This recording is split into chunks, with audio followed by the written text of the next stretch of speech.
From Lick Creek Golf Course in Pekin, Illinois, Clutch Sports Media is proud to present live coverage of the 2020 IHSA 3A Boys Golf Sectional here in Pekin. Joey Wright alongside Larry Larson. And Larry, as our coverage gets set to tee off, we are going to see some good golf today, straight up. Some of the best golfers in the state treating this like the state tournament due to coronavirus concerns. No state tournament this year. A lot of the golfers we're going to see here today treating this like the biggest event they'll play in this year. Absolutely, Joey, and pretty much every coach we talked to mentioned that this is it. This is the biggest tournament of the year, and usually that these players would be gunning for a spot in Bloomington, and that's really the biggest stage of them all in golf. But today, their goal is to gun for that top spot and really play as if it was state on the line. And we'll see how they fare. A very tough course here in Pekin. We'll get to that in a little bit. Over the course of our coverage today, we will see golfers on the 18th green that is just off to our right. They'll start coming through in just a little bit. And about this course, Larry, one of the toughest in the area. Very windy day. Might see some drizzle at some point this afternoon. Don't think that'll be a huge concern. But the big thing everyone's concerned about today is the wind. Yes, it really is, Joey. And it's funny because last year Pekin also hosted the sectional here at Lick Creek, and the winds were around 10 miles per hour, and the scores were still high. Today, the wind is howling, 20-mile-per-hour gusts. That could really blow up the scores even more. I'm really interested to see what these players come in with. Last year, 317 was the team score winner, and 71 was the medalist. I think the numbers are going to be pretty similar, but we'll see. It's going to be very interesting. The rain should not play much of a factor, but like you said, the wind is really going to be something to watch. Blowing northwest, 15 to 25 mile-an-hour wind gusts expected today. It's going to be interesting. We'll take a look at the 18th hole in just a moment, where we'll be spending our afternoon in the wind. It's blowing right in their faces. They're going to have to go over some water. So that 18th hole, which can make or break a round, that's going to be fun to watch. Yeah, it certainly is. And it's the last hole of competition for a lot of golfers, and just the 9th hole of competition for a few golfers, so that could really derail the middle of your round as well. Certainly could. Larry, some names that we'll take a look at, and we will see several teams here. We'll see 2 groups of 4 teams, and then some individuals from teams scattered around the state. But some individuals we want to keep an eye on today: Sean Curran, Mason Minkle, Ben Sluzis. Those guys are the guys we expect to compete for the medal. Yes, among others, those are the top 3 that I've really got my eyes on. Sean Curran, he might be one of the biggest hitters in this entire tournament. He's a Clemson commit, and he finished 2nd in the state his sophomore year. Last year he finished 16th, and in his senior year he's looking to finish strong here, qualifying with Lincoln Way Central. Mason Minkle, of course, the hometown kid here in Pekin. He's got that home course advantage. Joey, we chatted with him and played with him last night. He's very laid back. He's very relaxed, and the kid's got some good nerves. He knows how to play the game of golf, and he knows how to play Lick Creek. And on a day like today, that could be a huge advantage. And, of course, Ben Sluzis, last year's medalist here at Pekin. So I'm really looking forward to seeing those groups come through. Certainly. And, Larry, tell us about Pekin. They're the hometown favorite, of course, our central Illinois coverage area. Pekin's the team that we'll kind of focus on a little bit today just because they are in our region, but for good reason. They're a team that I think a lot of people expect to contend for the team title today. Yes, Jeremy Crouch has got the Dragons firing on all cylinders this year. They haven't lost. They haven't lost a tournament. They haven't lost a match. So they're undefeated entering today, and there's a good chance that they could finish the season undefeated. It's a shame that there's not state this year, because they could place as one of the top teams in the entire state of Illinois.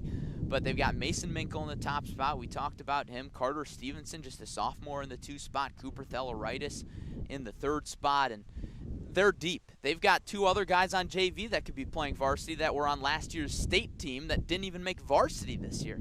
So they're very deep, and they've got a lot of guys that can go low. And in their regional, they had 3 scores in the 70s, if I'm not mistaken, and then 1 score at 80. So that was their top 4 scores. And if they get 3 scores in the 70s, I think that could really do it today, especially in these conditions. And they've got that home course advantage. So I'm going to be keeping my eyes on the Dragons. Dragons certainly a team to watch. They know how to play the course, and with these conditions that we've talked about, that could be a key factor. Again, over the course of our coverage today, we'll hear from John Camosa. He's following Mason Minkle's group on the course. Excited to hear from him. We'll also go through some videos, a few walkthrough tutorials, if you will, on how to play Lick Creek. We went out and golfed the course yesterday, had a chance to golf with Minkle, and he's feeling good. The Pekin team's feeling good, so we'll see that throughout the afternoon. But as we take a look, Larry, at at this 18th green. Very windy. We'll go ahead and pan down to that now. It's windy. You know, we've got the water to contend with, as we will see. And the first group of players we do expect to come through here in just a little bit: Lincoln Way Central, O'Fallon, Minooka, and Chicago Marist. They'll be coming through in just a little bit. In fact, they're on the, pardon me, that's the 10th, I believe. Yes, that is the 10th hole. He's just situated a little bit in the rough there. But we do expect that group to start coming through here in just a little bit. Yeah, Joey, that group got teed off at 10 o'clock. Tee time starting at 10 o'clock today. So it should be interesting. And, you know, with the pace of play today, with the wind and the conditions, it might slow down play. It's going to be interesting to see really how long it takes for these guys to get around. Got to figure it's a tournament round. It'll take about 4 hours. But these are good golfers. They're not going to take all that long to get around the course. Certainly not. Certainly not. Some of the best golfers in the state. They come from all over. We will see golfers today. I mentioned the 4 we'll see first. We'll also see them from Lockport, Pekin, Carl Sandburg, and Quincy.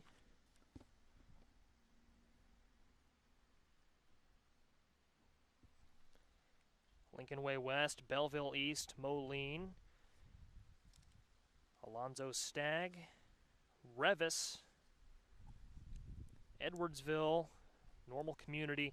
We're going to see them from everywhere, Larry. Yeah, Joey, all around the state, and we welcome our viewers from all around the state. And, of course, if this is your first time joining Clutch Sports Media, we thank you for joining us, and we thank our longtime listeners and viewers. Of course, we gave golf a run about a week and a half ago at the Middle-Illini Conference Tournament, which Pekin won at Metamora Fields, and so we decided to give it another shot here at Lick Creek, probably one of the most beautiful courses in central Illinois. And Joey, you could make the argument that this 3A sectional that brings teams from all over the state, the south suburbs, the Quad City areas, the Metro East and Southern Illinois areas, you can make the argument that this is the strongest sectional in the entire state. I think you could very easily make that case. And to me, Larry, this feels like a state tournament. This feels like it's got that state tournament feel. We're going to hear from John Camosa in just a second. I mentioned he's following Mason Minkle's group on the course.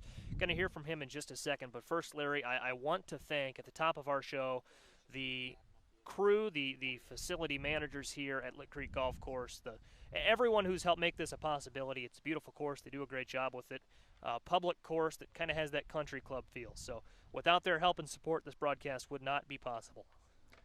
It certainly would not be, Joe. It wouldn't be possible without our crew either. And speaking of our crew, let's welcome in the third member of our team today. It's John Camosa, our course reporter.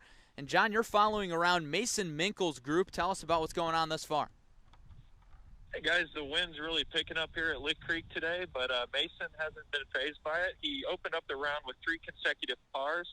He had a really nice bunker save on the second hole there, that long par 5. It was his birdie out. He chipped out within 6 feet and sunk it for par. So he's leading the field right now at even par, and everyone else in the group's 2 over. We got Vincent Grassi of Lockport, Cole Sanders of Sandburg, and Cole Nicholas of Quincy, all at 2 over par.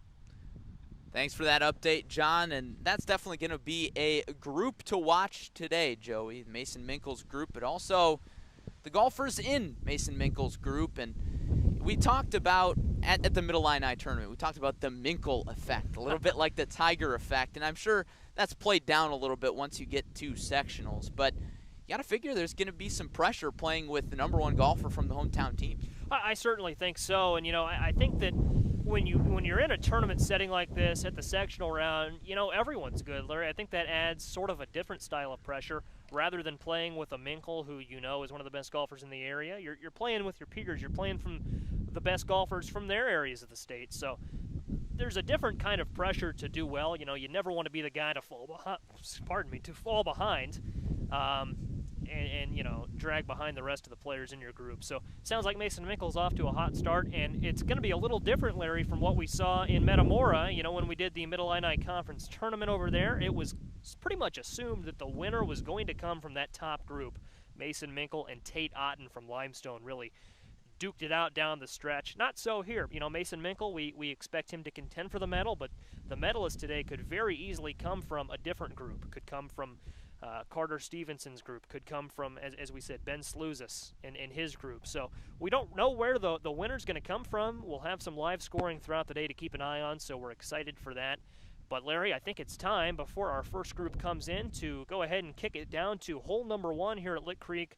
Larry and I are going to show you around the course throughout the day, and we're going to start with holes 1 through 3. I'm excited. I'm excited too, Joey, and we did this at Metamora Fields, and I can't say that your golf got much better between those 2 rounds, but you know, we did our best, and even I got eaten alive by Lick Creek. It can get some of the best golfers. I wouldn't be shocked to see some high scores. We certainly had some high scores yesterday. Guy was in the 200 range, I think, if we had kept score for my round the whole time through. It's a tough course, but a beautiful course. We had a great time out there yesterday, and without further ado, let's kick it down to hole number 1 and start playing Lick Creek.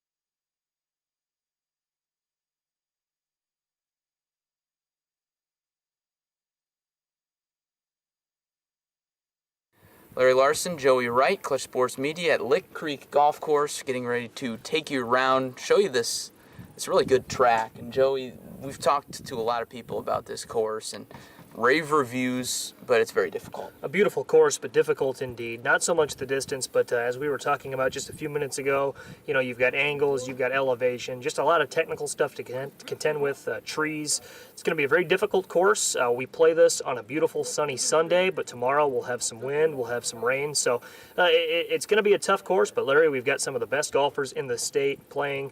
It's going to be a lot of fun. Yes, 3A sectional coming up, of course. You'd know that since you're watching our broadcast, but like Joey said, we're recording this on Sunday, a day before the sectional. We're going to play a lot worse than the golfers that you will see on our broadcast, but we'll try to do this course justice. Especially me. You know, I've got my golf glove on today, but if you were with us in Metamora a week and a half ago, I think it's going to be much the same. We'll see. We'll see if I can put together a solid round. All right, here we are. Hole number 1. We'll be playing the white tees today, which stretch out to 6,500 yards. Going to play more like 67 tomorrow. But here on the first hole, pretty straightforward. 366-yard par 4. As you can see, trees on the left, trees on the right, trees everywhere. That's going to be a common theme today. Just a pretty straight shot. If I can keep it in the fairway all day, we should be in good shape. But I can tell you right now, we're not going to.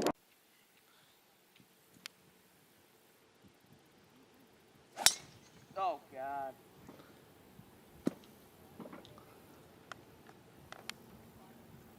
That's bad. That's bad. That's bad. Look at that. Line drive to the right. That's a little better than my shot. It's a little better than your shot. How about it? Pretty solid tee shot, but I found the rough. It's a bit of a tough lie. And I've got these trees straight to the hole, so what I'm going to do is I'm just going to take my pitching wedge, try to get it out onto the fairway, and hopefully I could hit the green in 3. So we'll try to set that up. Tough lie though. You can see it's really found the grass.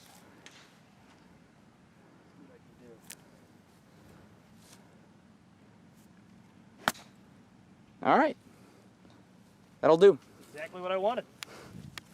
Number 1 green has some slope to it. Pins in the back today. It's pretty long. Pretty long. So you got to keep it below the pin. I've got a putt for par. Joey, I'm not sure how many shots that is. He's on the green now, though. It's the 6. Oh, man. He couldn't get it on. Here we go. Here, I'll putt for par.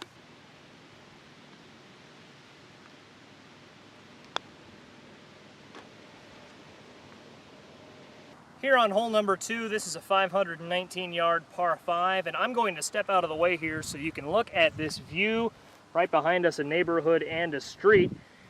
Dogleg right. It's a straight bend right and this huge downhill decline. So, you know, you're going to want to hit it probably just a little bit short of that far bunker and then just hook it straight to the right on the next shot. This could be a tough one, though. I think the biggest thing that we look at here, quite obviously, is the elevation change. It's a huge drop from the tee box down to that fairway.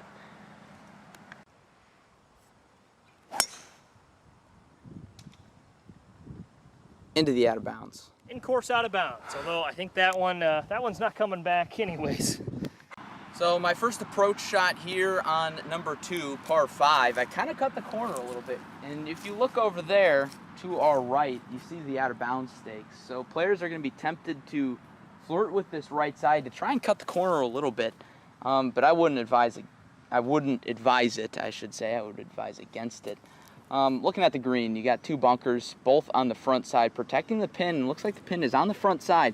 So although it's tempting to go for it in 2, I'm going to try and lay up a little bit short. There is a way around those bunkers, though, so we'll see what our players do tomorrow, but I'm probably going to end up short.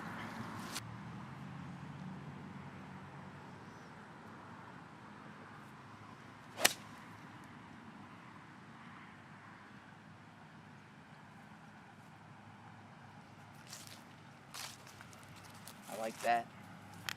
Here we are on the second green, and this green, if we take a look around, it really has it all. It's got slopes, it's got collection areas, it's got bunkers, really the whole 9 yards on this second green. And we'll notice on our approach shot, something that I believe Larry hinted on one clip ago, is that it's kind of a downslope. So you want to land it short of the pin, land it up there.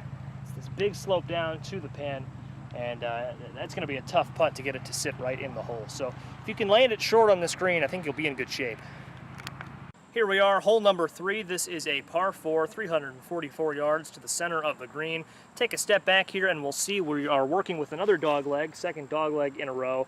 This one bends left, probably bends about 275 yards up or so.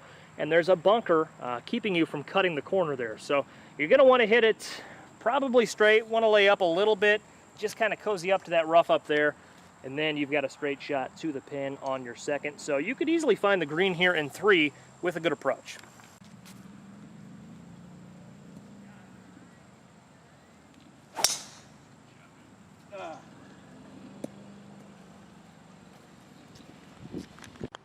Number 3 green, well protected. Taking a look at your approach shot, there's that bunker that we talked about, trying to cut the corner. Then there's a bunker short, protecting the green. So if the pin is located on this half of the green, which it is today, could be tricky. Back left half is also protected. And Joey, give me your thoughts. They're all tough greens, man. I was back there and just put a little too much on it. It's just offline a little bit. Joey, get out of the weight room, man. Man, hitting it too hard today, I guess. But yeah, as Larry said, collection area, a lot of bunkers surrounding this one, so it's important to get there with a good approach shot.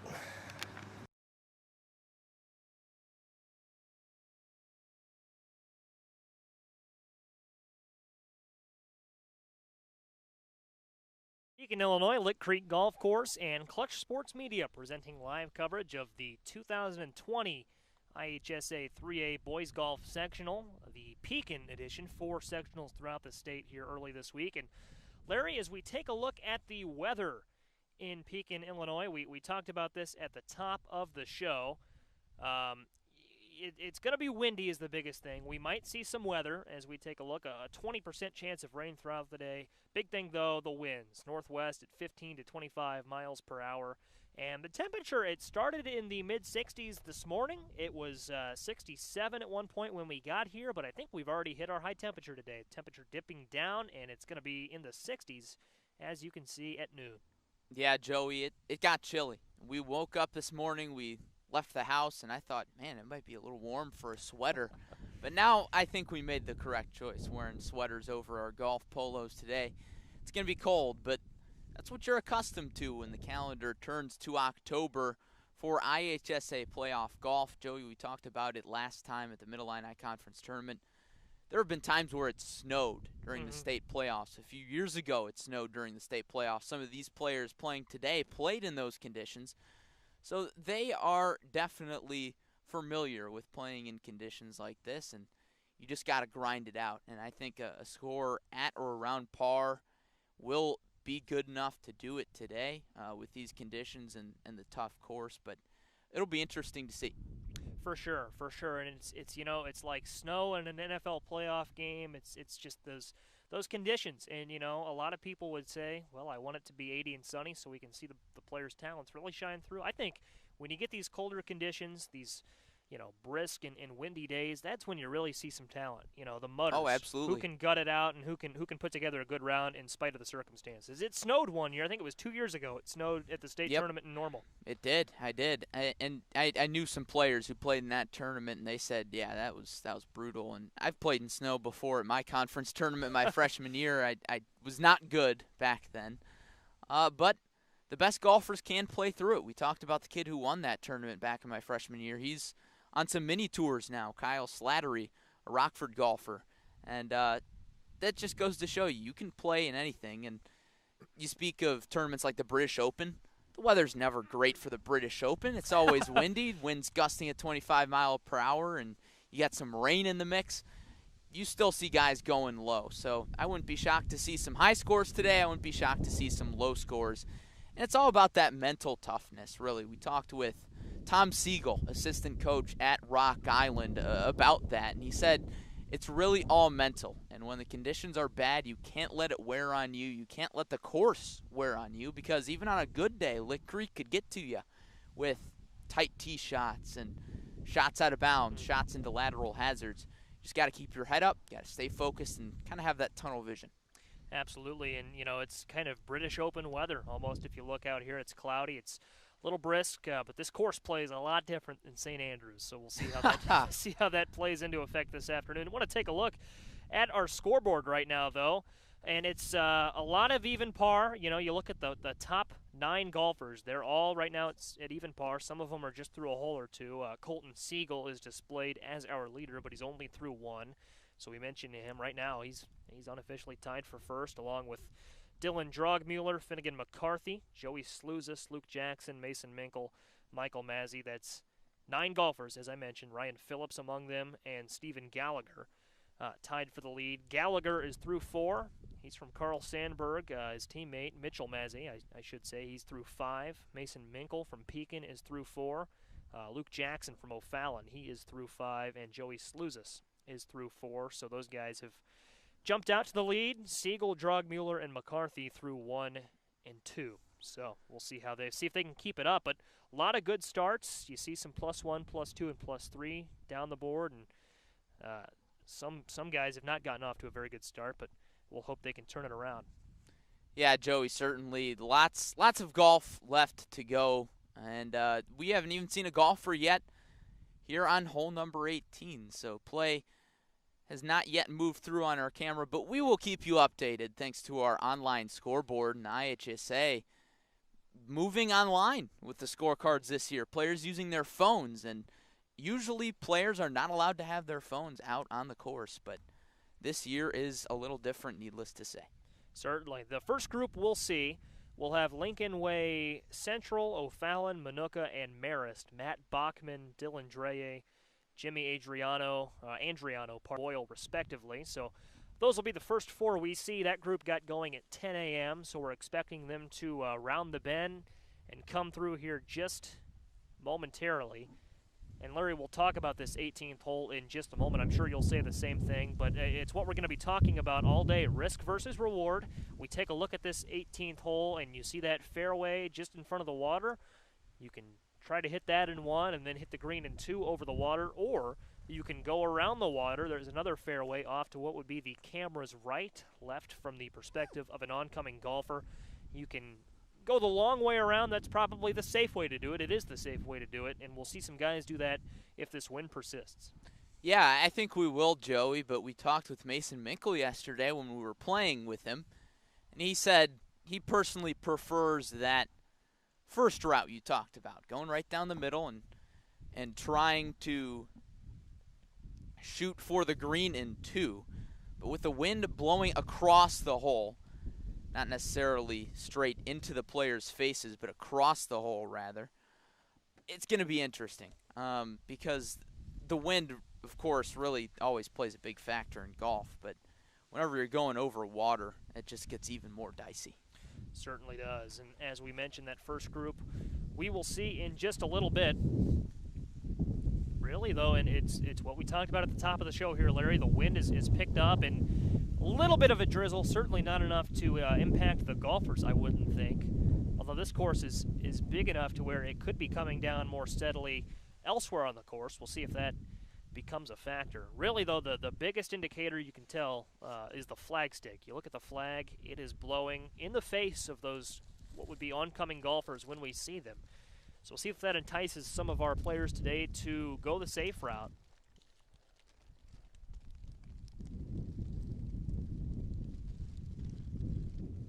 Starting to drizzle, Joey. We had to break out our tarp for our tech crew. Certainly did, and that's a great opportunity to thank our entire crew today. We mentioned John Camosa is the third member of our on-air team. How about Evan Johnson and Jonathan Michael holding down the fort, running our tech today? Evan Johnson, our producer, Jonathan Michael behind the camera, and Josh Schwam. Oh, man, he takes great pictures, doesn't he? He is on the course flanking John Camosa, so he's behind that camera today. You'll see those pictures on our social media channels, at Clutch Sports IL on Twitter, at Clutch Sports Media on Instagram, and Clutch Sports Media on Facebook. We'll also get a Flickr album up later on, so excited to see those. And Larry, John Camosa, Jonathan Michael, John Camosa, how about it? And Josh Schwam, they don't have a cart today, so they are walking, I guess, by foot, the old-fashioned way. Yeah, doing it. That's how the players are playing. That's how I personally like to play golf, Joe. Just walking the course. Good exercise, but man, so much elevation here at Lick Creek. That's going to be, I think, if it was a day like yesterday, 80 degrees and sunny, stamina would be a factor here, as we saw him on the 18th, just with all of the elevation and the undulation. It's quite the course to walk, and they'll have to do that today, but it's cold enough and cloudy enough to where they should be able to manage it for sure. Looks like, Larry, we're about to see some action on the 18th. Two carts rolling through, far side of the camera, top of your screen. Of course, the players are walking, but I almost wonder if those carts, I think I see a player coming up to the tee box. Yeah, Joe, you would be correct. There are players on the 17th green. So we'll see him on 18 in just a second. And, Larry, it's what I teed you up for a few minutes ago. Risk and reward with that wind blowing in. Do we see players go for the green over the water in two, or do we see them, you see that golf cart on the right side of your screen, I believe, coming up over that fairway. Is that the popular play today, I wonder?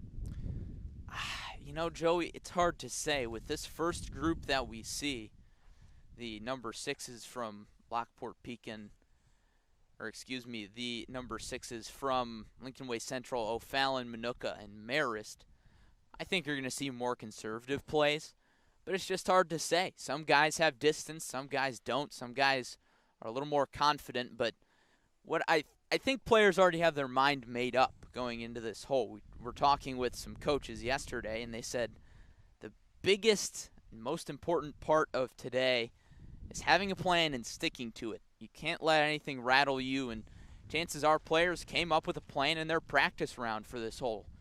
And if they played it the safe way around the water, they're going to go that direction. If they played it over the water, they're probably going to go that direction. So it just depends, and it really varies from player to player. See how it all plays out. One coach passes us on his golf cart. That was O'Fallon's head coach.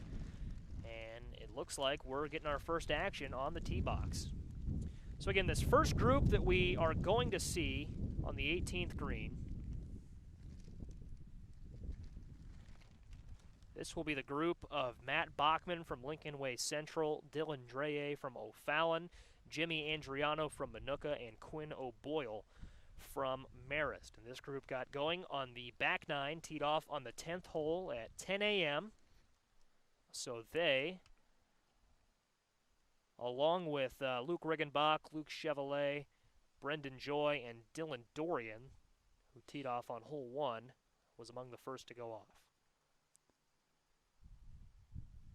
And Joey, it looks like we have our first shot, and it's in the fairway. They decided to play it down the left side. Of course, the right side for the players are left.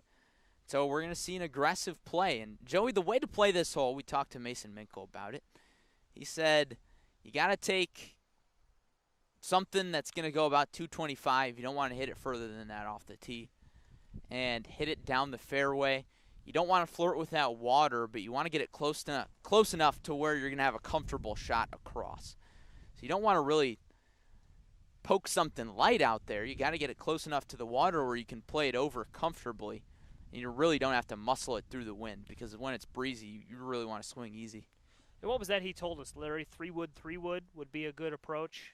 Or was it iron and a wood? He went iron and then a wood. If you're going for the green in 2, I don't think we're going to see a ton of aggressive play, especially with the wind. Irons are going to be the play, especially to keep it low. So I think we're going to see a lot of players taking 4 irons, 3 irons off the tee, and then probably 3 iron would be the play. Second shot on the way. Looked like he played that one safe, Larry. But the first shot, and again, we'll have to see the golfers come into focus. First shot is sitting pretty good on that fairway to the left. So if I'm correct, we've seen the aggressive play and we've seen the safe play.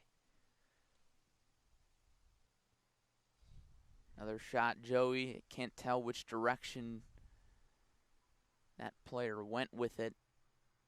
Might have been the safe way. I think it was. And Larry, before we get to the green, I want to talk about it real quick. Nothing abundantly challenging once you get to the green. The whole location pretty favorable. Of course, you want to keep it short. There is a bit of an incline up to the hole if you keep it short. But among the greens on the courses we'll see throughout the day, this one is not the most challenging by any means. No, it's not. It is sloped a little bit. So if you put it past the pin, you're going to have a tricky putt. But, we talk about that a lot in our course videos. We're going to sound like a broken record. Keep the ball below the pin. My goodness gracious. Any PGA Tour player would tell you that. Those greens are so fast. They were fast yesterday. I'm sure they're shaved down even more today. And if you hit it past the pin, you're going to be out of luck. For sure. Now we see the players moving from the tee box down, and this is where we'll really see where they wound up. And we talk about PGA expertise. Pekin has a PGA Tour as an alum, DA points. Pekin Community High School graduate. So just Central Illinois in general. Rich golf area. So many great courses to play. Lick Creek among them. Metamora Fields that we saw 2 weeks ago. A lot of great places to come and swing the sticks. Looks like, Larry, we've had a lot. I think all 4 players went with the aggressive play, actually. Yeah. Early indication. It's a bit surprising, Joey, and it looks like none of the tee shots got abundantly close to the water. No, in fact, they kept it.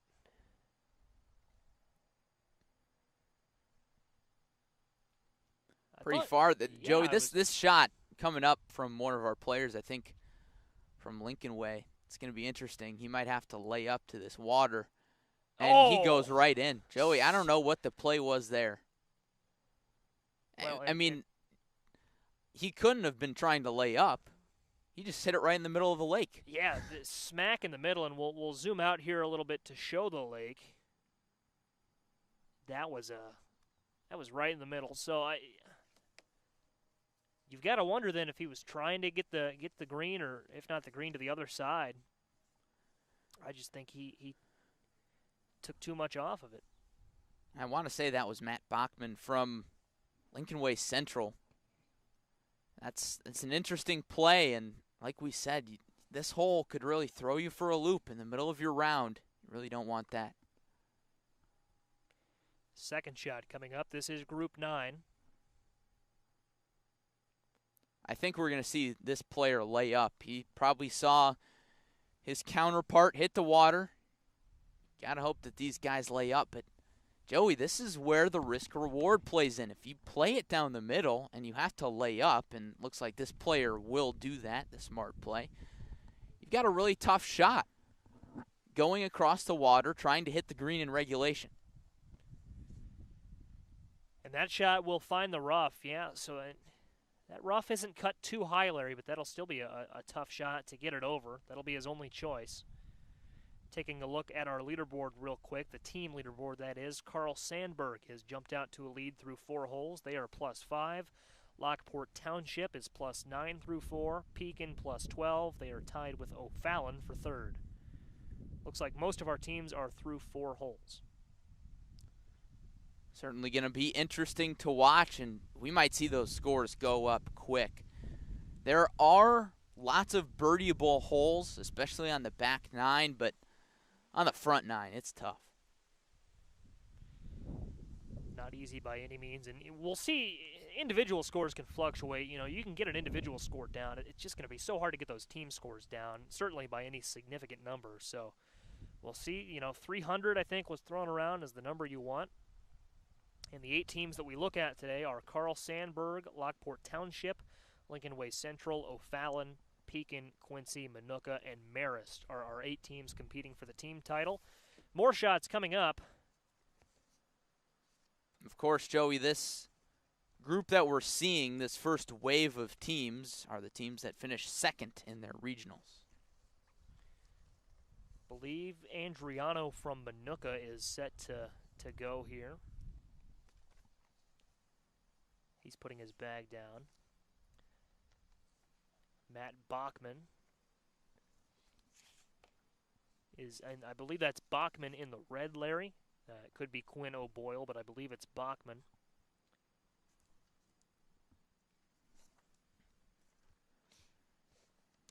We'll do our best to identify our players today, but we're mainly going off of team colors.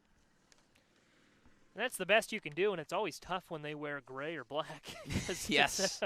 Everyone wears gray or black, but Bachman, and it's a richer red for Lincoln Way Central than it is for Marist. Marist is oh, we're getting into color analysis now, huh? A little bit. I like that Marist.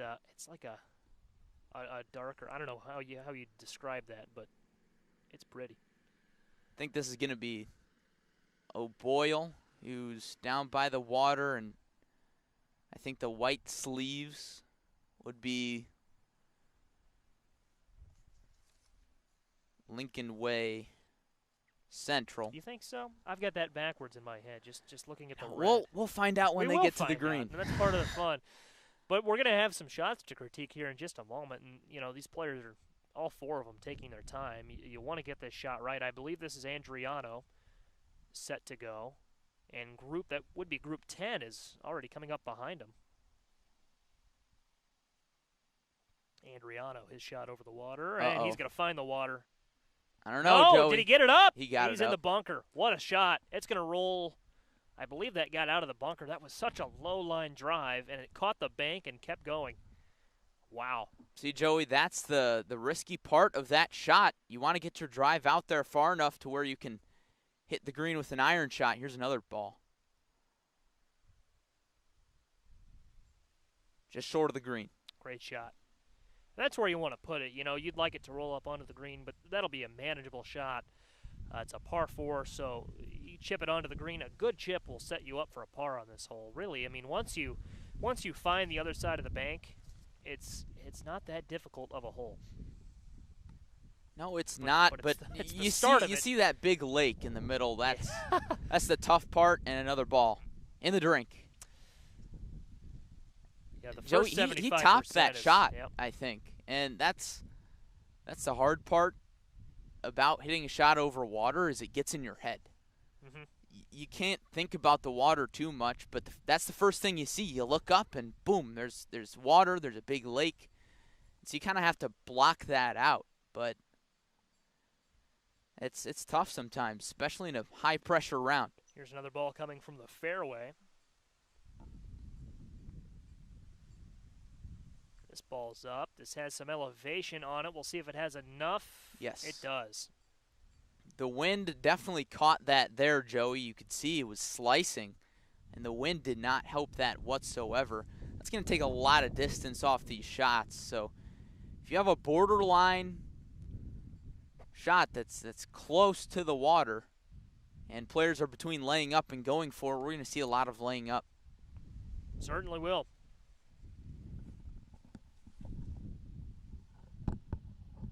We're going to have another shot. Our second player that found the water on this hole. And this time, the player will get it across the drink and find the green side bunker, but he hops out.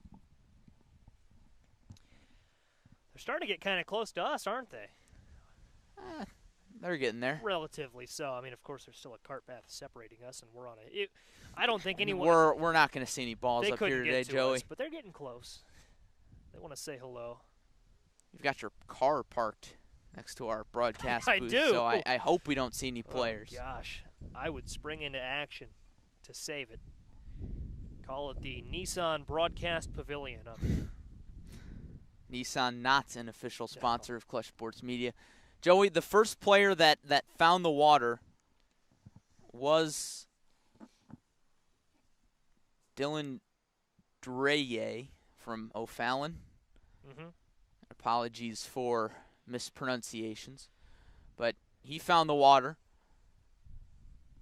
eventually got across, and then our other player that found the water to be determined. But I believe the player that is in the fairway bunker that made it across, that would be Quinn O'Boyle from Marist. Next group we'll see, Larry, just want to hit on this real quick. They should already be on the tee box, and that's Tommy Schaff, Hunter Ficken, Brett Widlazwowski, and James Hollowell would be on the tee box right now, getting ready to go. That would be Group 10, but we're not quite to that point yet. Group 10 started at 10:12, but now is the crucial part for Group 9. And I'm curious to see, Larry, we're going to have some interesting chips, 2 from the rough, but the first one that we'll see right now is from the fairway. It's up, and it's got to come back. It actually sat down pretty good, and he'll have about a 20-foot par for, or birdie, 20-foot putt for par. No birdie involved. I believe that'll be his bogey putt, Joey, because he found the water. water. That's right. And those are the putts that can really make or break your round, or those putts for bogey and double bogey after a really bad hole. You still got to stick with it. Keep your focus. Even though you might end up with a 6-7 on the card, you want to avoid those 8s. Mm-hmm. Well, and, those bogey putts, they can almost that almost feels like a par putt for him, I would think, Larry. Just having found the water there, that would be a great recovery, just mentally, to know that you made that mistake, but you got out of it quick, and to come out of here with a 5 after finding the water, I would think that would be a relief, if nothing else. Here's a chip from the longer cut. This would be to set up a par putt. It's on the way. Finds the fairway, rolls up on, so he left it short. Still going to be about a 25-foot par putt. But, all things considered, not too tough of a look. And Joey, the other player that found the water here is on the far left, so he's going to put it on. This is his par attempt.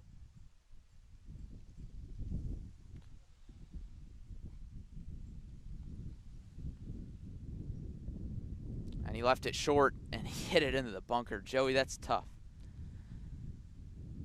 First he got duked by the water hazard, now by the sand trap. He'll go ahead and he's going to get settled down there. He's going to keep the same club down there.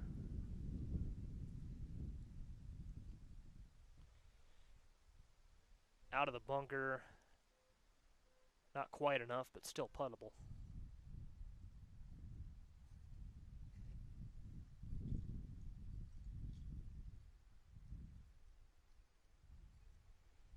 All 4 players with putts now, and this is a tough hole to start. I mean, this is the first group that we've seen on this hole all day, and we saw 2 players in the water.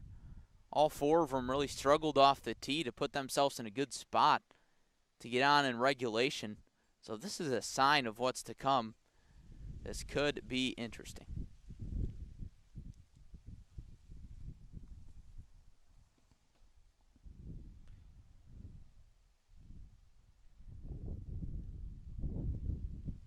Putt up the hill on the way. On a good line, just left it actually a little bit left though from our vantage point.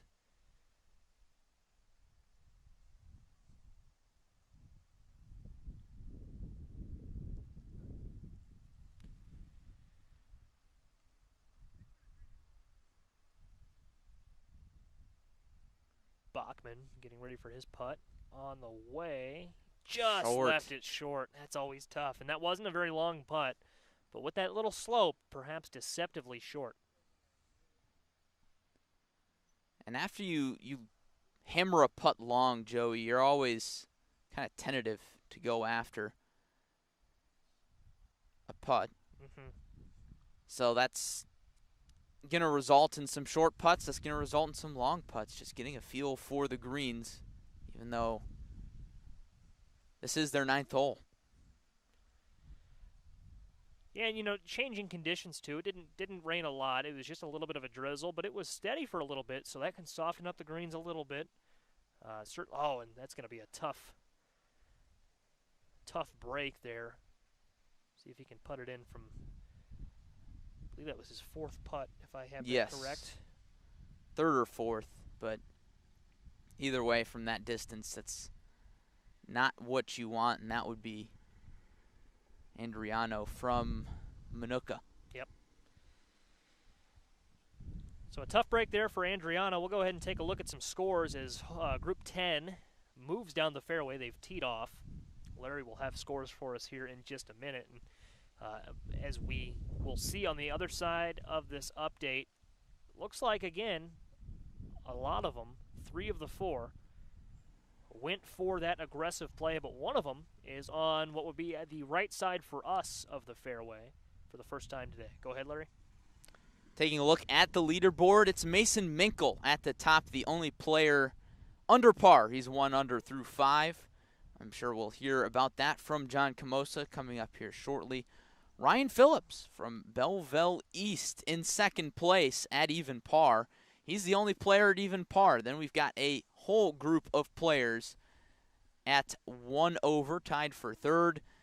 Among them, Ben Scheiber from Carl Sandburg, Ben Sluzis, Cole Sanders also from Sandburg, Dylan Drogmiller, Mitchell Mazzy from Sandburg, and Luke Jackson from O'Fallon. Joey, my goodness, how about those Carl Sandburg Eagles coming out strong? They're at the top of the team leaderboard right now, 6 over, 4 shots ahead of defending state champion Lockport. And 7 shots ahead of Pekin. Still a lot of time left, of course. They're not even through a third of their round yet, but a lot of time left for moving. We'll see what happens, but Sandburg is off to the hot start. So, as we've seen, Larry, there's a shot on the way, and that will find it's either in the bunker or just short of the bunker. Bit of an obstructed view there, but he got it over. One of our golfers is on the right side of the fairway there, went around the water. First time we've seen that today through our 2nd group. And it looks like all the golfers went that way, Joey. So they saw that first group get into some trouble with the water, and I suppose these players know a little bit better. Well, it's a learning experience. This is only the 2nd group that has come through on this number 18 today. A shot on the way from that right side, or pardon me, that was a practice swing, but he's gearing up for his shot now. I believe that's Tommy Schaff. It's a red bag. His shot's on the way. Coming up. Slicing. It's going to bounce over the fairway. It's a good shot, Joey. It's going to roll right down onto the green, I think. Not quite to the green, Larry, but it's just on the edge.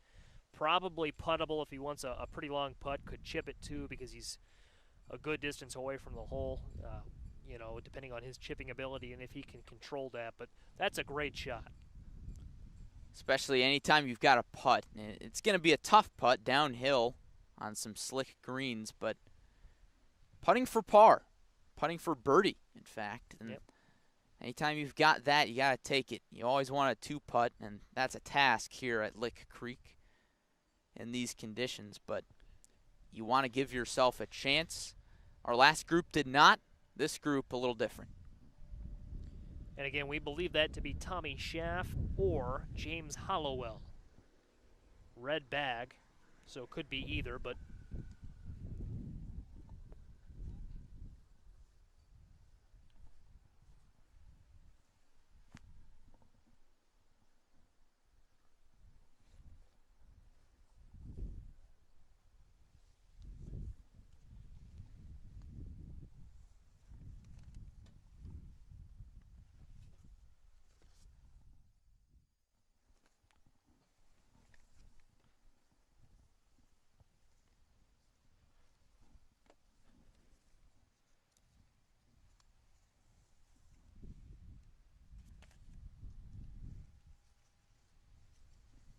Look at this, Joey. We've got a deep ball search going on. And that is on the left side bunker. They are over. That would be the red and yellow tees for 10. Few of our shots. Going around the hole, or the water, pardon me, was the smart play here. I believe that's Schaff on the right side of the green. And 2 around the bunker, 1 from the tee box. That Hunter is up Ficken. and on the way. And Ficken Nearly hits the cart path. just short of the path. After this group, we'll go ahead and take a look at holes 4 through 6. Stay tuned for that. 2 shots coming up now. With Lazewski and Hollowell.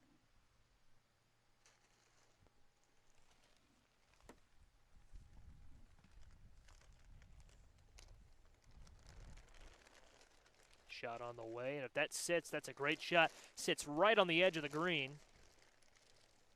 I believe that was Hollowell. So we'll see with Lazowski. His shot is up and on the way, a high arcing chip. Not going to get quite to the green, Larry, but it's going to sit on the fairway, and he'll have a puttable. That's perfectly fine, Joey, in shot. this situation, leaving it below the pin. The pin is pretty close to the front. Real leader on this hole, though, has been Schaff.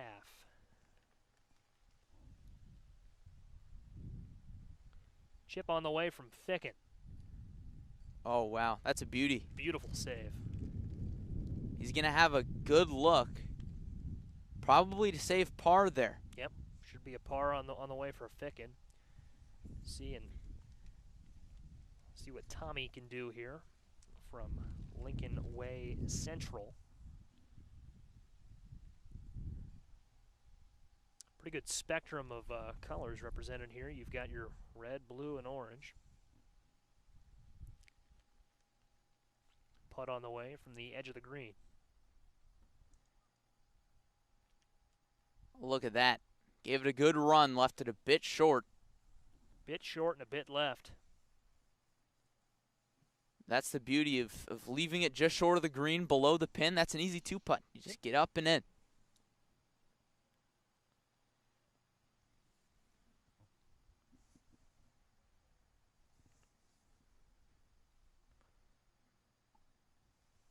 Schaff fixes a ball mark there, and putt on the way from Hollowell. I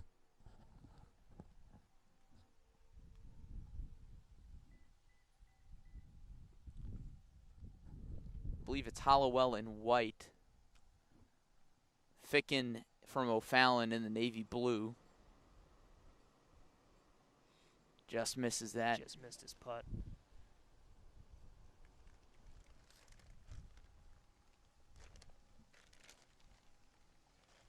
And he taps it in.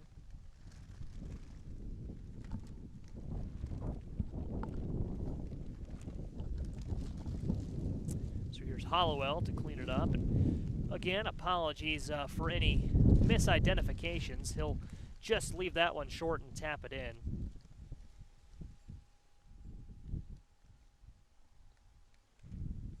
As Widlazowski finishes up.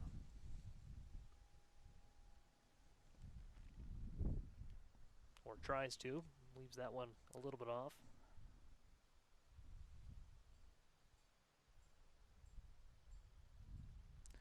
These short little putts, Joey, they're nerve-wracking. We're going to see a lot of players taking their time. Well, and, you know, it's like for a lot of football fans, the extra point's the most nerve-wracking part.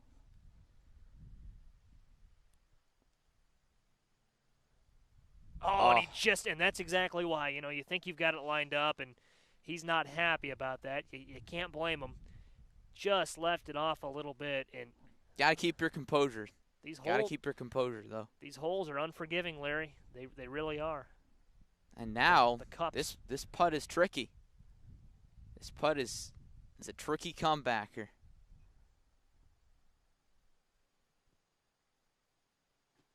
Gets that one to go and stops the bleeding.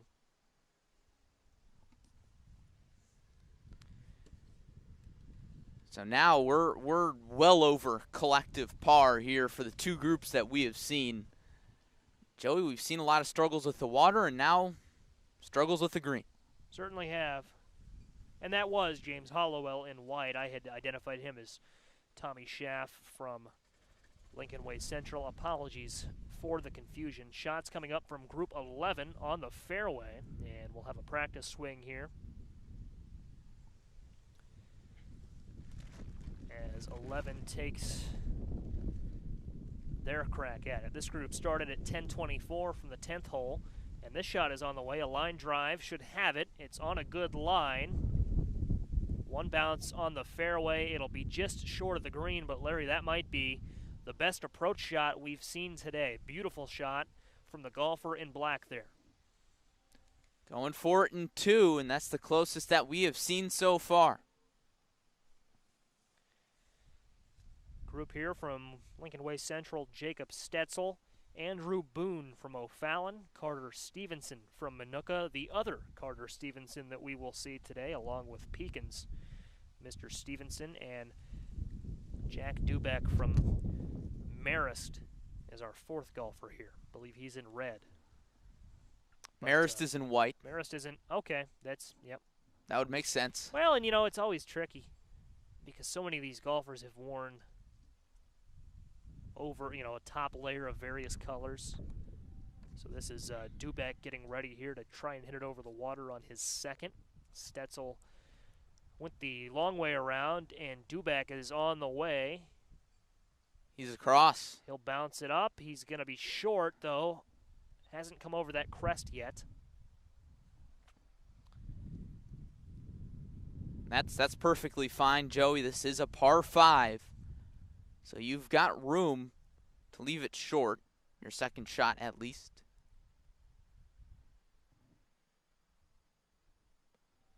I believe this is Minooka's player just short of the water, Carter Stevenson. I'm not sure if he's taking a drop or if his shot came just short of the water. I think we'll find out here soon. Yeah, he's taking a drop.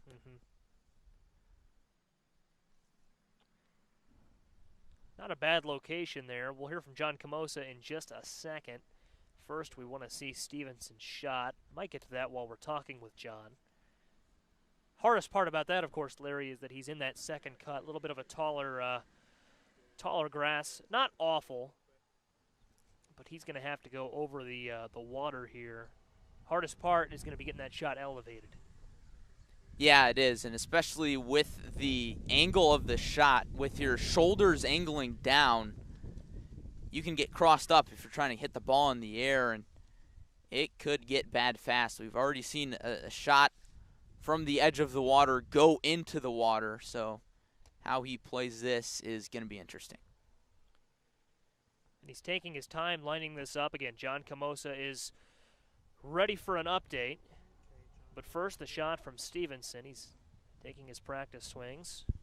All right, and we'll go ahead and work John into the broadcast here. John, we're watching a shot over the water here from Minooka's Carter Stevenson, but and he's going to skip it right into the water. Oh, that's unfortunate. John, tell us about Minkle and the group that you're watching. Hey guys, we're on the 6th hole now, that long par 5, which has obviously given some guys some trouble in the past, but Mason Minkle is right down the center. He hit his approach shot pretty short up there, so he'll have a nice chip in. But he just had a birdie on the 394-yard par 4 fifth, so he's at 1 under par after starting off with 4 consecutive. So he's leading the group right now at 1 under, and right on him is Cole Sanders from Orland Park Sandburg at 1 over. So other than that, we got Vincent Greasy of Lockport at 3 over, and Cole Nicholas of Quincy at 3 over. So Minkle's leading the pack. Minkle is indeed leading the pack, John, and he's leading the entire event so far. He's the only player under par. But real quick, about that 6th hole, have any players found trouble on that left side? Yes, actually, it was more on the right side. It was Vincent Gracie of Lockport. Found himself in some tree trouble out there. He had a nice punch out, though, and he put himself back in the fairway. He's actually getting ready to hit his approach shot right now. Other than that, they've all stayed on the fairway, and Minkle just had a really nice drive down the pipe. So not too much trouble. That's what you'd come to expect for that top group. John, thanks for the update. Thank you for that, John. And John Camosa is our eye on the course. Stevenson's going to drop again. We'll see if this next shot is more successful. The problem that he had, just couldn't get that last one elevated, gets this one up in the air. It's on the way, and he's going to get it over. Won't quite roll up to the crest of the hill, but not a bad shot from Stevenson. He would have liked to have that one shot a go, but he'll take it. Manageable approach. Joey, that may be Stevenson. That may be another player. Again, it's identifying players is a work in progress. Well, and for weather like this. I believe that would be Stevenson, right? Because we've got, pardon me, because this is Andrew Boone chipping. Boone, just missed the flagstick. Good run at it, Joey, but you don't want to be too aggressive with a chip like that because look at that putt he has left. He could even three-putt from there. I'm not to doubt his abilities by any means, but any good golfer could three-putt from as little as 10 feet here at Lick Creek. Well, it's, you know, if you were with us in Metamora a week and a half ago, we saw that 18th green. That green was chewing people up. I mean, some of the best golfers in the area as well. Pekin. That was bad. And yeah, Washington and Limestone. We saw a 5-putt. We saw various 3-putts. So, you know, it's, you know, you look at your Bryson DeChambeaus and, you know, your Brooks Koepkas and what they do in today's game. They're long, strong drives, but putting in a short game, you've still got to have it, even in today's power era, the home run era. Drive for show, putt for dough, and of course no dough on the line today, but lots of bragging rights. And it's all about the putting. You can hit the ball as far as you want, but you got to get it in the hole.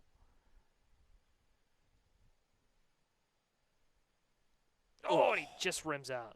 You know, that's a good putt, Joey. You can tell he's got the speed of the greens down. And it's unclear as to which player that is, but nice stroke, very relaxed. He hit his chip pin high, gave himself a chance at it, and if he hit it a little softer, it may have gone in, but that was a good putt, and you can't get too frustrated if the lip doesn't give you a putt.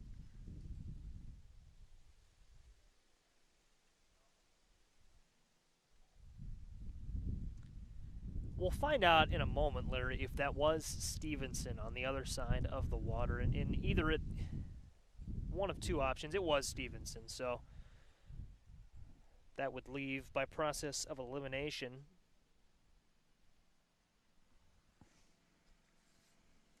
well, I would have liked to have something ready to say after that.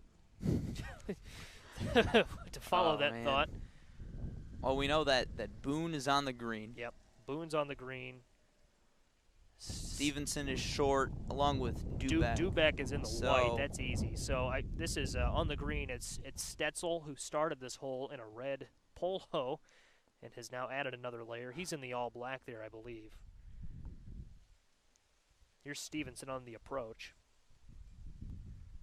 And he's got a lot on that one. Into the bunker, and the bunker catches it. And if that had just a little more on it, that would have found our neck of the woods over the cart path, which you can do on that approach shot if you put a little too much on it. Not from the other side of the water. Here's Dubeck.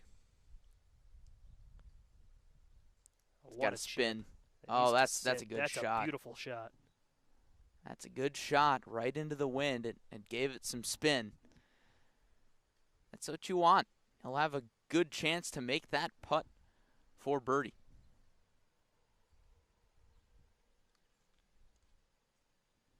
So here's Stetzel.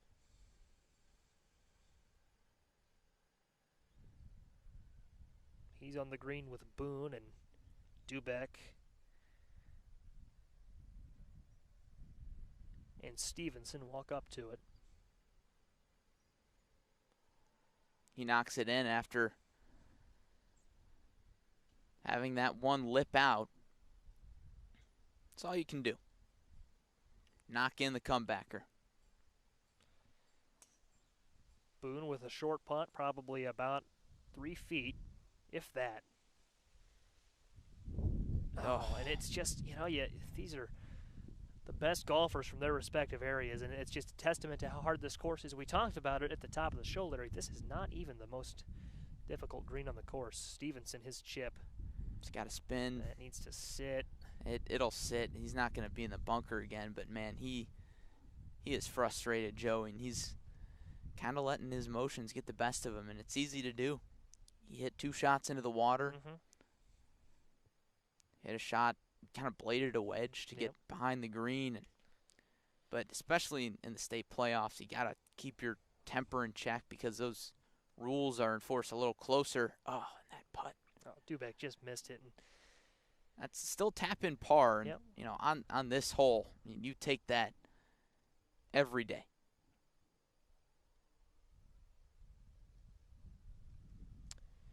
Does Stevenson have the putter in hand there, Larry? He does. He's going to putt it from the rough. And he got it on the green there. Probably should have put a little more on it, I think. But I think he can 2-putt it from here, though.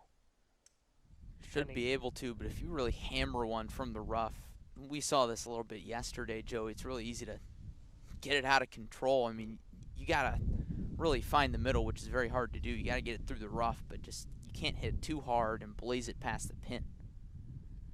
He's not too happy with that, but no, I'd take that though. That'll set up a manageable. That leaves a lot of work left to be done, but at least he left it below the pin. Exactly.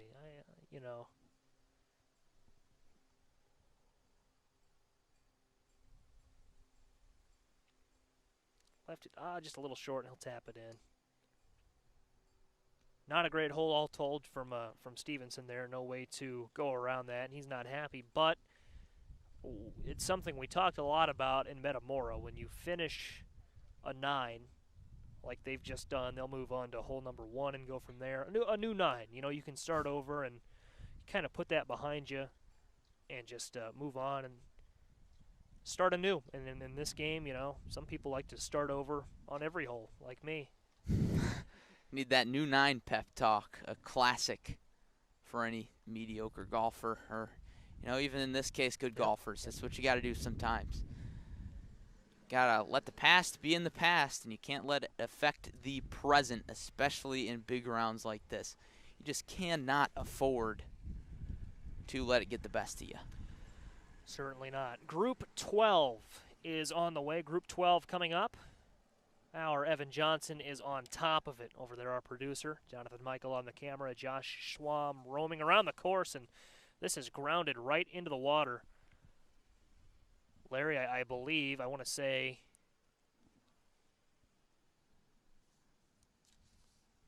pardon it, I want to say that's Nick Tingley or Ben Reedy. I don't know, and he'll have to drop and go again.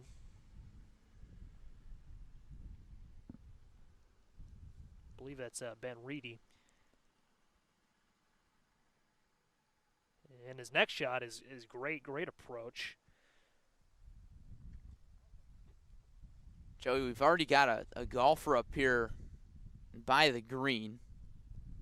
I want to say that is Nick Tingley.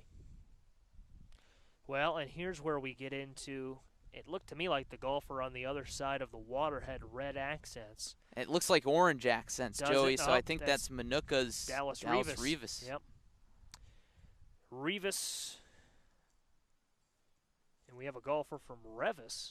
Different pronunciation that we'll see later today. Well, we hope we're not getting Dallas's last name confused with the school name or vice versa, but again, apologies for mispronunciations, misidentifications, and other gaffes. We've got a 1 in 4 chance with every golfer.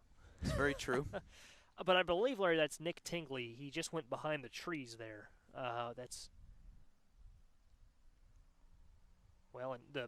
would be those tall, bushy trees. Joey, I think Tingley's up here by the green. I really do, because Lincoln Way Central has those red and white bags. So that would then leave Ben Reedy to be behind the trees. And you see him down there in the red shirt. Tingley up here by the green, Joey, participated in state last year, shot an 83 here at Lick Creek and sectionals to help the Knights move to state. And Lincoln Way Central, they didn't win their regional. They lost by 4 strokes to Lockport, but they returned their top 4 from a team that went to state. They're going to be a team to watch today. Certainly will. Following Group 12, we are going to kick it down to hole 4 and run our 4 through 6 walkthrough, show you how to play Lick Creek. So that's coming up here after Group 12. And those course videos are a lot of fun to shoot, Larry, and they also afford us a way to take a break without any commercial interruptions. So yep. We'll show you 4 through 12 as Revis gets ready for what would be a good approach. Looks like down there, Joey, from short of the bunker, we had that shot from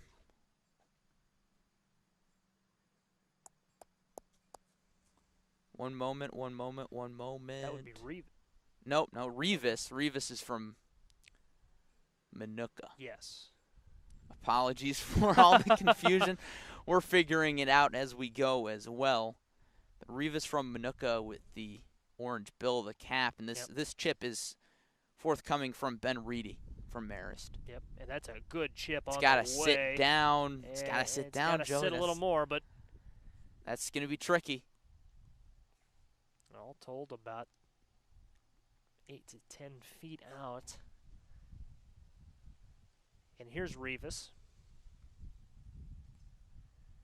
I believe that's Lucas Jackson skirting past the hole. That'll sit.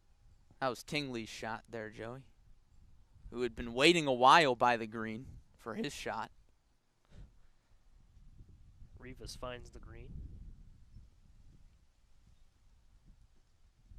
Just to get everybody straight here, and us here in the booth, it is Nick Tingley in the all black.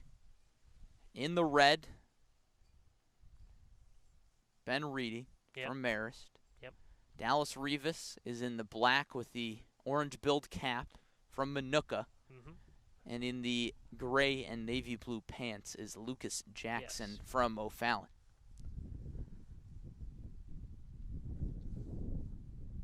I think we got it.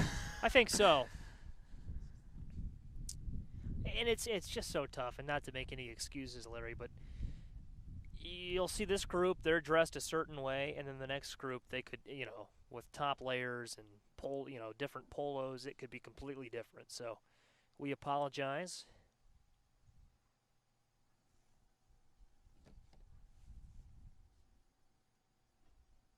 Jackson is preparing.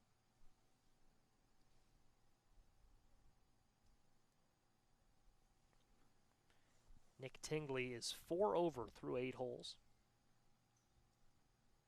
Tied for 15th, so he's right on there. If he can get a par here, he'll come in with a 40. This putt forthcoming from Jackson.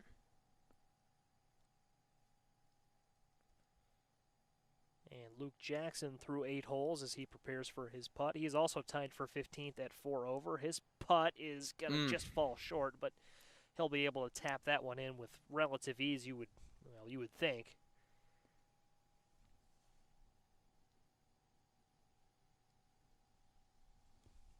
Ben Reedy coming up. He is 3 over through 8, so he's tied for 6th.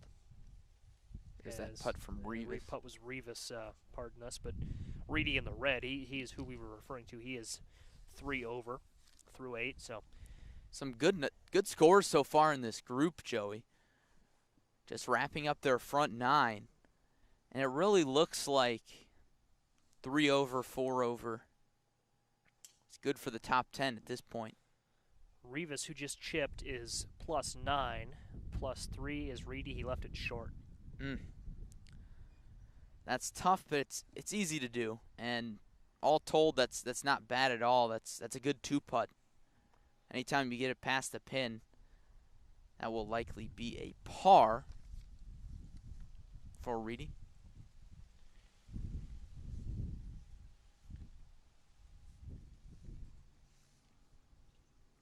Tingley on the way, 4 over as we mentioned.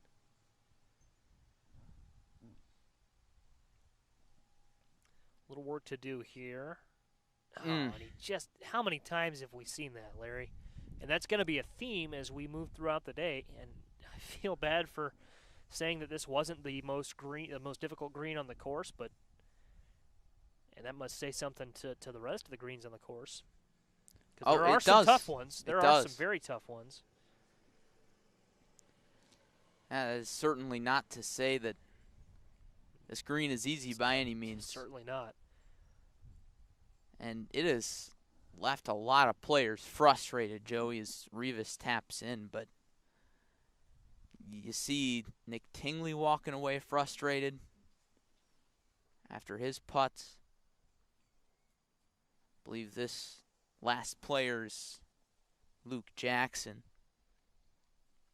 trying to knock in his par.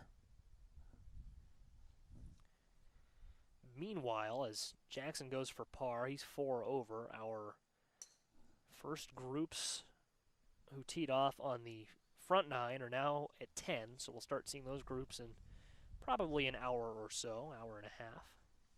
Jackson taps it in for par. So he should remain at +4 through 9 holes, and that'll keep him at 40, as you alluded to, Larry. Not a bad place to be.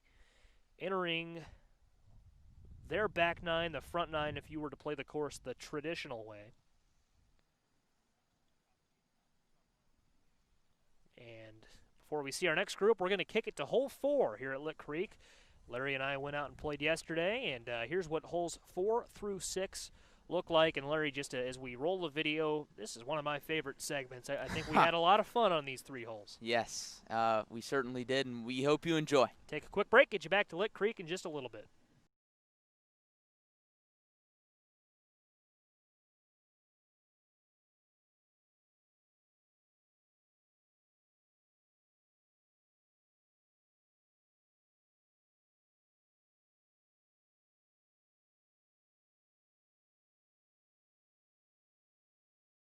Here on the par 3 fourth, about 141 yards, but it's very uphill, as you can see, very steep, and you have to get it there. But then again, if you get it past the pin, it's going to make for a very, very slippery comeback putt.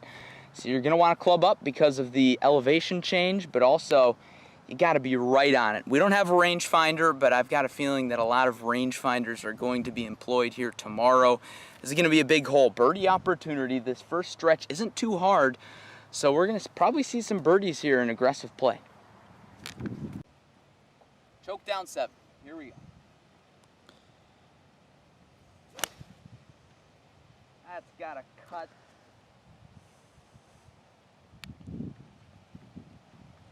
I'm short. Could be worse. Yes, I'll take it.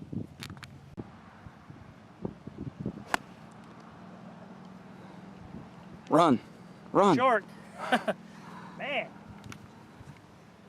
Here with Joey Wright. Joey, it's been a rough first few holes. What's going wrong? Oh, man. My tee shots until that one have been okay. It just can't put it together after the tee. And now I've got a tough incline here to work with. We'll see what I can do. See if I can't maybe land it up on the green. I'd like to. I sure would.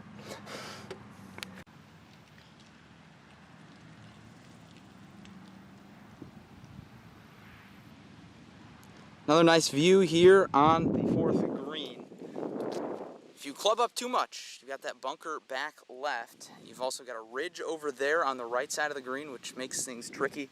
Big collection area. It's cut like a fairway if you land short or if you land left. I'm left. I got to get up and down for par, and Joey's got that putt for par. It's going to be slippery down the ridge, though. All right, here we are on hole 5. I got a 6 on hole 4, and as I told Larry, if I get anything they call bogey, double bogey, triple bogey, I'm pretty happy with that. So I got some momentum going into this one. Par 5. Par 4. Hole 5 is a par 4, 399 yards. It is a dogleg right. So we take a step back here. Some trees flanking the right side and a big drop off on the left side. So you're going to want to kind of hug the cart path and hug those trees as much as you can, because get it left, hook it left a little bit. That's going to be a long, slow, painful roll down the hill to watch. So you can just kind of hug that cart path. As I said, I think you're in good shape here. Hey, Pekin team told us hit driver, so full send.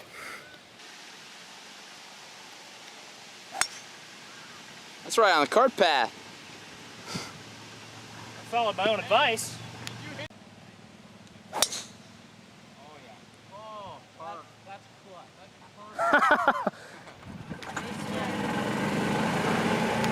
We've all heard of Tiger the artist. Well, how about Joey Wright the artist? So what I've got to do, really, if I were to stand right here, I can see the pin, but I mean, there's no way I could obviously hit it straight. So I mean, if I had any ability at all, maybe I could try to go around. I think what I've got to do though is just grip it and rip it. Rip it on that line. Aim for the tallest tree. See what I can do. And what a beautiful tree it is. We're going to repair that. Don't worry about that. Sorry, Lick Creek.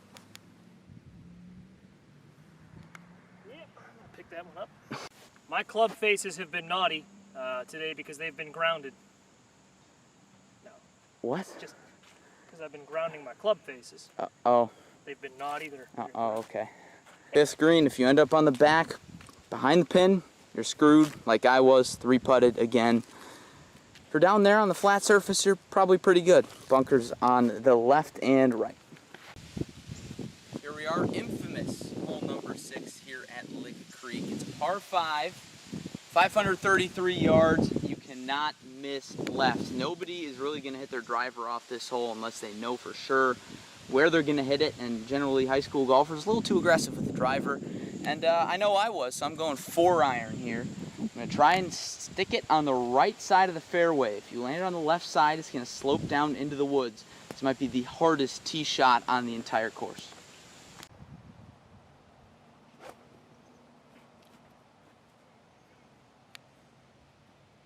Choke down 7. Here we go.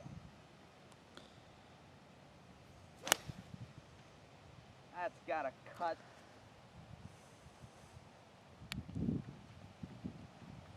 I'm short. could be worse. Yes, I'll take it. Joey's about to send this blue ball on its way. Yeah, you know, someone, as I was telling Larry, someone will be down there doing maintenance in 6-7 years, and they'll find a blue number 4. Farewell.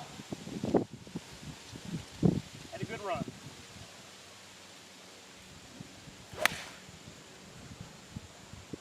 Might have been your best tee shot of the day. Into the woods. Yeah. I don't know if we'll find it, but no. It'll be a little bit easier to find. Someone might find that in early 2021.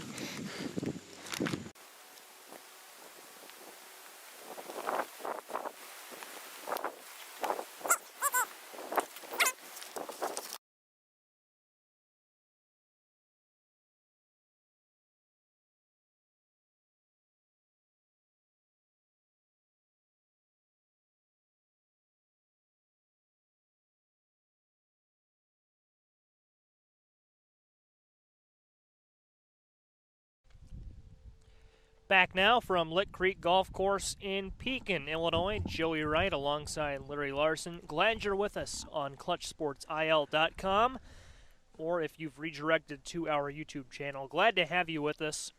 Larry just about set for Group 13, and a lot of big names and big-time swingers in this group, starting with Sean Curran, the Clemson commit. Yes, you bet. He is 3 over today, so he's right up there on the leaderboard. If we talk to him, I'm sure he'd say he's left some shots out there, but he's a big hitter. I'm excited to see him. As am I. Again, the Clemson commit is Sean Curran, not Syracuse, 2 orange schools on the East Coast. And he will, I'm sure, be a force in the ACC. Here's a shot on the way, and what a shot this is from the other side of the lake. That is going to land to our right of the green, but it's going to roll onto the fairway. We have not seen an approach shot do that today, Larry. No.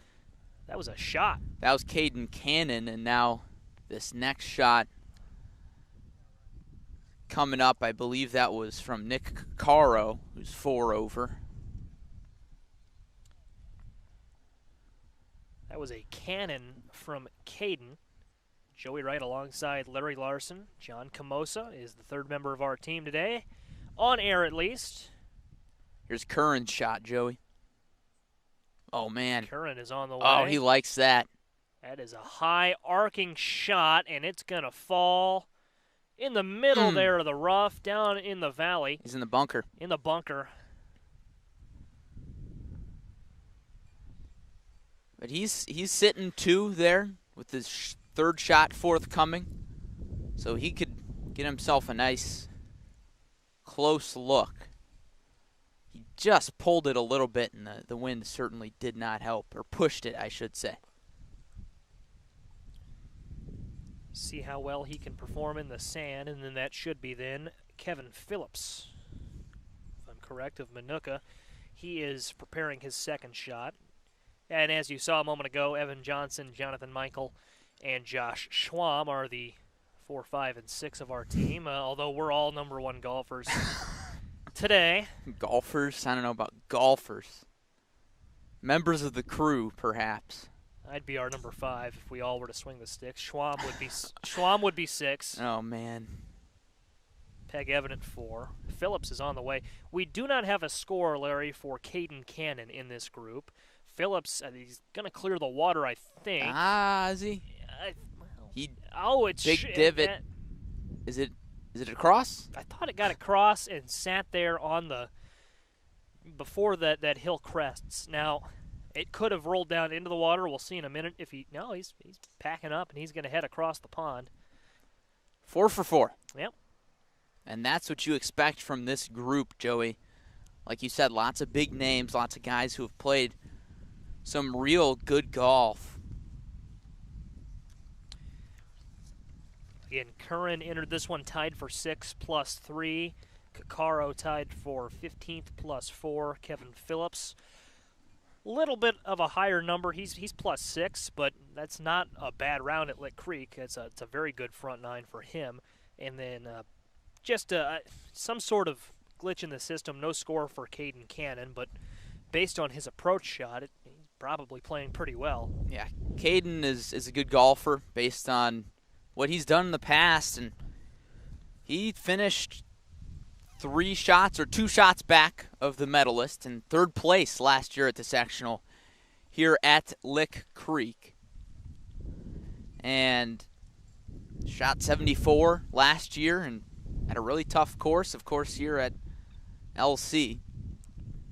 Qualified for state, was the regional medalist last year, and didn't get first on his own team this year. And, of course, that's a testament to the O'Fallon Panthers. They got better. Only lost their regional by 1 stroke. It's going to be fun to see what this foursome can do.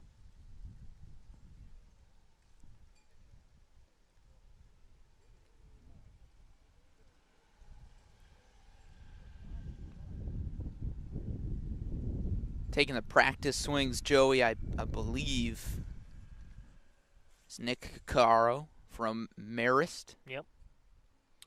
And then Sean Curran walking across the green. That would be Curran. Still making his way across the lake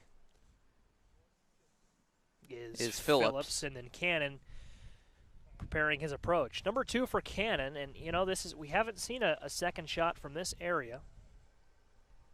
That would be 3, pardon me, because he went over the water on 2. So I was going to say, if he could just drive that far. I was going to say, that's a great chip, Joey. That's a great chip. Still rolling. He should have an easy 4 there if he wants par. Still some work to do. We've seen this green. If you're just joining us, eat people alive today, but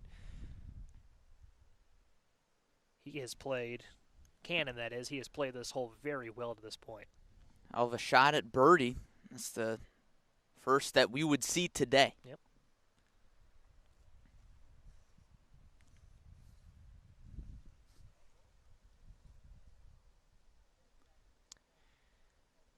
Up and on the way from Kakaro. Too much spin. Yep. Even though it's really tempting to open the club face and really try and spin one of these chips, you still got to hit it hard enough. You still got to close the face enough to really let it spin and roll out a little bit at least. because you want to get it there. You want to give it a chance or get it close. That's going to be a tricky 2-putt for Kokoro.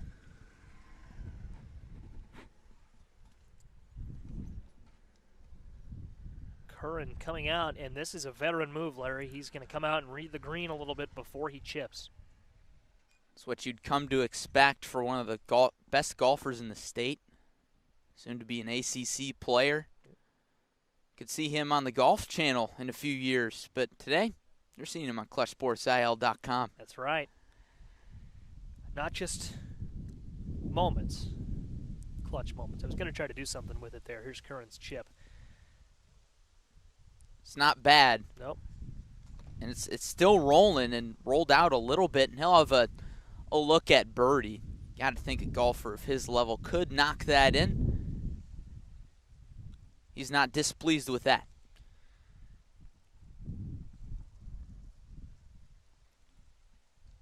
Yeah, just short there. He'll have a manageable look. And here's Phillips. Phillips is way off to the left. He's going to bounce it. He just made it over that bunker, Joey.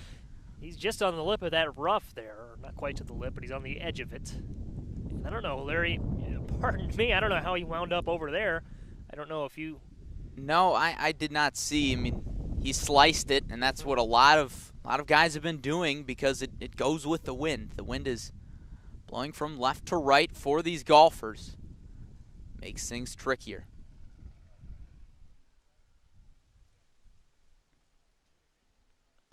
Joey, funny story about Sean Curran because we talk about him a lot, but he's slotted in the number 2 spot today for the Lincoln Way Central Knights because he lost his regional medalist playoff to his teammate, Junie Bai, who we will see in the following group, beat him in a 2-hole playoff.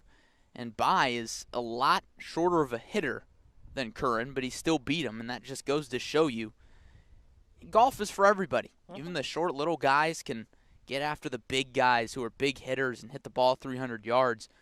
Bai certainly does not have the distance that Curran has, but still got just as much talent.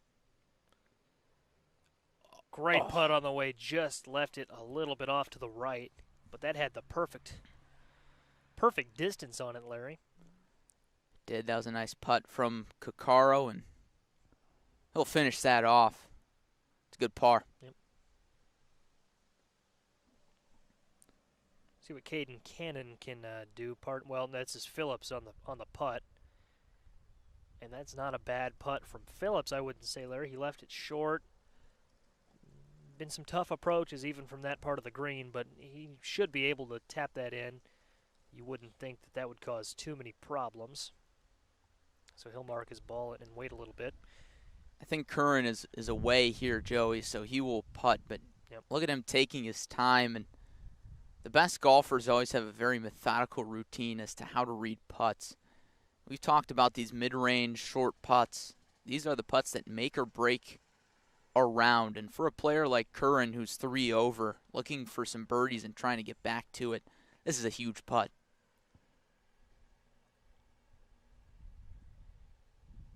Curran's putt is on the way. Oh, and nice. He got it. What a putt. What a putt. And that'll be a birdie. First one we've seen on this hole today. Could see another one. Cannon's got that short luck, but first Phillips will try to save par, I think. Well, and regardless, bogey. Larry, he's recovered nicely. A bogey putt on the way. Just missed it. Either way, if he had gotten that for bogey, that's a nice recovery given the obstacles that he had to face being so far off on the other side of that bunker. Cannon will have a look at birdie here, if I'm not mistaken. Big putt for him as well. And he got it. 2 birdies. Beautiful putt. Great approach on that. Cannon, the second shot he hit especially, that was a thing of beauty. Oh, yeah.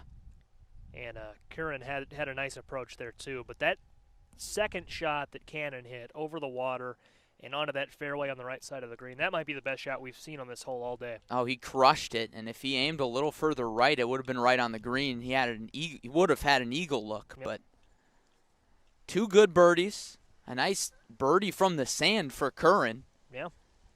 And great recovery. Yep, great wedge play from Cannon. The number 2 group for Lincoln Way Central: O'Fallon, Marist, and Manuka. That takes us to Group 14. This is the last group that we'll see that is a collection of Lincoln Way Central, O'Fallon, Manuka, and Marist. So the last we'll see of those schools before we get into some groups comprised of individuals. See Revis and Stagg and among other schools after that, so looking forward to that. But this next group we'll see, you mentioned the number 1 golfers, Junie Bai, Gavin White, Luke Petrovich, and Jack McKenna. We'll get you those scores in just a second. Take a look, though, and look at the individual leaderboard. Mason Minkle, your leader. He's through 6 holes right now, and I want to hit refresh. I want to refresh that just to make sure we're good. He's through 7, and he's still 2 under, so he is your leader. Ben Sluzis is in second.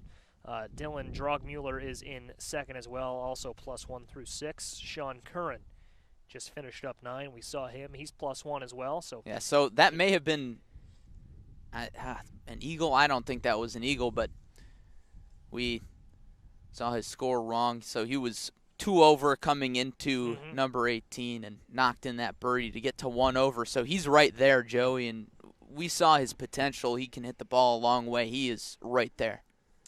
He certainly is. Cole Sanders is in 5th outright right now through 8 holes. So we'll see him here in no, pardon me. He started on the front 9, so he'll be on hole number 9 right now, but he's 2 over in 5th. That's your top 5, and we'll get you the scores of those we'll see here in just a moment. But first, Larry, tell us a little bit about this first shot, and that first shot was from Gavin White. He's in good shape here. He is. I did miss it. I did not see where it went, but these players, they know how to play this hole. But it looks like we're going to have a few players that might have longer shots over the water. Here comes one right now.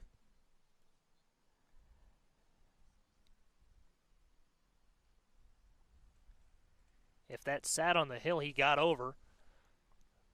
No telling, of course, it might have rolled down, but that did. Initially, I believe that went over the water. Give you some scores here, Larry. Junie Bai is 3 over right now. He's tied for 6th.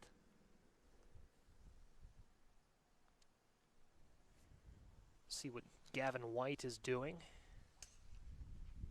He is +9 through 8, so. Here's the shot forthcoming from Junie Bai from the rough. Want to really flush this. He's got a pretty swing, and the iron comes out of his hands. But he made it across the water into that bunker. Joe, he was not happy with that shot. He swung and kind of like a baseball player, just let go of the bat. Now we see the shot from O'Fallon's Gavin White. He's across in the fairway. No one has thrown a club farther than I threw a 4-iron one day at Lake of the Woods Golf Course in Muhammad, Illinois. That thing slipped out of my hands on a tee shot and whoosh. See what White can do, though. He's, as we mentioned, 9 over. And shots on the way. It sounded good. That looks good. That looks like a great shot from White. Oh, it didn't quite have the distance I thought, but it still got over. And with a good, what do you want to do there, Larry? Where that ball's at? Do you want to do pitching wedge then on your next shot? You're going to take a 50-degree, 52-degree, yep. Something like that. Yep. A little more arc on it. Nonetheless, though, should be a manageable approach. Yeah, he's got a wedge in. Yep. All these guys do, and nobody found the water as far as we know. Back-to-back groups with nobody in the water. I'd say they've figured it out. It's interesting to see how the approaches, and we do have somebody in the water, Joey, so correction on that one.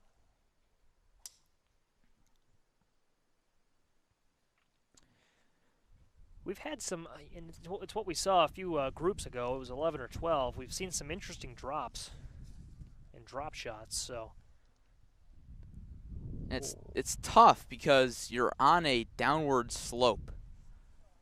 And those shots are just so hard to hit. So if you end up in the wrong spot and you want to hit a long iron or a mid iron across the water, it's tough to get those shots up in the air. real quick, Larry, Luke Petrovic is 7 over. Is Luke Petrovic, and Jack McKenna, he is 18 over through 8 holes. So McKenna has not had a great round. That's tough, Joey. McKenna, the number 1 for that Marist team, shot 82 at the Orland Park Regional to help the Indians get out. Well, and it's a testament. Red Hawks, I should say. Yeah, he's 55th, tied for 55th of 58 scored golfers. And that's just, Larry, that's a testament to this course. I mean, you mentioned his performance in the regional round. It's just such a Lick Creek. If you string a few bad holes together, it can add up real quick. Oh, yeah. Maybe you miss a green, and then the ball rolls away from you. It's tough. So tough. Oh, yeah. Gets away from you quick. Got away from me yesterday when we came out here and played. I think I shot 12 over on the front. Bounced back a little bit on the back 9, but like you said, it can really get away from you quick. See, folks, Larry says these things, and you don't know what I would give to shoot a 12 over here. It's just, it's a funny sport like that, isn't it? It really is. I was probably 12 over through 2 holes. Looking at McKenna's scorecard, Joey, not to rag on him at all, but just to give you an idea of what's going on with these golfers. McKenna started out with 3 straight 7s, followed by 6, 6, 5, 5, 6. So all but 1 hole that he has completed have been double bogeys. And it's just, you look at his scorecard there, Larry, and again, not to rag on him, he's playing better. He really is starting to figure it out. He was 1 over on 7 and 2 over the last hole. It's just, this course, it's so weird. We talked with Tom Siegel last night, the father of Colton Siegel and Rock Island's assistant golf coach. We'll see Colton Siegel later on, and he's just he's played 4 rounds here, never had a good one. It's just a tough course to figure out. It really is. And you can play it as many times as you want. You're going to see a different course every day with the wind and other factors and where the pins are placed. So really all depends on a number of factors.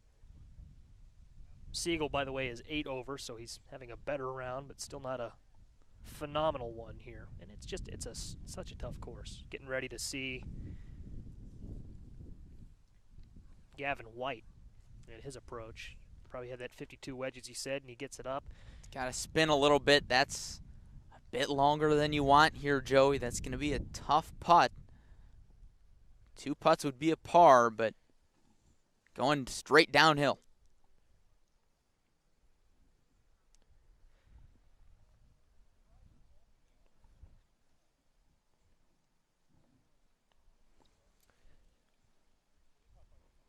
Not sure which player that was that landed just short. I believe that may be Marist's Jack McKenna.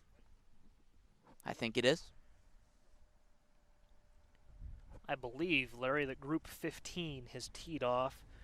That is one of a few threesomes we'll see. That is comprised of some individual golfers. We'll see Revis, we'll see Oaklawn Community, and Amos Alonzo Stagg is in that 15th group. Gilgenberg, Crosby, and Leda. We'll get to that. Still lots of work left for course. These golfers in this group here. Some talent for sure. It's going to be interesting to see how Bai bounces back from hitting it into the bunker. He was not pleased with that whatsoever, but all things considered, he's in plenty good shape. If he can put it close here, he'll have a look at birdie. Well, when you look at what Sean Curran did one group ago. Not from that bunker, but No, it the was green other bunker, side. But the sand no is less, not it's still possible. the sand is not a death sentence.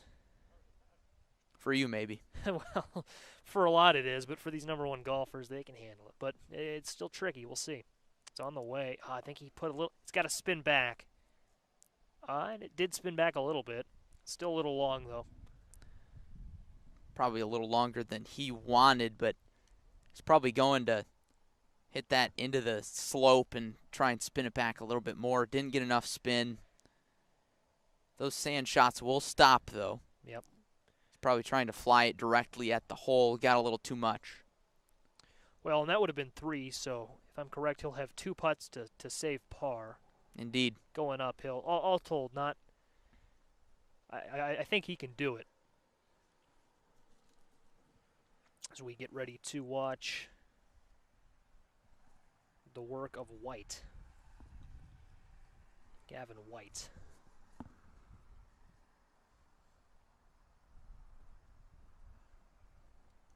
And he's gonna read this. He's gonna read this green here, Larry. I think we're gonna see a sand shot. Yep. From Luke Petrovic. First, we'll see Petrovic. That's a good shot. Just give it a little more gas. Would have been great.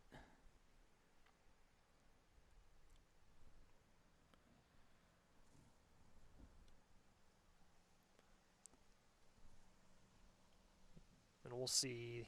That would be then McKenna, correct? That we'll see Yes. next. Yep. You can hear behind us groups teeing off on 10. They'll snake around, and we'll see them later on. McKenna, he's going to chip it. Interesting play. Needs to get some nip on this. Great chip. Great chip from Jack McKenna. Look at that. Still need a little more gas, but, you know, you can't help but be kind of tentative when you're chipping from that close on these greens. But all told, that's not bad. Still some work left, though. Yeah, but he could have done that with a putter just as well, you know. He'll be coming down, which will make that a little bit tougher.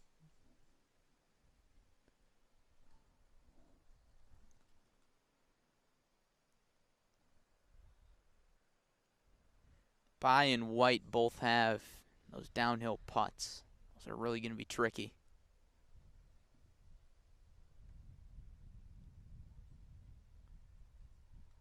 Bai's is on the way. He left it short, which still past the pin, or short of the pin, with downhill slope. Gets a little flatter. He should be able to knock that in, but that's a knee knocker, to say the least, for par. He's already 3 over. That's probably a little bit higher than he would like. Well, and just, you know, it's that 10-foot radius of the hole. It's we've seen it so many times today. People have trouble with it. Group 15 encroaches. Putt number 4 coming up for Gavin White. So this would be for birdie. So long birdie putt downhill, but if he could get it to go.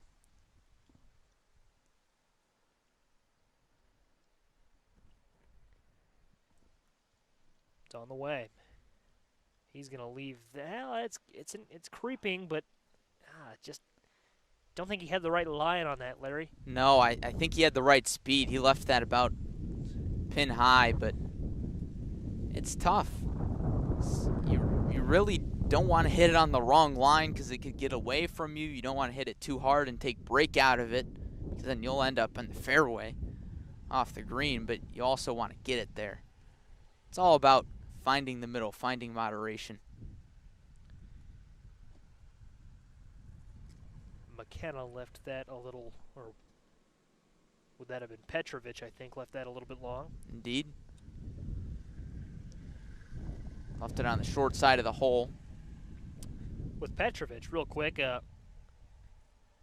not a ton of relevance, but I like that orange. Looks like he's got the orange grip on his putter as McKenna putts, and McKenna would really like to have this after the round he's had. Just missed it off. Line was just a little bit to the left. And that's tough. When you feel like you can't make a shot, you can't make a putt, those putts just don't fall for you. It's really too bad. We've all been there. Nice putt from Bai. And that would be then for par, for Bai, correct? Yes, sir. Those are the putts that save your round. Exactly. The putts you got to make. He made it.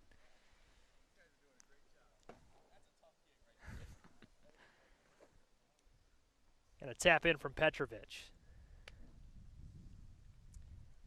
So just leaves Gavin White to finish us up on 18 here. This is Group 14. We'll see 15 next. 15's already ready to go.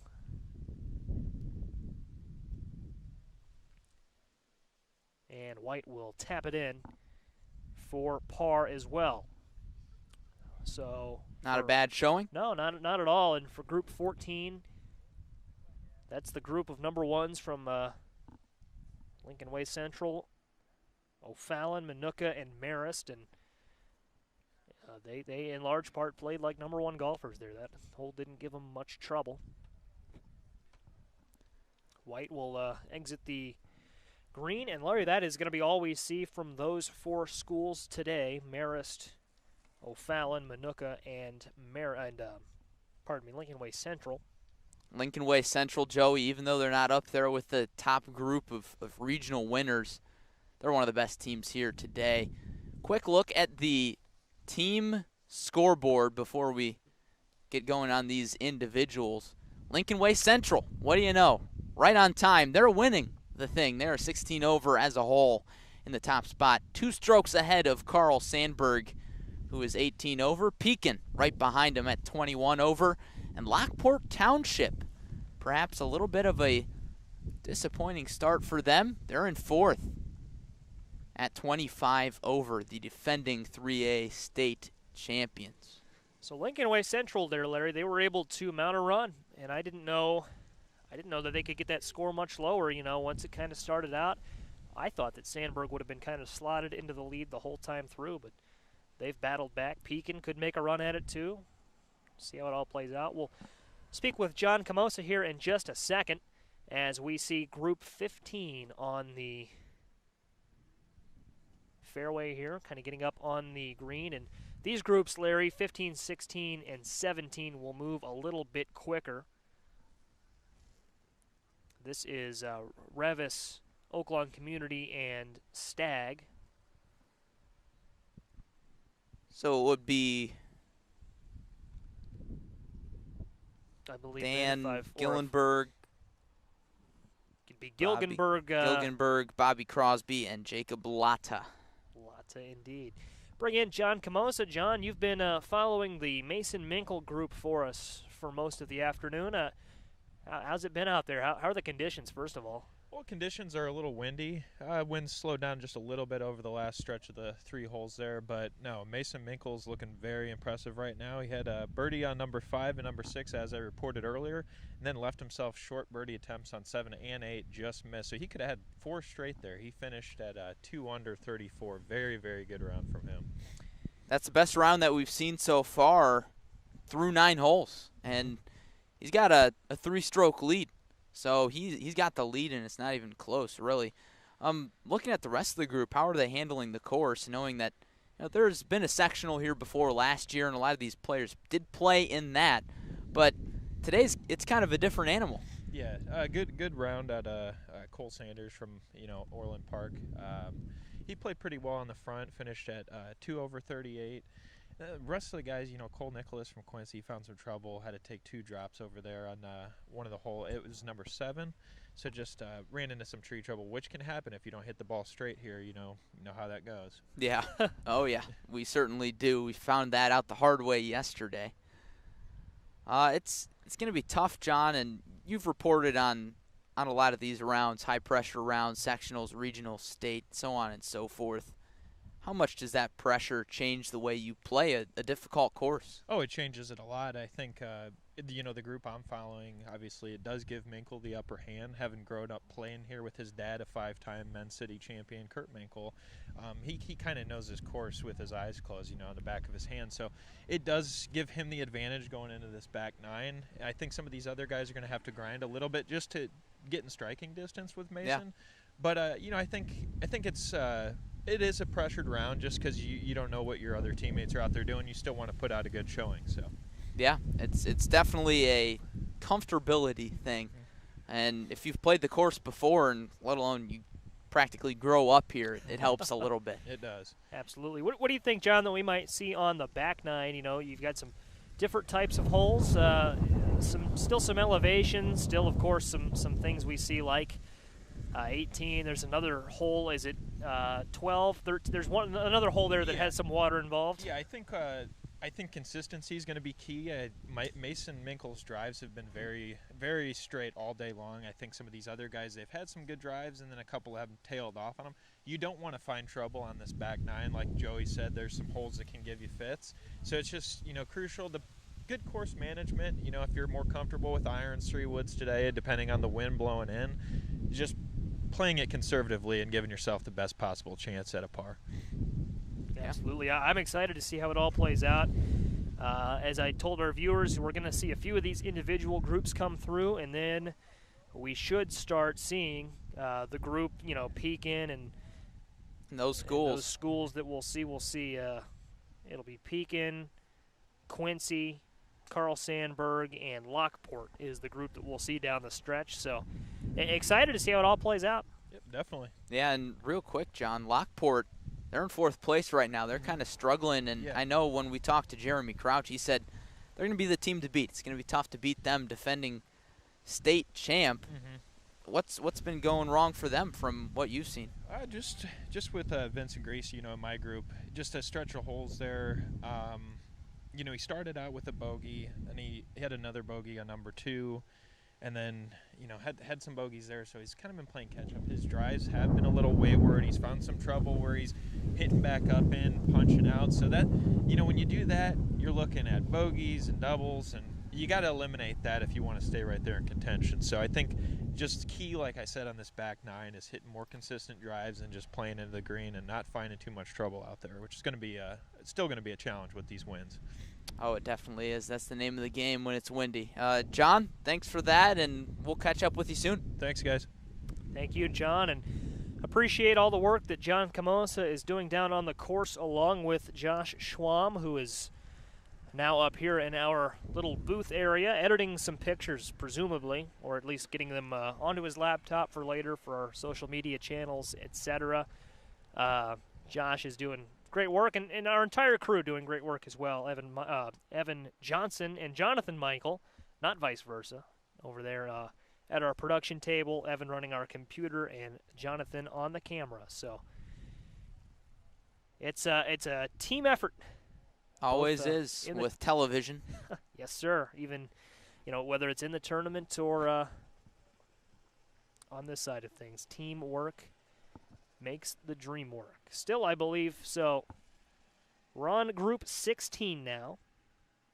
Shot coming over the water, line drive. Looks like it's got some good distance and a roll right up near the fairway bunker, or the greenside bunker, I should say. So in this group, Joey, with individuals, if I can get out our sheet about these individuals, this group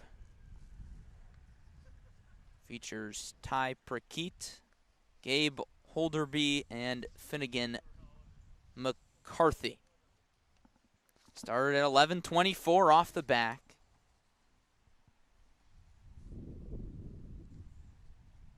Prakit from Belleville East, Holderby from Normal West, and McCarthy from Stag.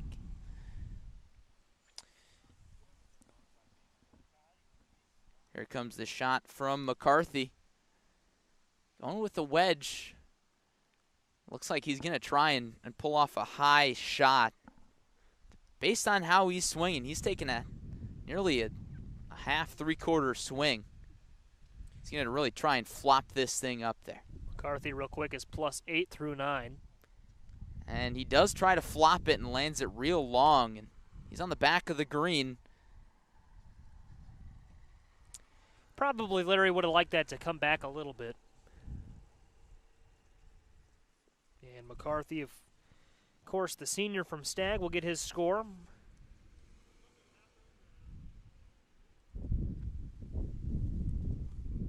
Pardon me. We had Brody McCarthy.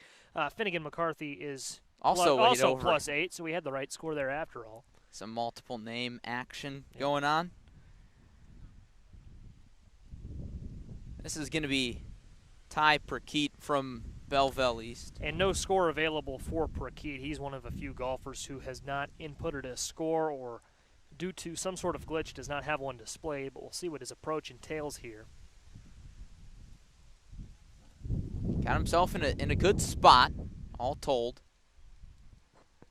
You're going to want to keep this thing low and kind of run it up near the pin.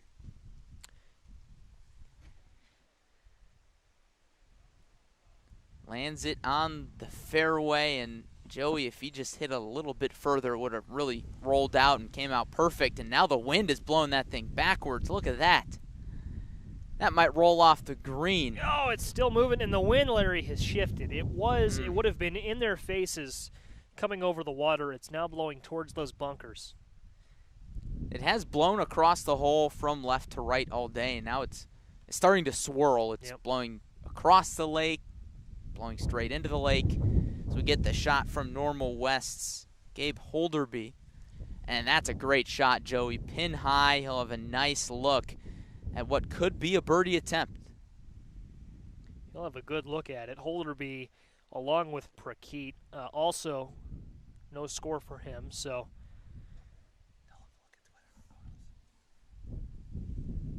we'll have to take a look at Holderby. Looks like he's playing okay, as does Prakeet. Photos now available on Clutch Sports IL on Twitter, so head to our Twitter account for some flicks from Josh Schwab. Good stuff from him today, and also in Metamora a week and a half ago. Ace photographer, if you will. Flexing for the gram. Yes, sir. Full album on our Instagram tomorrow. Clutch Sports Media on the gram. Joey, we're going to have putts from every spot on the green. Short, pin high, and from the back. But first, we see the attempt from Finnegan McCarthy. Senior from Stag. Knocks it about pin high, but he didn't have the line. He should be able to two-putt that, Larry. I mean, he's probably about 4 feet out. Should be able to line that up and get it done. You know, you hate to apply the jinx to him, but I think he can do it. Attempt from Ty Prakeet. Good pace, and he just burned the edge. Joey, that's a fantastic putt. He gave it a chance, but didn't miss on the pro side. Left it on the short side of the cup. Should be also another easy knock-in. We'll see McCarthy try one out here. McCarthy, one of the tallest players that we have seen today. A little bit like, was that Tyler Bass from Washington Yes. that we saw, the 6'8" center for the basketball team, the Middle Illini 2 weeks ago, and he missed it. See, Joey, that's why leaving balls on the back of this green and messing with that slope is just so tough, because even if you knock it pin high, trying to come down, you're still probably going to have a slider. This thing breaks towards the water. It's got some slope. We'll see if Holderby can knock it in, and he does. Excuse me, that's Ty Prakeet, so he finishes off a 2-putt. So, Joey, that's a great demonstration of how important it is to leave it short of the pin. Prakeet left it short of the pin, was able to 2-putt, and McCarthy left it on the back of the green and 3-putted. Here's Holderby. And Holderby taps it in. Larry, we have our vantage point from up here, but I think is it almost deceptively easy down there, do you think? Maybe some of these lies when you get to 5, 6, 7, 8, 9 feet away. We've seen a lot of putts that look relatively close from up here have not fallen to that. Yeah, you definitely get some deception in these greens. We were talking to one of the individuals yesterday, Daniel Gillenberg from Revis, and he literally told us, he said, the greens, I can't read them. You can't tell which way they're going to break, and some people are better reading greens than others, but these greens certainly have their intricacies, So you really got to look at them close. Some of them are double breakers. Some putts aren't going to break when you think they are. Some putts don't break. Some break too much, so on and so forth. Point being is it's tough to read sometimes. And you're right, Joey. They can definitely deceive you a little bit. Group 17 coming up. Just getting ready to hit his shot over the water is Daniel Shaler. And after Group 17, we'll take a look at holes 7 through 9, Lick Creek Golf Course, Larry and I's round yesterday. That's coming up after this group. This group is Lincoln Way West, Belleville East, and Moline. And here's Shaler getting ready to go over the water from Lincoln Way West. Low shot. Is it going to have enough? It will. Skips up on, comes over the hill. It'll be in that taller cut, Larry, but that's going to be a great approach shot for Shaler. It is, Joey. He'll have a nice look at it to get up and down. Try for a birdie. Lincoln Way West, Joey, almost got out of their regional as a team.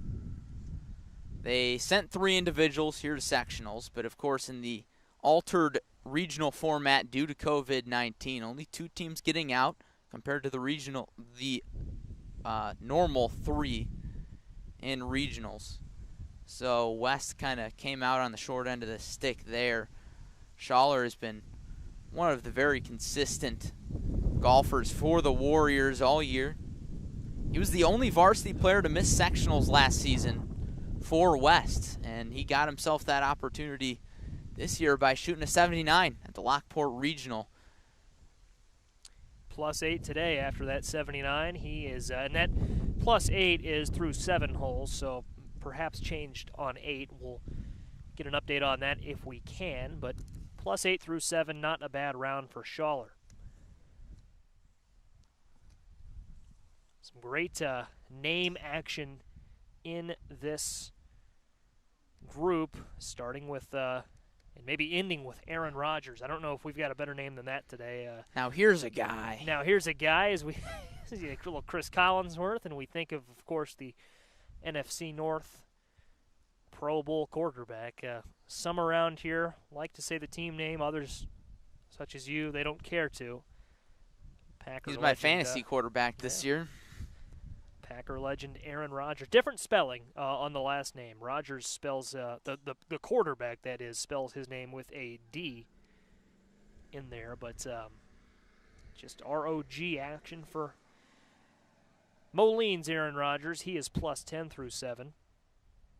Little over bogey golf, and honestly, Joey, since there's no state on the line and a lot of these players are really playing for pride and bragging rights. In these conditions, if you can come in around bogey golf, a few strokes under bogey golf, you're in pretty good shape. But looking at Aaron Rodgers from Moline, he finished 3rd at the Dragon Invitational, which takes place here at Lick Creek earlier in the year, and also at, I want to say, Parkview Country Club as well here in Pekin.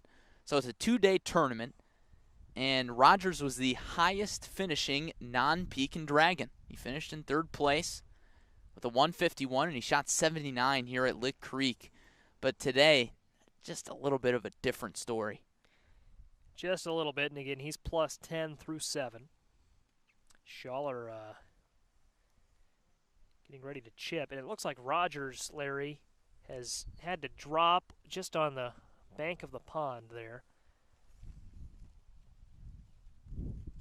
I've never seen the Netflix series, but perhaps you could say he's on the Outer Banks. Oh, man, that was a reach. He, along with, that's Rodgers and Phillips back there. Phillips will go first. Phillips in the navy blue, Belleville East Lancer. Belleville East, that's a great shot from Phillips, just on the edge of the green. Belleville East may have my favorite logo Really? in the tournament today, and as you look there on our graphic, it's almost a little bit tough to see, but I just love the Lancer action, the sword, the font. It's a very nice logo. Lincoln Way West also has a solid symbol, if you will. Schaller getting ready to go. Should be able to find the green with this chip. There's the wedge, and he left it below the pin, Joey. That's what you got to do, and that will tail off. He's probably not happy about that, but that's not a bad shot. As long as you leave it at the pin or a little bit below the pin, you're in good shape. He'll prepare for his putt as Phillips and Schaller make their way up to the green. So then, Larry, it should snake around. This group started at 11:36. If I'm correct, we'll have just a little bit of a break. I don't even know if we'll have that long of a break before we see what would be Group 1, which takes us back to team golf. Pekin, Quincy, Carl Sandburg, and Lockport. That group started on hole 1 at 10 a.m., so they should actually, there won't be that long of a gap between the two groups. We'll see that group snake through the 6 team groups, and then we will close with 2 more individual groups that started on the front 9 at 11:24 and 11:12. Flip-flop those, 7 and 8. So 8 more groups to go after this. We are over halfway through. Once this group concludes, that is. The day is flying along. Days like this tend to fly by. The round can get away from you. If you're having a good day, the round can go by in a flash, and you're just completely dialed in. A 4-hour round could feel more like an hour and a half.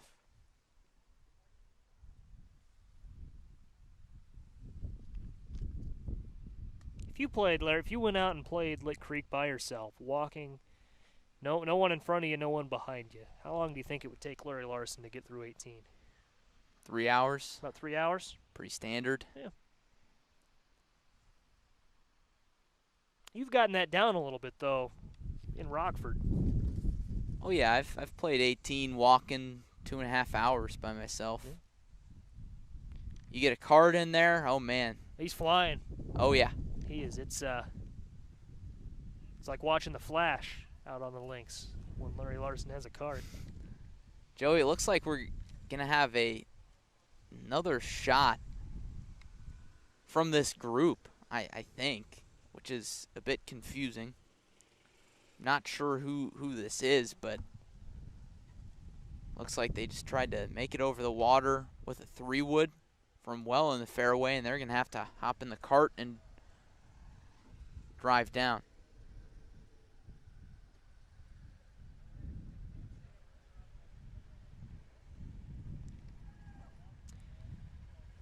That'll throw us for a bit of a loop. Mystery player. It's Josh Schwam. Someone let him down there. God. So hitting from below here, Larry, we're going to have, it's going to be Ryan Phillips. He's got a club in hand.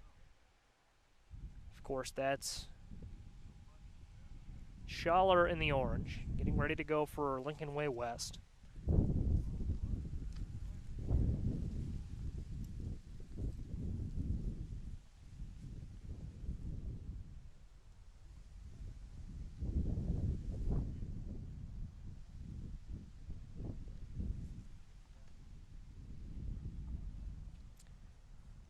Phillips and Rogers are beneath the bunker, and they're going to come up here.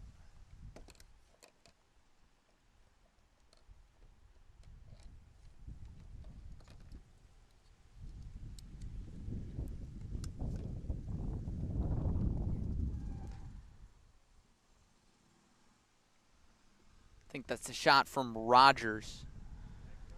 It is.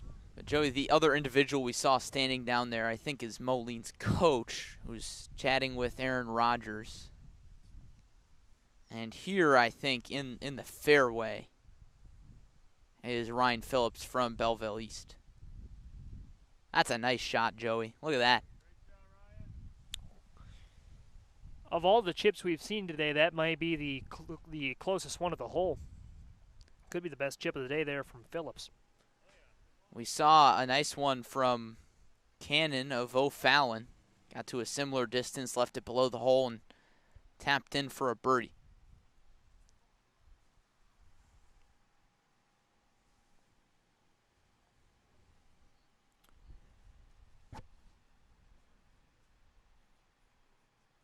So Rogers is setting up. And it looks like we've got a discussion between two coaches here way west and, Moline, as Rogers prepares to give his second chip a look. This would be, ideally, of course, to find the green. See if you can, and he'll do that. That's a great chip as well, almost right in the line of Phillips' ball. He almost knocked that in. Yeah.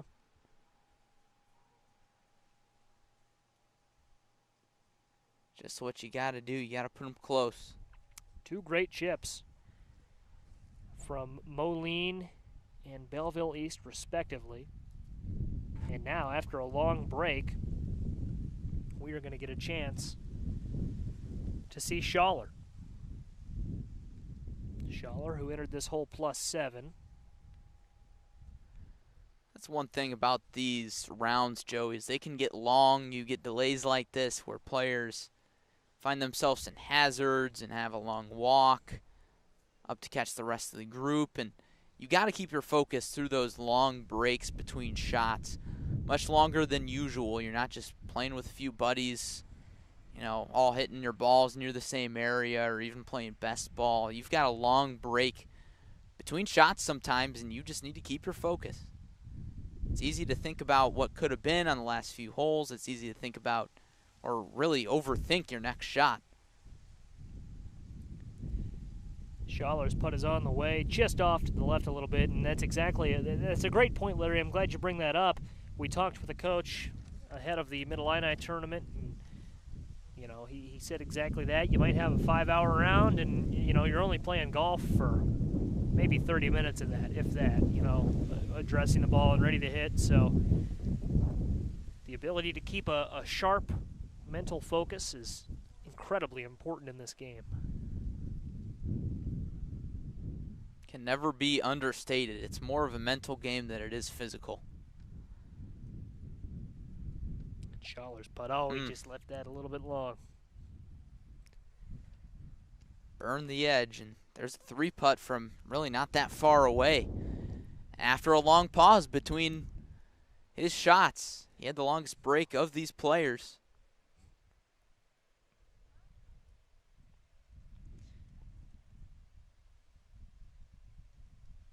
Sometimes it does not pay to hit the best shot. Tap in there. Rare.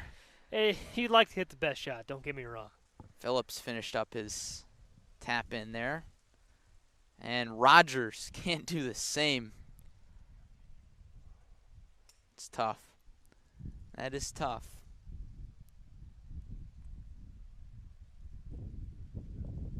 And Joey, what we have here is he's playing 2 balls because they're looking for a rules ruling. That's what the coaches were discussing. I think it had something to do with either the water or perhaps another hazard where he had it taken unplayable. But this is something you'll see every once in a while. Players playing 2 balls out. So that solves our mystery. Yep.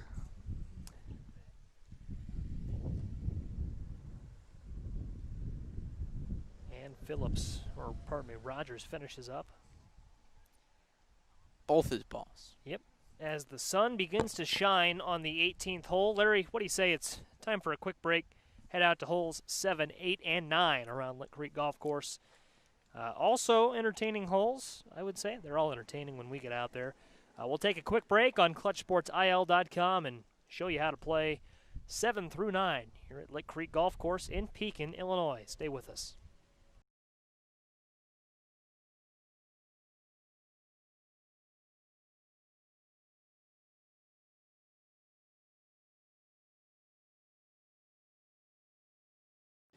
Hole 7 is a par 4, and there's a yard for every day of a non-leap year. That's right, 365 yards on this hole number 7, and if we take a look at it here, it's a dogleg right. So, you know, a bit of a tough tee shot if you can't get it up in the air, because it slopes down, then comes back up to the fairway, and then from that fairway, if you can land your approach shot kind of right where that starts, right before the hill crests, you've got a straight look off to the pin. So dogleg right, but other than that, pretty simple par 4. I can't imagine that this would give tomorrow's golfers too many fits. He goes left. So we learned the hard way on this hole. You don't want to miss right. You end up in the lateral hazard, but here on the green, it's sloping, and it's going to be fast. I've got to really hammer this thing through the short rough.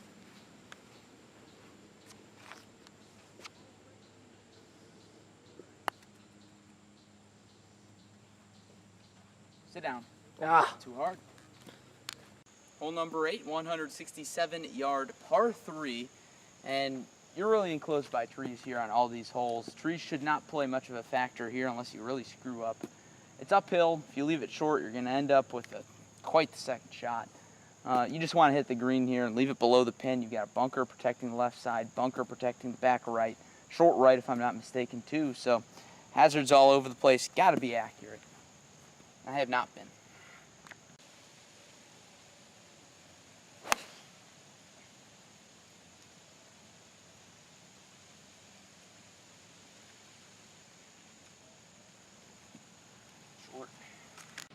Here we are on the 8th hole green, and it's going to be interesting tomorrow where they decide to place the flagstick. Now, here at Lick Creek, they like to put the flagstick in the middle of the green a lot of the times, and if they do that here, it's going to make things a lot easier for our golfers, because see, if they put it over there, you've got a bunker that would guard it. If you put it, you know, back there, that actually would probably be kind of favorable because it's kind of flat down there. But then down there, you know, a lot of elevation, some undulation, goes up, swoops down. So I think if the flagstick is right here where it is today, that is the best case scenario for our golfers. We've reached the end of the front 9. Here we are on hole number 9. Par 4, 410 yards, and as we'll take a look, it's pretty straightforward. Just a bit of a bend right, but you wouldn't call this a dogleg. It's a pretty straightforward hole. You're going to want to leave your tee shot just a little bit left because you see straight ahead, you've got those bunkers. 1 bunker and 2 bunkers, so those can cause a bit of a problem. But once you get over that, it should be a pretty straightforward hole. Just want to leave your tee shot a little bit left, stay out of the sand.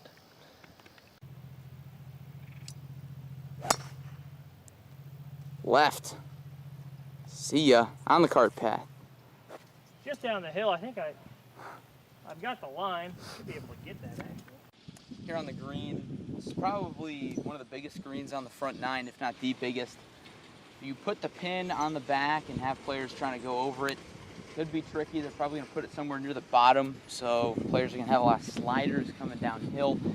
It kind of convexes into the middle. Near the front and near the back, it kind of slopes off. So it's a tricky design. I left it about pin high, and I'm going to have a big old bender to the left, and I'm probably not going to make it. Probably going to 3-putt, honestly. That's what I've done this whole front 9.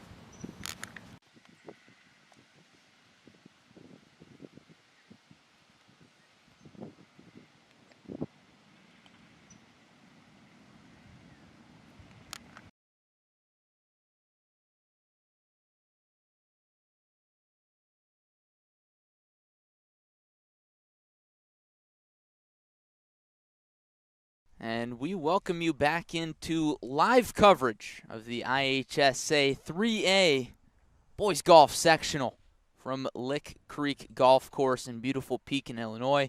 Larry Larson and Joey Wright in with you on ClutchSportsIL.com. Thank you for joining us. It's the final round of the IHSA golf season, Joey, and we've seen a lot of good golf. We've also seen a lot of bad golf. Taking a look at the scoreboard, it's Carl Sandburg and Lincoln Way Central tied at the top. Each team 19 over. Both teams through 10 holes, so it's going to come down to the wire in the team department. Pekin, the host, coming in at 3rd through 10 holes at 23 over. So they're within striking distance, especially considering they're the home team. And a brief look at the individual scoreboard as well. Mason Minkle leads at 1 under. He's got a 2-stroke lead on Sean Curran, who we saw birdie 18 roughly 20 or 30 minutes ago. He's at 1 over. Ben Sluzis, the defending medalist at the Pekin Sectional, is right behind him. He's 2 over. So, Joey, we should see a lot of good competition. I think we will, Larry, down the stretch. I want to take a look first at the team leaderboard. It's been back and forth all day long between Lincoln Way Central and Carl Sandburg. Carl Sandburg jumped out to the early lead, Larry, but Lincoln Way Central was able to close what was about a 4 or 5 stroke gap, and they had the lead for a little bit, and now Sandburg has tied it back up. They're tied again, as you mentioned, at plus 19 on the day, but Pekin, they have been within striking distance for a little while now. They were back 7 strokes just a few minutes ago when John Camosa was up here, and now they've closed it to a 4-stroke deficit. And Lockport waiting in the wings. You know, they're only back 8, so that they could make a run at it here with 8 holes to go. It's going to be very interesting down the stretch for that team title. And, of course, Pekin is on the shoulders right now of Mason Minkle, the overall leader, 1 under through 10. Sean Curran, though, he's brought it back to a 2-stroke deficit. He was down 3 a little bit ago, but he's closed that in to 2 strokes. Ben Sluzis waiting in the wings as well. Sluzis is 2 over through 11, so he might be running out of time. It may be too little too late for him, the Lockport number 1. And then Carl Sandburg has just been very consistent throughout the day, tied for 4th with Junie Bai of Lincoln Way Central. It's Ben Scheiber and Cole Sanders, who we will see down the stretch here in just a few minutes. Scheiber through 11 and Sanders through 10.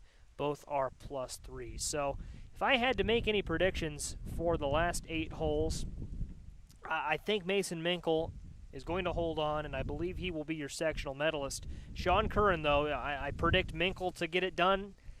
You can't count out Sean Curran. He's done a great job of closing that deficit as he has. He's only back 2. He could make a run at it. That would not surprise me in the least. But the way Minkle's been playing, you know, you would think that he holds on, but it can change on a dime here at Lick Creek Golf Course, and even just overall, you talk about the game of golf. Team-wise, I don't know that you can pick a winner. I mean, Sandburg and Lincoln Way Central, they've been duking it out all day long, swapping the lead back and forth. Pekin, plus 22 right now. So, in fact, in the last minute since we've been talking, they've closed it by a stroke. They're only down by 1 or by 3 now. So they could make a run at it. And Lockport down 8 strokes.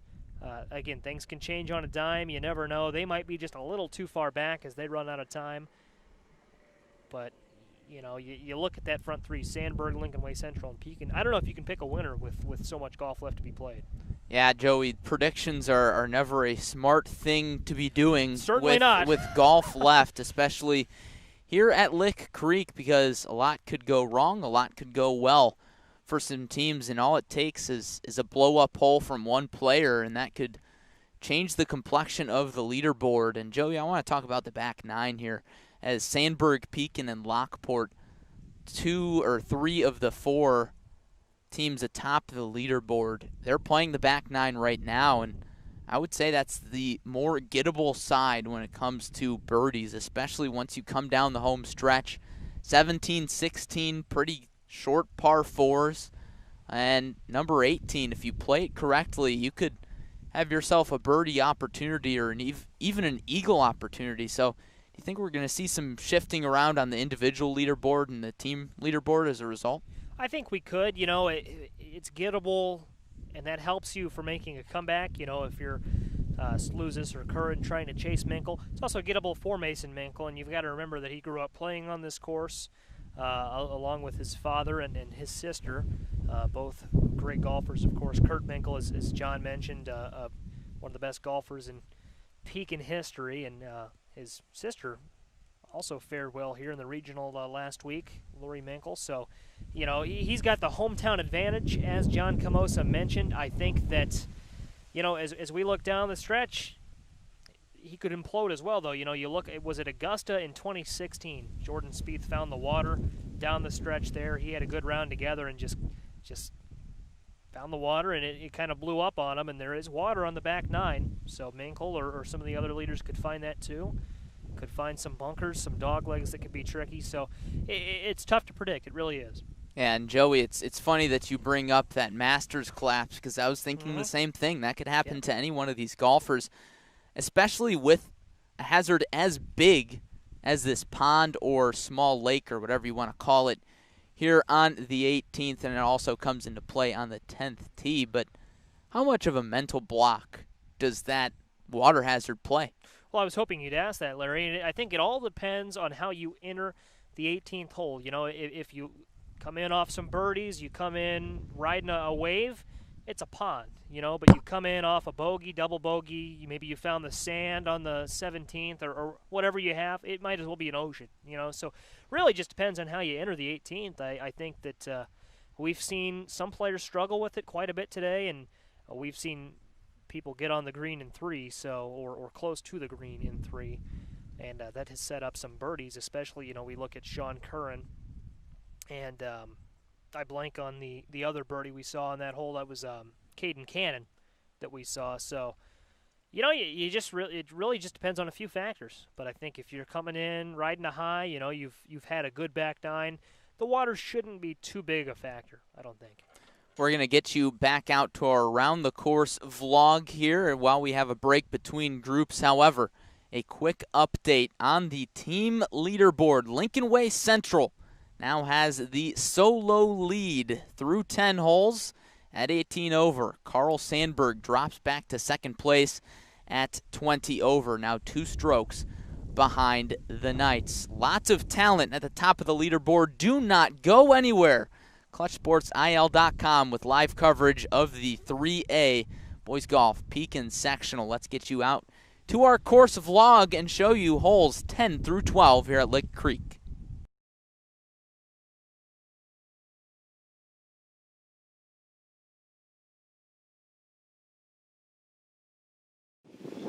Hole number 10, one of the trickiest angles on the course here. It's 350 yards, par 4. But you got to get it around this water, and there's no real good way to go at it. You could go driver and try and shortcut it, or you could go with an iron and go to the left. This is very similar to the play that you'll have on number 18, which we'll go over when we get around there. But this is tough. Me personally, I'm going with the iron, trying to go left. I don't have any confidence in my driver, but I think a lot of players are going to try and shortcut this over the water.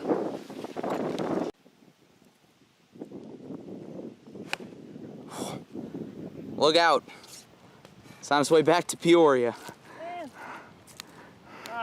Here we are on the 10th green, and as Larry said just before we started taping this, this is quite the green. You know, looking around, especially back there where Larry's ball is. Not great. Yeah, not a great lie for Larry, because he's on the bottom end of a slope, slopes up to the pin. And the pin really, if you look around, it's kind of at one of the lowest points on the green, kind of at the bottom. You go up, you've got a little slope down to the pin as well. Brief little collection area over there, bunker there, bunker there. It's a tough green, and if the pin is right here, you know, I think this is a very favorable pin location for tomorrow's golfers, just because it is kind of at the bottom of a lot. See where they tuck it away, though. Could be interesting. Hole 11 is a par 5, 533-yard drive. Dogleg left, and we take a look. Hit the golf cart. That's a free McFlurry at a Peoria area McDonald's, so we'll see if anyone goes for that tomorrow. No, but we look, you know, you've got a bunker on the left, bunker on the right.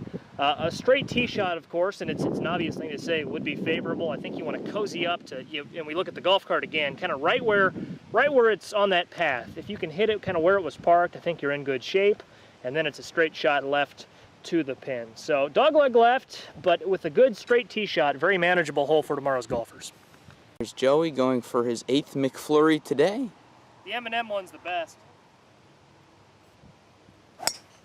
Oh, wow. Look at that. Hey man, when there's a fast food ice cream treat involved, I'll take it. Look at that.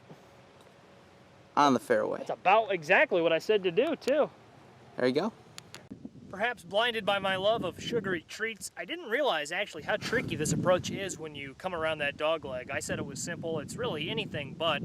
Turn the camera around, Larry, and we'll see just maybe, I hope the camera represents how steep of an incline this is to get to the green area. It's probably at least least a 50-foot incline where we're standing, right? I mean, it's got to be close to it. A lot of undulation too, so that incline's not all level. You know, you go sloping right, sloping left. On the way, makes for a very tricky approach. And then even where my ball is, the yellow one right there, I've got to go over a bunker right now. And then there's still a little more fairway action until we get to the green, and that is actually quite the sloping green. The pin tucked towards the bottom here. You want to land it short. You land it above the pin, and I hope our camera represents just how well. Actually, and I was obstructed a little bit by that bunker there, but you don't want to go over the pin. That's for sure. So it's actually quite the tricky approach here, going uphill. Here we are, hole number 12, a 150-yard par 3, probably one of the most gettable holes on the entire course. We're going to see a few birdies here tomorrow. Taking a look at this thing, you've got bunkers protecting it on the left, right, mid-right, and back of the green. So if you miss wide enough, you'll end up in one of those. However, they're not really hugging the green. So if you hit an errant iron shot, you'll probably still end up on the green. It's a big green. The biggest thing here is, again, we sound like broken records, but you got to leave it below the pin. Because of the water hazard below the green, it's going to make that break even more extreme. It's going to be really slippery going downhill, so you got to leave it short of the pin. We'll see if I can do it. I'm going to hit the 8-iron here. Hopefully we can knock it stiff. Still looking for a birdie. Could really use one. I don't think this hole's very gettable at all. Yeah? We'll see.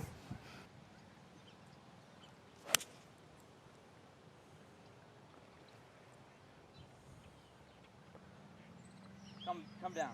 Come down. Keep coming. It's not going to be fun.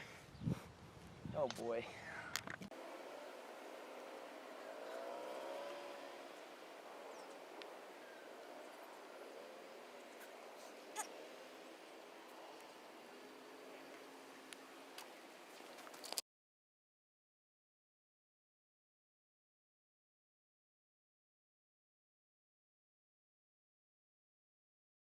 Welcome back to Clutch Sports Media's live coverage of the IHSA 3A Boys Golf Sectional from Lick Creek Golf Course in Pekin, Illinois. And Joey, it's turned into a beautiful day. Shockingly, it started out humid and a bit warm. Then a front rolled in. It brought along heavy winds and light rain. And now the clouds are rolling out, and it's bright and sunny off the 18th green. A lot of sun here as we look down at the 18th green. Beautiful Lick Creek Golf Course in Pekin, Illinois. Much like the course that we played yesterday, the beautiful fall afternoon. It was even a little hot yesterday, and the changing leaves and the calm winds. Although it's still a little windier than it was yesterday, it's turned into a beautiful fall day in Pekin, Illinois. And just, it was just a lot of fun to film those videos yesterday with the weather that we had. It's really just the biggest difference today is it's a little bit cooler and a little bit windier.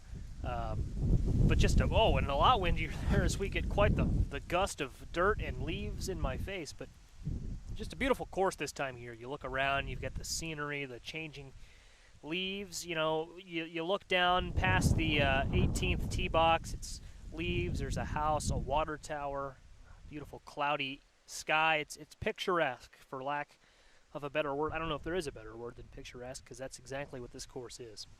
Fall foliage coming into full effect here in central Illinois, and it's been a little warmer than usual for the fall, so I think that plays a little bit of an effect as to when the leaves fall off the trees, and we see some color changes. And I can only imagine this course here, and maybe give it another week or week and a half, then the colors will really be showing.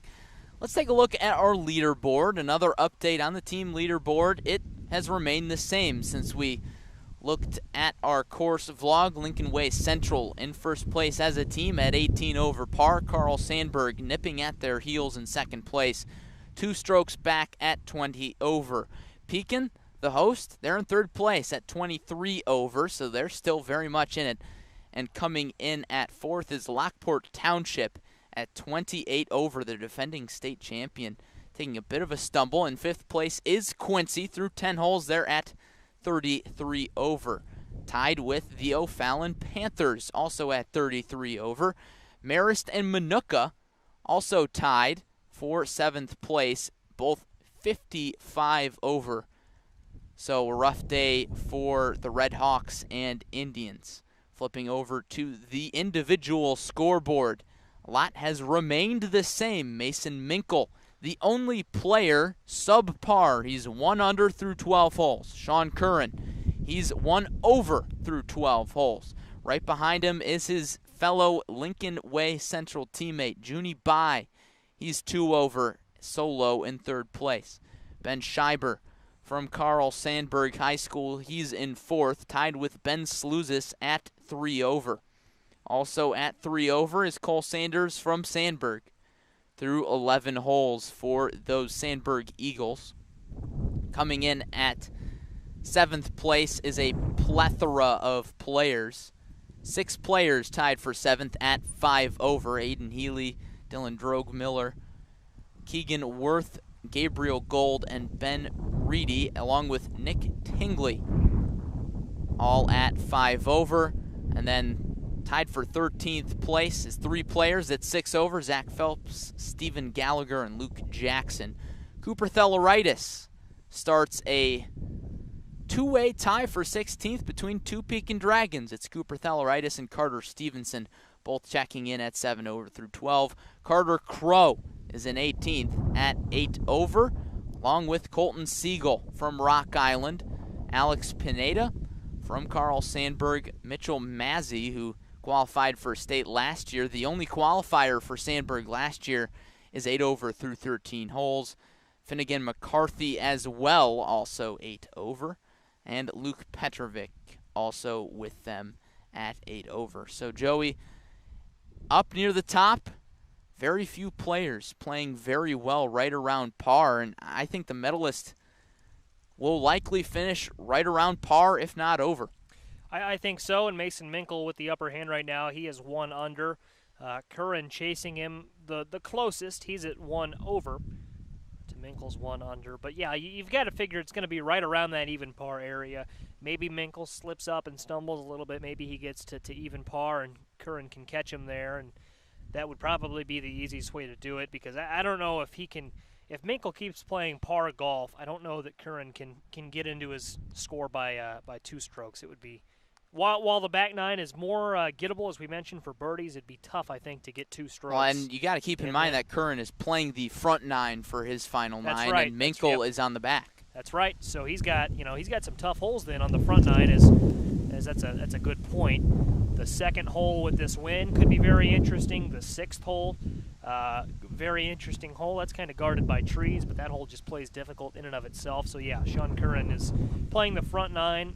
I think it'd be, if Minkle can play par golf, I think he's in good shape. But then you've got Junie Bai. Maybe he can snag something on the what would be the front 9 as well, because he's playing with Curran. Ben Scheiber as well, Ben Sluzis. We'll see what happens, but Minkle's in the driver's seat, I think, if he can keep playing par golf. Joey, I will say that you got to watch Sean Curran, because we saw his birdie ability on the 18th hole. Right. So he can pound the ball a long way and really make some of these holes a little easier for himself than some of these other hitters who hit it a little softer. So that's going to be something to watch. I think Sean Curran is very much in striking distance. He is. It's going to be really something that comes down to the finish. I have no idea who our medalist will be, but Mason Minkle and Sean Curran, 2 suitors for that title. Yeah, and Curran could make a run at it, but it's good to be Mason Minkle, if nothing else. Oh, yeah. Larry, to control your own destiny here. If he can, at your own course. At your own course, if he can snag a few birdies on a back 9 that he knows so well, it'll be tough. I'm excited here. We'll take a look at what we'd be on 13 through 15 now. Yes. On our course vlog, and excited to take a look at that. I want to give a quick shout out to Michael Gerlo, good friend of Clutch Sports Media, who loaned me so many of the balls that I went through on that round. I didn't lose as many as I did in Metamora because of that fescue. We played that a week and a half ago, but still lost a few. He's a great friend of Clutch Sports Media, watching at home right now. Friend of the program. Friend of the program. Appreciate his support, and everyone watching right now on ClutchSportsIL.com. We're on YouTube I believe our website right now is redirecting people to YouTube. So however you found us, we're glad you're with us. It's been a great day for golf at a great golf course in a great golf city, Pekin, Illinois, just a little bit outside of Peoria. Yes, they live, breathe, eat, and sleep the game of golf. And who could blame them? It's wonderful, especially on a beautiful fall day like this. Let's kick it back out to our course vlog while we have a break between groups. You're watching live coverage of the IHSA 3A Boys Sectional on Clutch Sports Media. Hole number 13, par 4, 350 yards. Yes, Larry smiles at me from behind the camera because it's just such a beautiful hole. Let's take a look at it, shall we? Oh man, it's slating to what has been a long round. We're gonna look straight ahead. Don't let that bunker on the left fool you. You don't want to miss right. You see some elevation changes there, a little swoop down and up after we hit the fairway, so you want to stay clear of that. Just don't miss right, really. If you can keep it to the left of the cart path and that little rough that surrounds it, you'll be in good shape. There's a bunker straight ahead. I don't think anyone's going to hit that. That'd be quite the drive, to say the least. DeChambeau's not playing tomorrow, so yeah, just hit it straight. Don't miss right, and don't even be afraid of the undulation there. You hit it in the bottom of that little valley, not a problem. Joey DeChambeau. Here we go. Okay, well, that'll run. That'll run. Cart Path City. Didn't hit the cart path. That little, not even a bunker, that little ground hazard stopped it. Taking a look at the 13th green, right now they've got the pin situated towards the top of it, and it's going to be interesting to see where they place it tomorrow. So if they put it down here, kind of at the bottom of the green, you know, it's going to make it a little tougher for the golfers. Right now where that pin is at, and we'll zoom in on it a little, I think we've got it. Yeah. Right now where the pin's at, you know, it's relatively easy for our golfers. You want to get it short. If you can get it short, you've got a lot of room to do that. It should be a pretty favorable hole, depending on where the pin placement is. 390-yard par 4 here on the 14th, and it's kind of like number 6. You don't want to miss the left. If you hit it short, you're going to be in a tricky spot. So you got to go up and then down, if I'm not mistaken. We'll see when we get up there. Honestly, it's kind of been one of those days where you just have no idea where the ball's going, so kind of switches up how you play the hole, but it'll be interesting. You got to try and hit a draw, but you don't want to pull it into those trees. Go.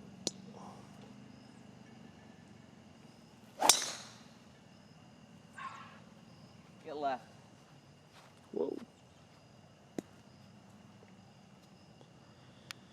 Cart path.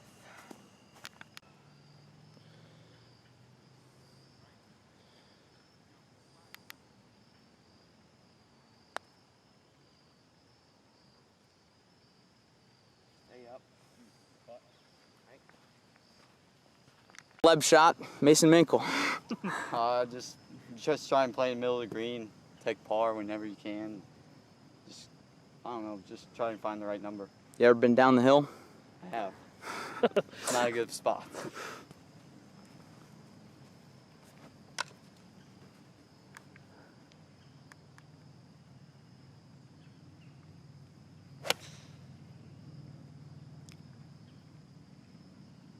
Fading left. Blow the pin. Not bad.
Welcome back to Lick Creek Golf Course, live coverage of IHSA State Playoff Golf at the sectional level here in Pekin. Larry Larson and Joey Wright in with you. John Camosa, the third member of our team, our course reporter, will be getting back to us here soon with an update from the course. He's following Group 6, which includes Mason Minkle, who is leading this tournament at 1 under par. And Joey, we've got a prolonged break between groups here. Our next group that we will see is through 15 holes, so we should be seeing them in give or take 20 minutes, 30 minutes, but we hope that you've stayed with us to watch a little bit of our course coverage that we recorded yesterday. And Joey, that's always a good time, and would probably look a little better if we were better at golf, but we did our best. Well, and you're much better off than I am, so we just do the best we can. But it was a lot of fun to play a beautiful golf course, and just want to take this time to say thank you to the entire staff here at Lick Creek Golf Course in Pekin, Illinois. It's a beautiful course, beautifully maintained, and they've been so accommodating with our crew and with our production. Anything we've needed, they've been here to provide.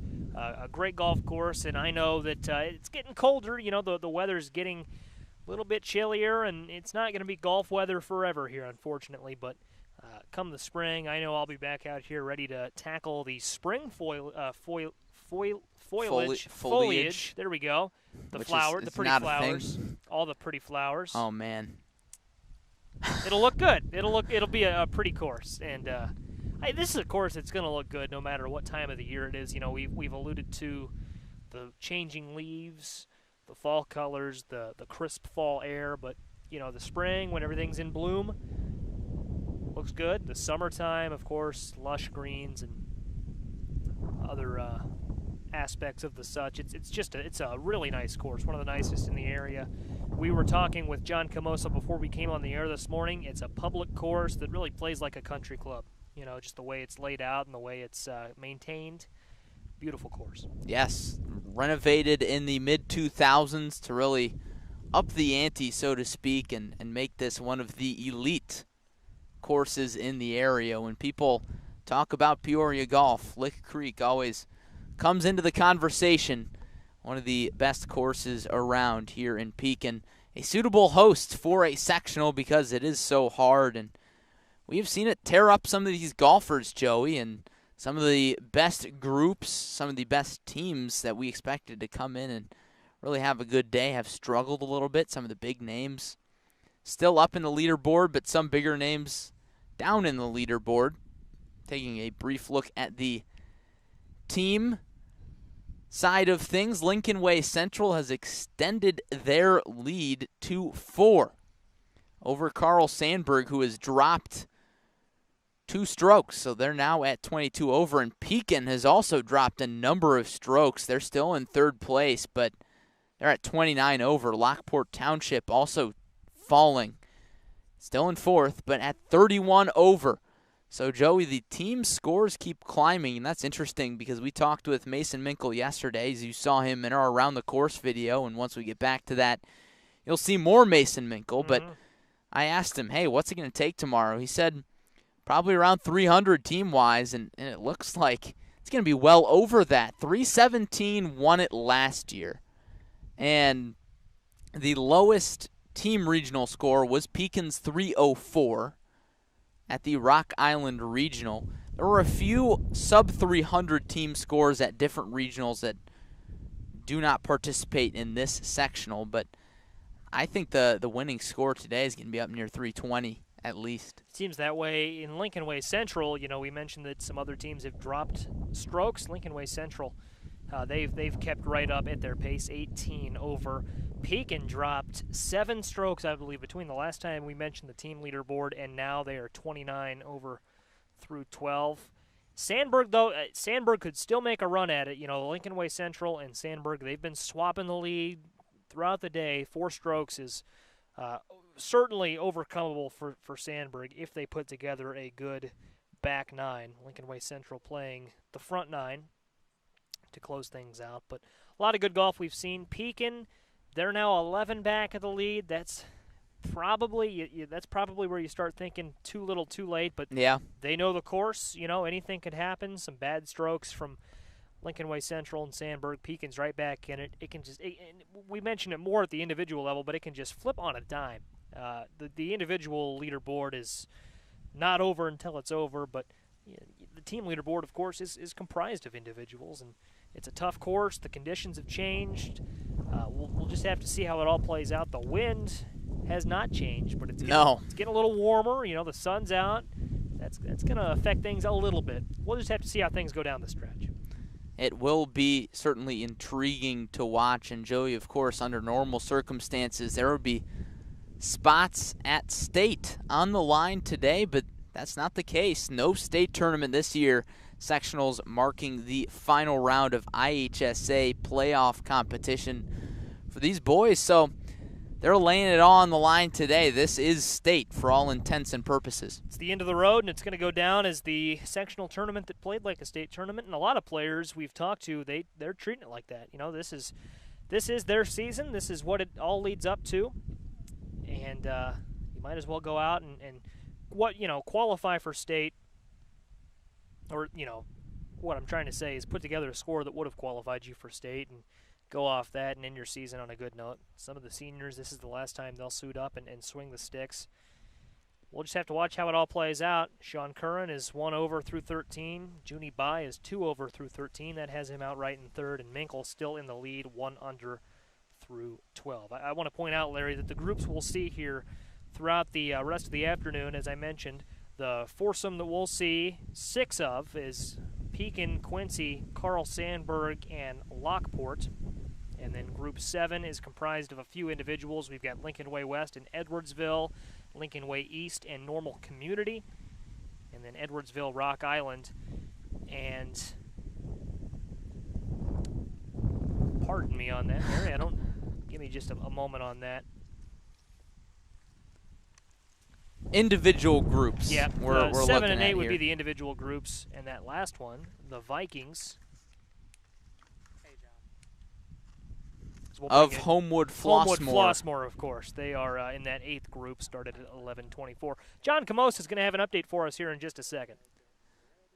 Excited Good to hear from him. John. Remember, he is following Mason Minkle's group, and Minkle is 1 under through 12. John, good to have you on again here. What have you seen?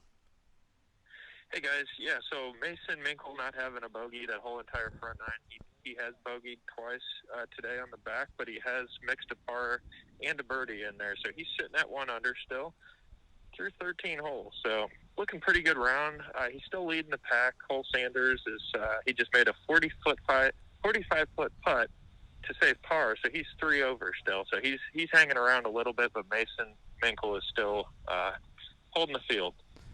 He certainly is. That's what we've seen on the scoreboard. And really, have you seen many other birdies out of that group?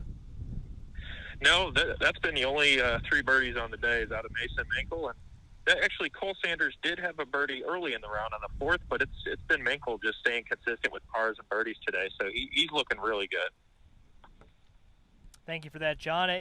Just real quick, looking at the rest of the round, do you think Minkle can keep it up? I mean, we're starting to think of maybe how this leaderboard might shift. He's got a 2-stroke lead over Sean Curran. Do you think he can keep it up down the stretch? I think he can. I think short game's crucial, and I've seen that. That wind really picked up on that par 3 on number 12, and he was fighting that wind into it. He was short into the bunker, almost saved par there with the short putt, end up bogeying that hole.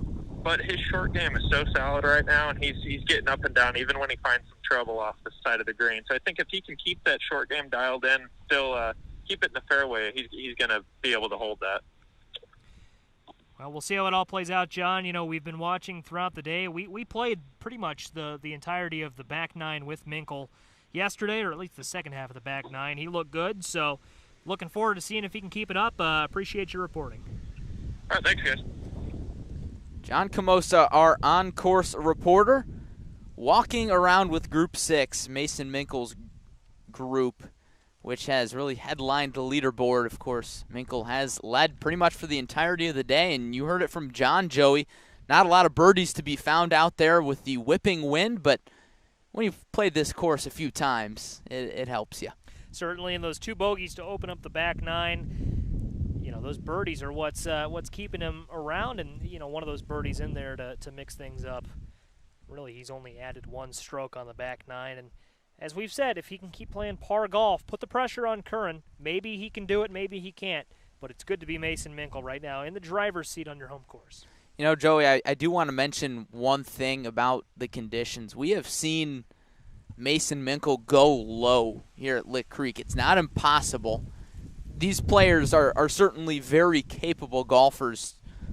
They could shoot under par under a normal condition day. If it was 80 degrees and sunny with 5-mile-per-hour winds, I think we'd see some scores under par as the wind really whips up right on cue seemingly. But considering it's so windy, having Minkle under par really speaks to his talent and how well he can battle the conditions. We've seen him shoot 33s, 32s on this course. Yeah, I mean, he on 9s. Certainly capable of doing so, yeah. And we talked with some coaches this week who said, you know, capable freak of nature golfers can go to 66, 67 on this course. Minkle, that would, of course, be a great round, but he's certainly capable of doing that. That big gust of wind probably caused some birdies, or not birdies, some bogeys and doubles there. I'm interested to know how many shots that may have affected. Big gust of wind right there. But, yeah, Minkle, he's in the driver's seat, knows the course well. We saw, and we'll see here in just a minute as we await our next group, we played a lot of that back 9 with him, and he looked good and he felt good. Certainly was hitting the ball well yesterday. Just happened that we bumped into each other then. We were out playing our round. He was out with Dawson Knoll playing their round, and we were able to finish up the course together. Looked good, and I think he can keep it up. I feel good about his chances. You certainly have to, because the hometown kid, he knows the course, as we've detailed so much today. As we continue to wait on group number 1, coming around to 18. You got to figure they're on hole 16 or 17 now. We will send you back out to our on-course vlog. Joey and I went around and played Lick Creek yesterday in some beautiful weather. We're taking you down the home stretch. It's holes 16 through 18. We'll be right back with live coverage on Clutch Sports Media. So this hole is hole 16, and it's a dog leg left, so you want to go right over the fairway bunker or just left of it.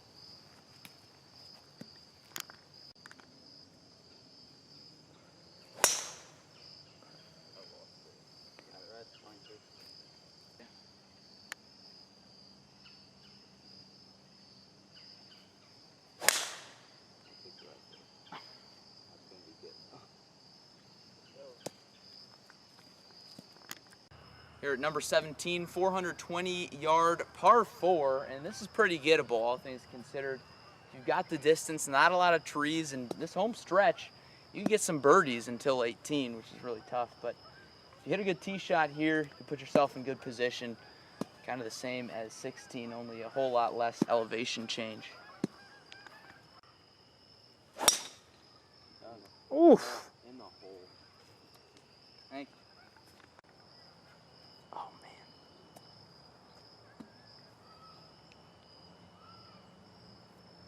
man. No. Into the sunset.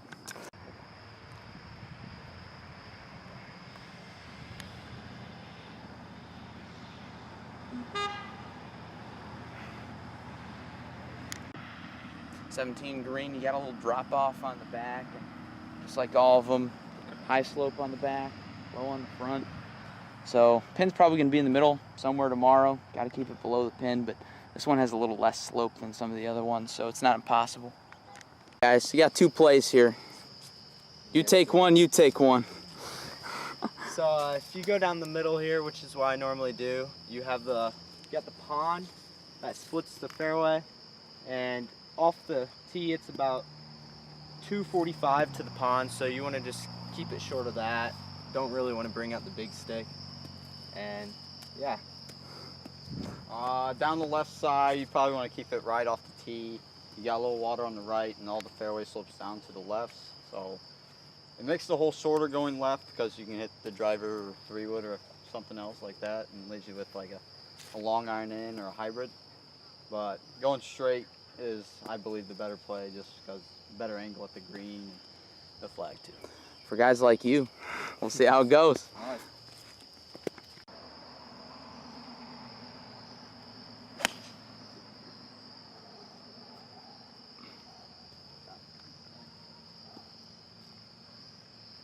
Good shot. Wait.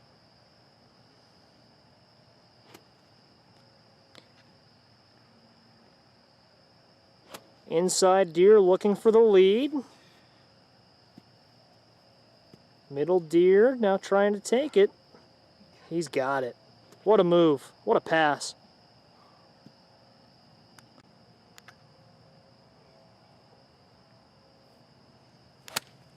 Yeah. He got it. Larry hit it over. Let's see if I can do the same. Close out strong on the 18th hole. Kiss this one goodbye. Yep, goodbye Nike number 1. This is because I had to drop a new one. This is the first time it's been hit. Here we go. Oh. It's been a pattern. I haven't done that much today though. Take 2. Oh. Swinging out of my shoes trying to hit it over. As some of the best golfers in the area look on.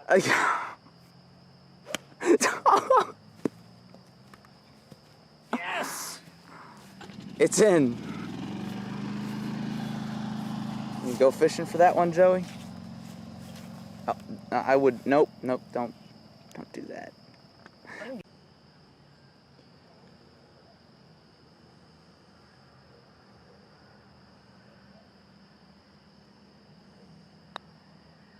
Got to slow down.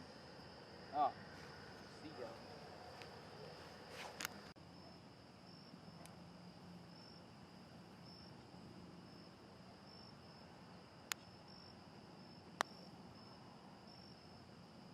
Stay up. Parking lot post round, as you can see, sun's setting behind me. It's dark. Joey, that was a whole lot of fun. It was a lot of fun, and you know, we had a chance to play with some great golfers that we'll see tomorrow. Just a lot of fun, beautiful course, and that's, you know, I'm tired, man. It's a tough course for you, tough course for me, and it's going to be a tough course for our golfers tomorrow. But they're the best golfers in the state, or some of them. You know, unfortunately, no state tournament this year, but a lot of the coaches and players we've talked to are treating it like that. So, you know, we're going to see some good golf tomorrow. They'll have to battle the conditions. They'll, as I mentioned, battle the course. But I'm really looking forward to it. I'm stoked. Yeah, I'm pumped, and you can see why people always talk about Lick Creek, and hopefully I'll have to come back here some other time and get our revenge a little bit on the course. But hopefully we gave you some insight as to what it's like, and playing with some Pekin golfers was a real treat there at the end. But now, back to live. Let's do it.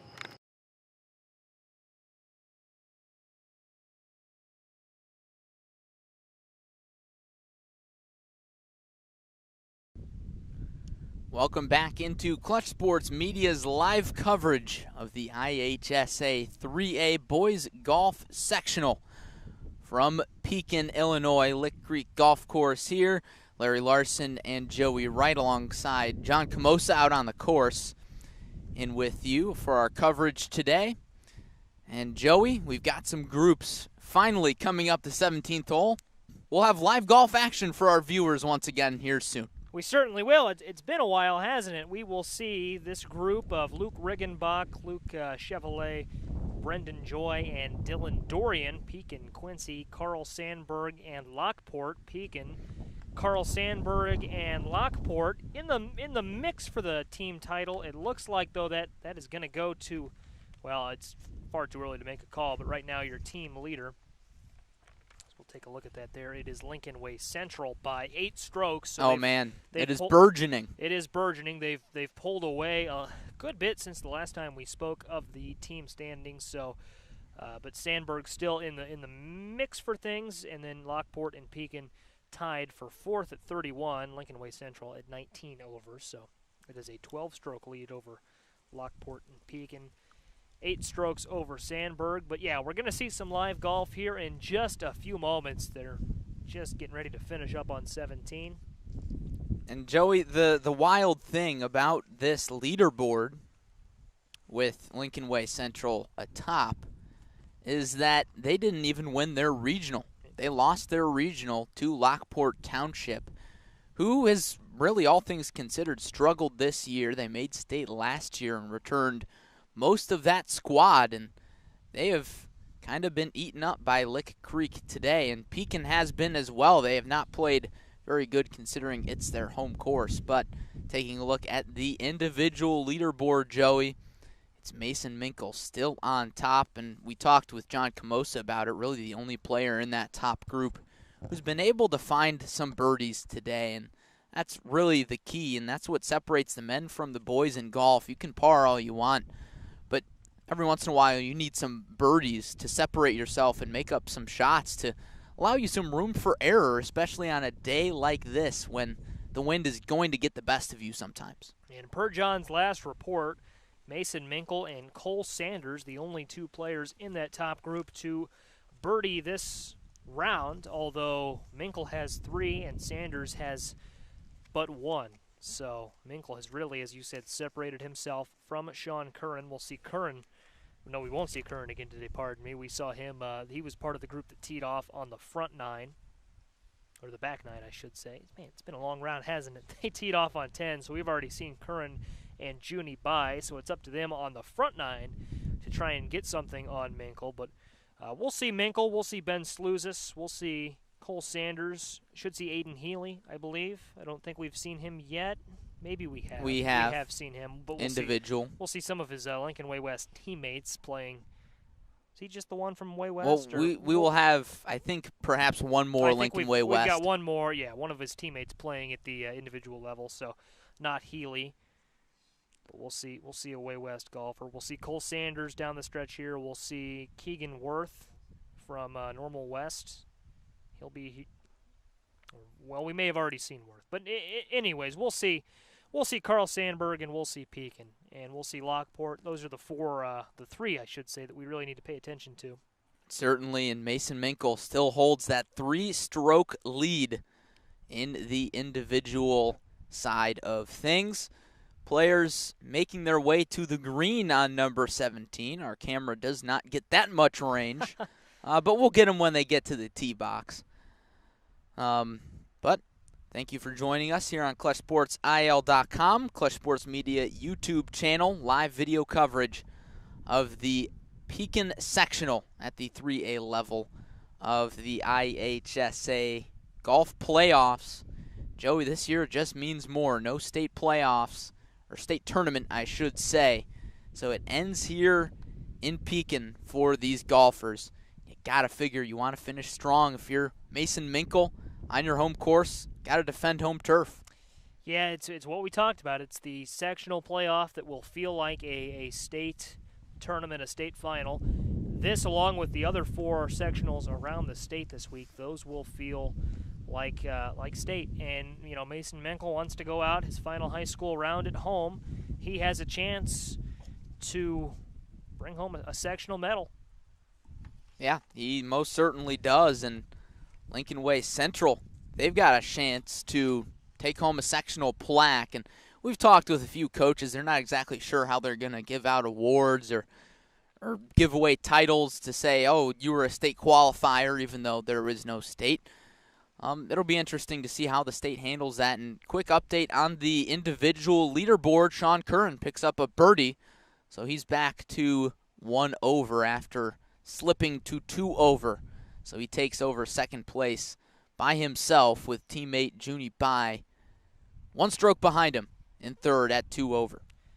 And Sean Curran, now that birdie's big, so he's 2 strokes back, but he's through 13, Larry, and that means he's not quite to hole 6 on the front 9. Hole 6, probably the toughest hole on this course. You've got to go over a lot of nature. You've got to hit the ball straight. You can't find the trees. It's hole 6 is so incredibly tough. He's not quite to that point yet. If Curran wants a shot at this, if he wants to make a run at Minkle, he's got to get through 6 clean. And that would put him at, he would be through 16 then, right? When he gets through 16, starting on 10, that would be through. So, or starting on 1 would be through 10. So he'd be through, and I've got to do a little math on the spot. He'd be through 15 or 16 before I think 15. we know. He'd be through 15 once we know if Curran really can make a run at it. And he would still probably need Minkle to make a mistake, which could happen. You know, there's some tricky holes on a gettable back 9 that Minkle could stumble with, conceivably, if something is just a little bit off.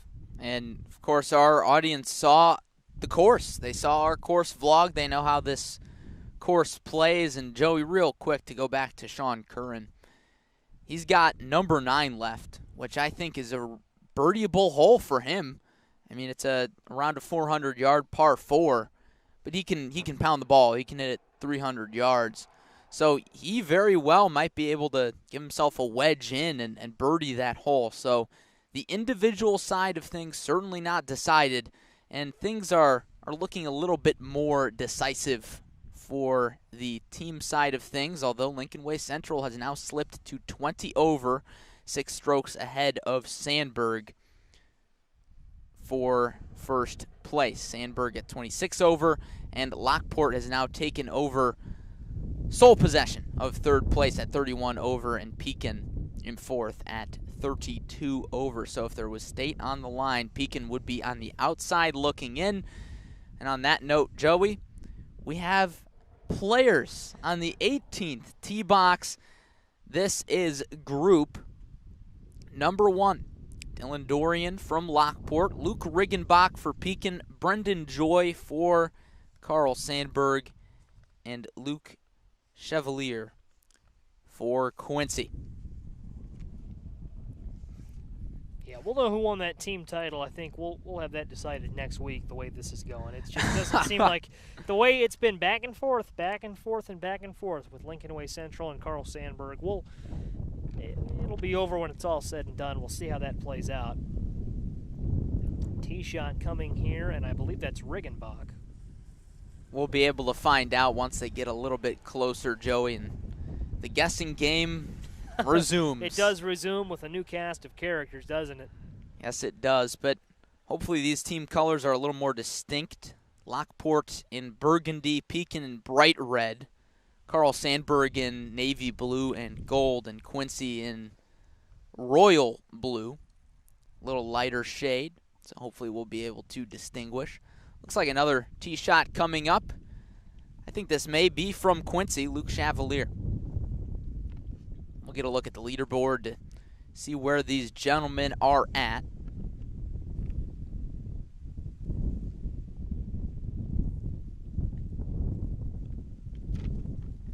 Good tee shots thus far. The wind is blowing left towards the bunkers.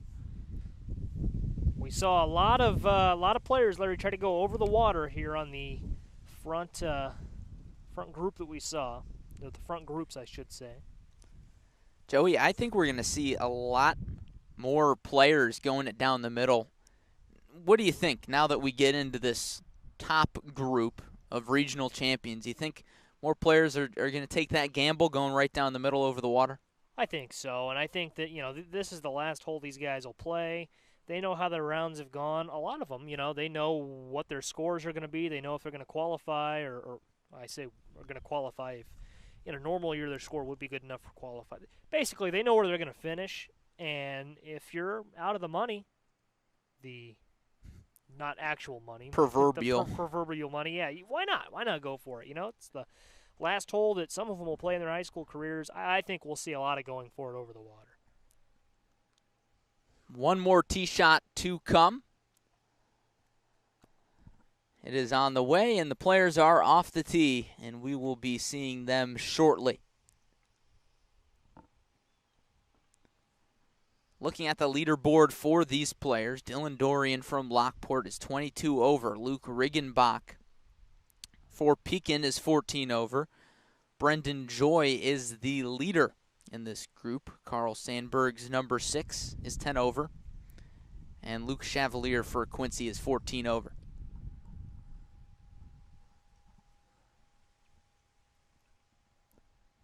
So Joey, 14 over would put you at 86. So that's a marginal round for a lot of these guys, and honestly, that's not terrible, and that's what you would come to expect for number 6 players on a tough course. And with these guys, a lot of the time, their score does not count, as the top 4 scores always count towards team scores. But sometimes you need that 6th score, you need that 5th score, just in case your 2nd player, your 3rd player, or 4th player trips up in a round. On a day like today, there's lots of wild cards out there, so maybe we'll see one of these players go low. I think we could, and yeah, it's when you get to this level of golf, this part of the season, that depth matters. The teams that make it this far, your Pekins, Lockports, Carl Sandburgs, etc., those teams are teams that they've got good 5 and 6 golfers who can go low. And you ideally you want to be sub 80. I think 81, 82, fine. 86 though, on this course on a day like today, you can't be too upset with that. If I'm not mistaken, each of these players have another year of high school golf. They are all juniors, except Dylan Dorian, who we are not exactly sure about. He was a late addition to Lockport's lineup today. Some shifts in the tee sheet. We had an individual withdraw and 2 teams make changes to their lineup. But Dylan Dorian, 22 over, thrown into the fire for Lockport today, and he's had a rough one. Larry, I'm watching, I believe that's Luke Chevalier, who is just making his way onto the fairway now. That would mean that he just hit his 2nd shot. Joey, it looks like we had a few players kind of split the difference between that play over the water and the play to the left. It appears that way, and now Chevalier is walking backwards up the hill. I think he's looking for a ball. I think he's helping another player look for a ball. I think there may be another player up there. It's hard to tell. The sun out in full effect. Well, I haven't seen another player up there, but that could be the case as well. But yeah, at least 2 of our golfers have gone to what would be the camera's right side of the water. That would be the left side, approaching it from these golfers' perspective. They've gone around it. Although now 2 ways to approach it here. You could shortcut the water from where they're at and try it that way, or you could hit it further along that fairway, which would be your 2nd shot. So that would set you up for a decently long chip for to get to the green in 3.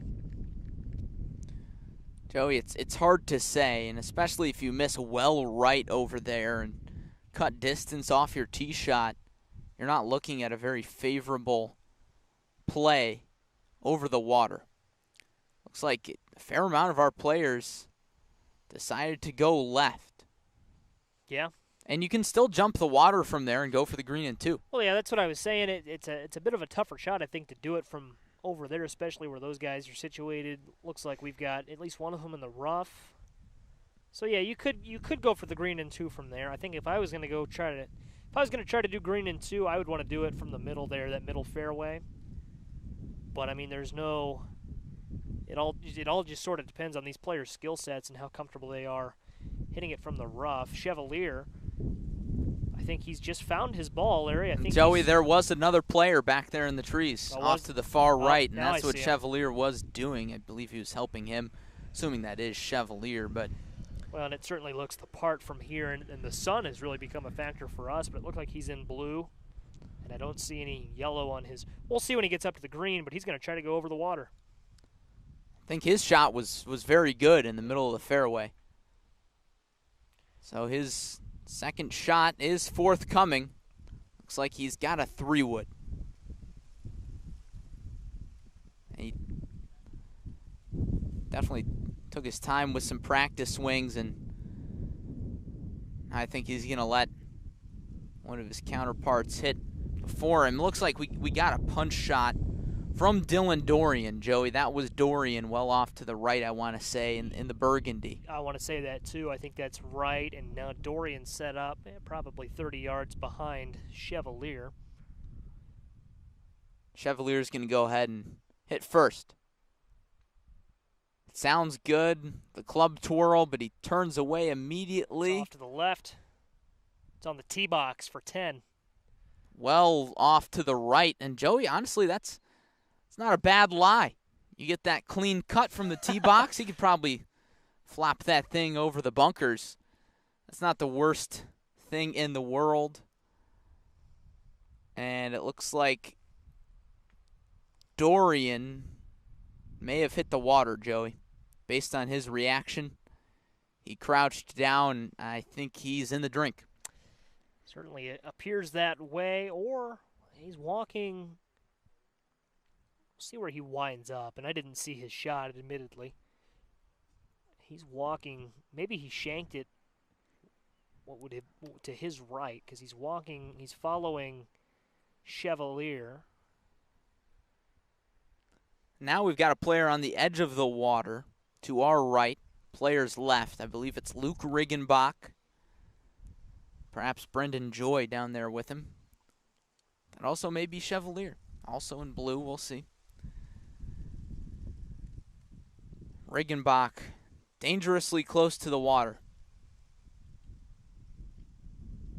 Shot is on the way. Clears the water by a wide margin. Takes a bounce in the fairway, and he will have a chip just short of that greenside bunker. A nice shot for him. Certainly was, and Larry, I don't know. Correct me if I'm wrong. I don't believe that crested that hill. I think it's still kind of down there on the lower level. Yep, so It is short of the greenside bunker. Yep. So up near the green. Yep. Pretty good shot. We'll be able to tell a little bit more once these players get up near us. Again, this is group number 1. Players from Lockport, Pekin, Sandburg, and Quincy. I'm curious, Larry, what happened with Dorian then? Because he's walking with Chevalier. I believe if he'd found the water, if I'm correct, how they've been playing it is you would have to drop on the, yes, on of the course. other side of the shore. The shore. The shore, I say. It's some ocean, but oh, for some players. He likely got across, probably sliced it a little bit.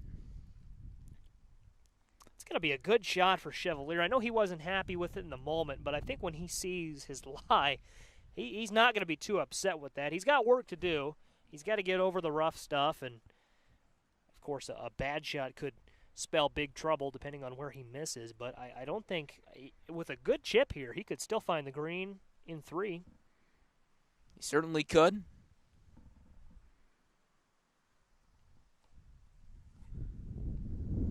Well, within the realm of possibility.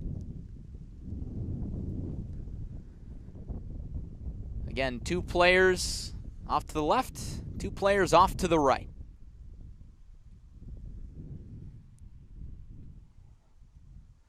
Pekin's Riggenbach hiking up the left side.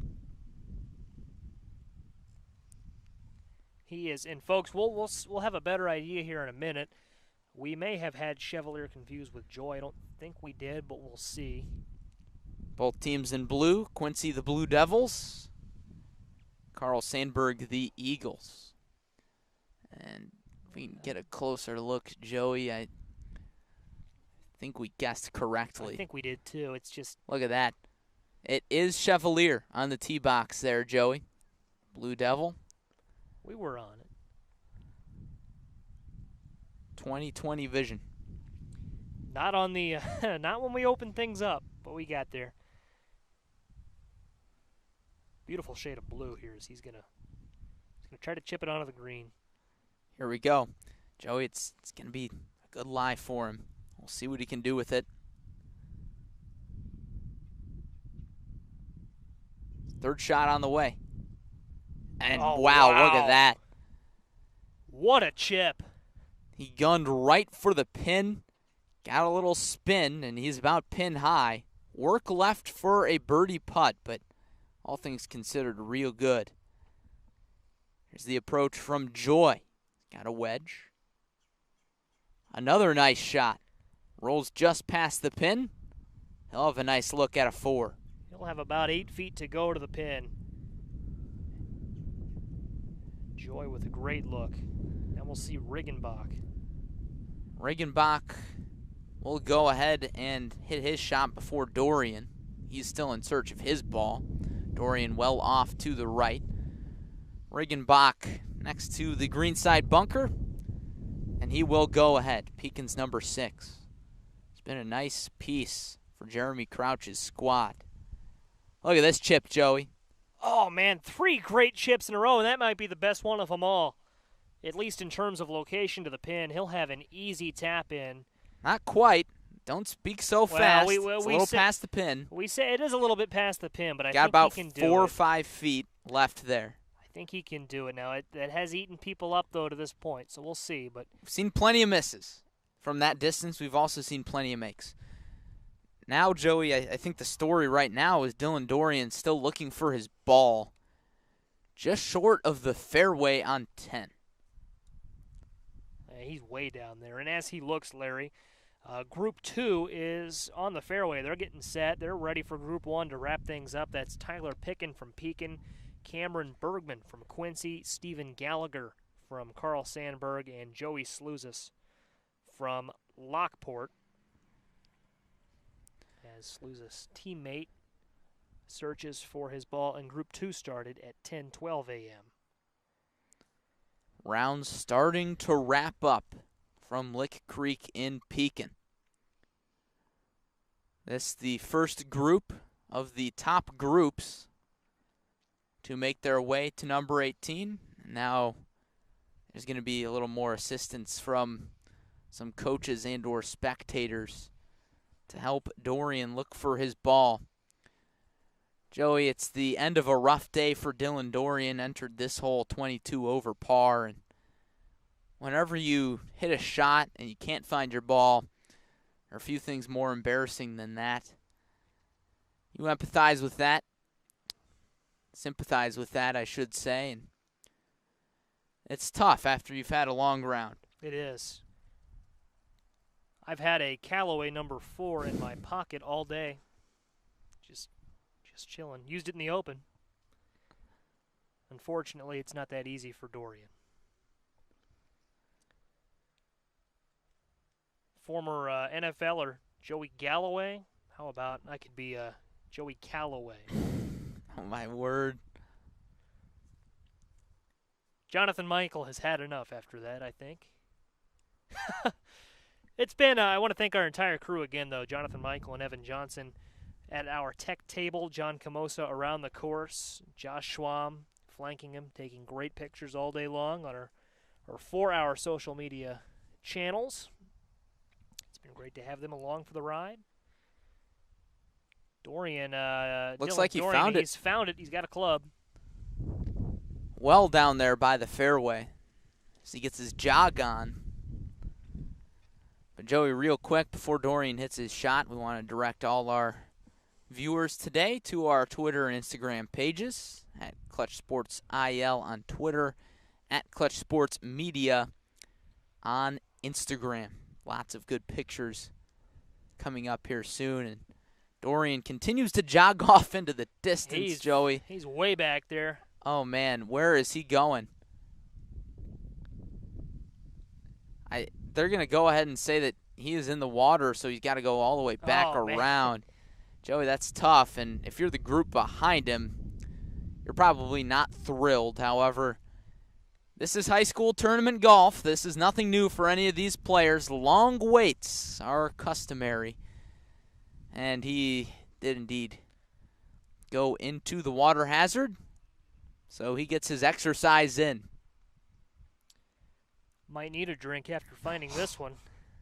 That's a long jog, man.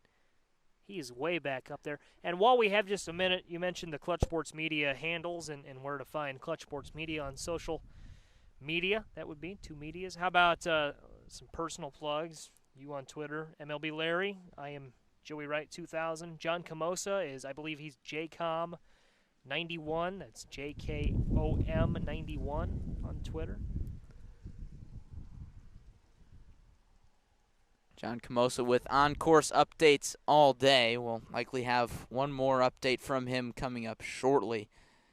And Joey, what we're seeing here is Dorian couldn't find his ball. They don't know for sure if it went in the water. And whenever you lose your ball, you have to go back to the location of your last shot.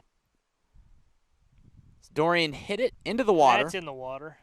And now you have a predicament because he has to drop on a line where that went in the water. He's only got one club, and you just hope that he's got more than one ball. I was thinking the same thing. Oh, man, this has turned into a nightmare. Looks like he does, hole. Joey. That's great. Good call by Dylan to bring another ball with him. Can he get across on this shot? No. He can't. So now does it become, because he would have to drop on a line again, does he have another ball with him? But, Joey, now we direct our attention back to the green here as we're getting some players reading their putts. It is Brendan Joy in the dark blue, representing Carl Sandburg. Luke Riggenbach in the black vest. And now another shot from Dylan Dorian from the other side of the pond. I think he brought another ball with him. And did he get across that time? I don't think I saw a splash. Oh, he's running now. He's getting his run on. I don't know what the result was there, but no matter what the number is, that number will be catastrophic on the scorecard.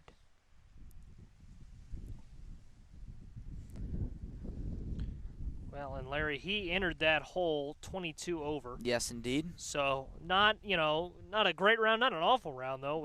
Lick Creek's a very difficult course. That will not affect really his overall score. He wasn't in contention for a medal certainly by any means. Not a knock, but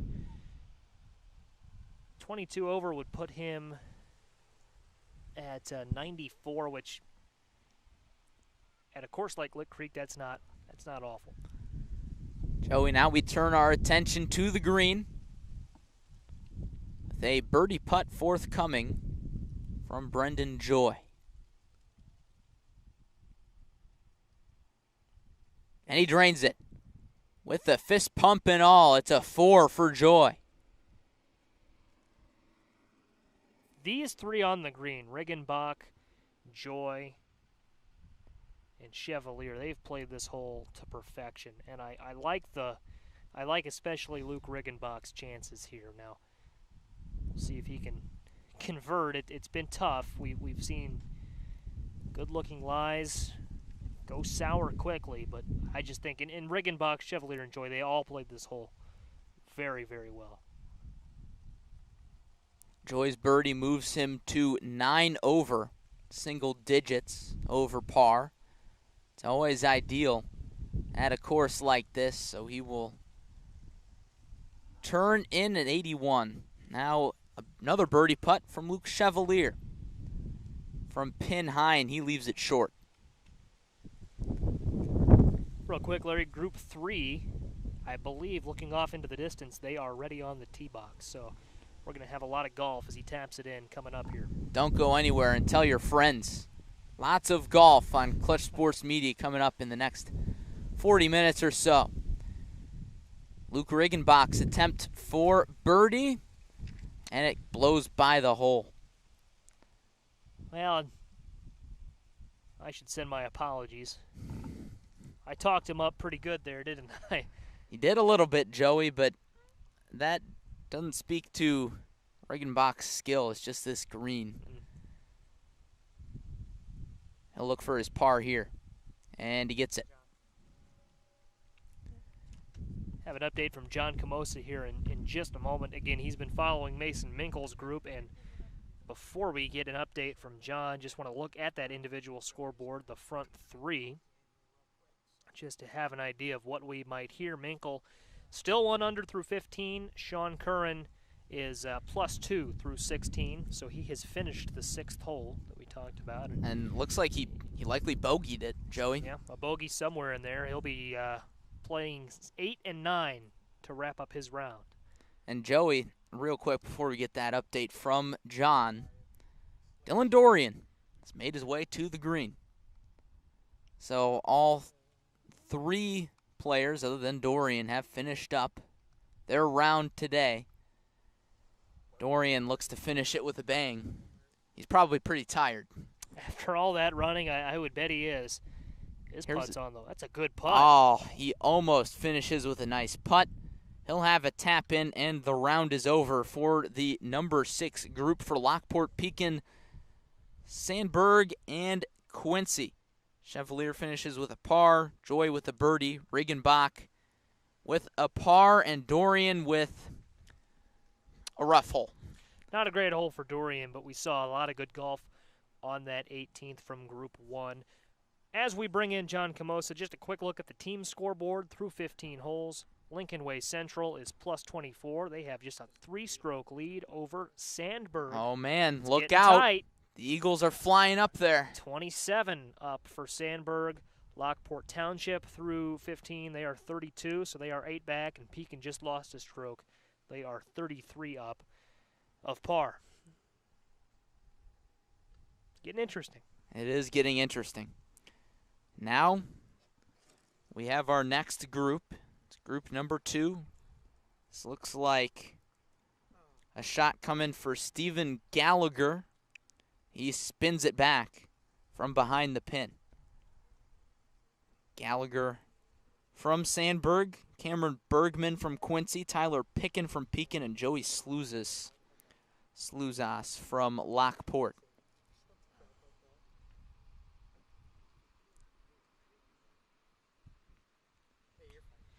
Player in the white, Joey, I would guess is Lockport's Joey Slouzas. I think so. It's hard to say. I think you're, yeah, right. It has to be, because that's. Here's his chip. The wind knocks it down, and he leaves it short of the pin. He's not happy. This is Group 2.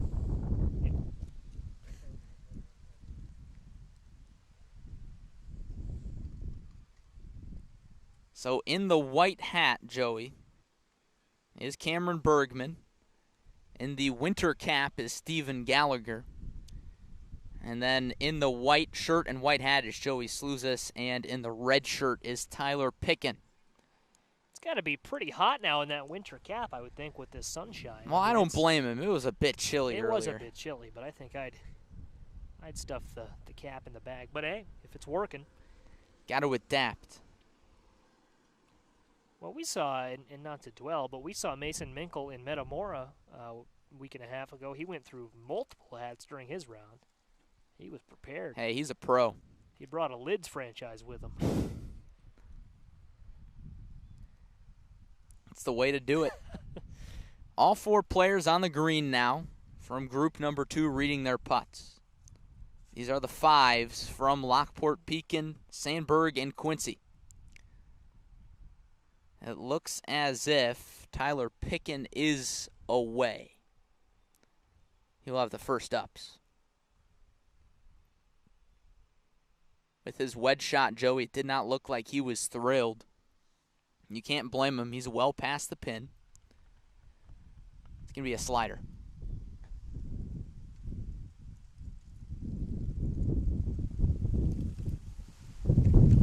As the wind picks up, that won't help his cause. No, it won't. Got to clean up the line. He might have more leaves there before he knows it. They're coming. And the wind now is blowing. It would be at the face of the if you're trying to come over the water on the fairway. It's blowing towards you. It's at your back on the green, at Tyler Picken's back. That would be from his perspective here. So see what he can do. Pickens' attempt to get to 12 over on the round.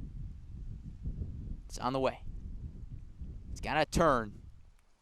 Joey, he had good speed with it, but did not turn enough for him, and he's got a little bit of work left for his par. About 80% of its path there, about 80% in, it took a turn. Just wasn't quite sharp enough. But that's a good putt. You got to give it a chance, and he did just that. Here's the attempt from Joey Slouzis, and he blows it past the hole. Leaves himself a short par putt. And he knocks it in. So he finishes the round 10 over or 11 over, depending if it was a par or bogey there. Joey Slouzis, member of a great golf family, the Slouzis fam. Ben Slouzis, a top golfer for the Porters the last few years, team that made state last year. And a great name, too.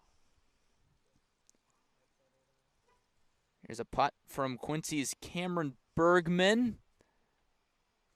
It just rolls past the hole. He had good speed there, Joey. Players getting a hang of this 18th green. Now Stephen Gallagher will try for his birdie, presumably. Bergman will have, and I'm surprised he didn't just tap it in there, Larry. He'll have. That's a very high school golf move, Joey. Coaches like to joke about that. Players love to mark like 2-footers. And it's classic.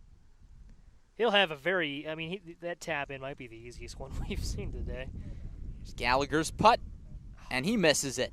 That was his putt to get to 15 over for the day. Enters this one 16 over. He will finish his par putt to finish the day at 16 over.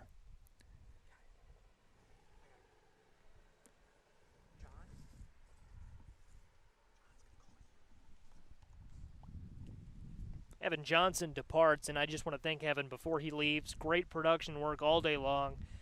Good to have Evan along for not only this one, but the tournament we did prior to this one. Larry, Evan Johnson, as he walks to his car for another commitment, he's been on top of it. He certainly has, always is. We can count on him. Joey, I made a mistake. Stephen Gallagher finishes the round 6 over. Bergman is 16 over for Quincy. Gallagher, that's a great round in the number 5 spot for the Eagles of Carl Sandburg. Now it's up to Tyler Pekin to finish his day. Doesn't want to putt with the wind. Now he resets.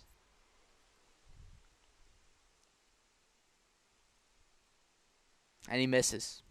It's a 3-putt for Pekin to finish his day. Now it's going to be Bergman. I would sure hope that Bergman can convert here, Larry.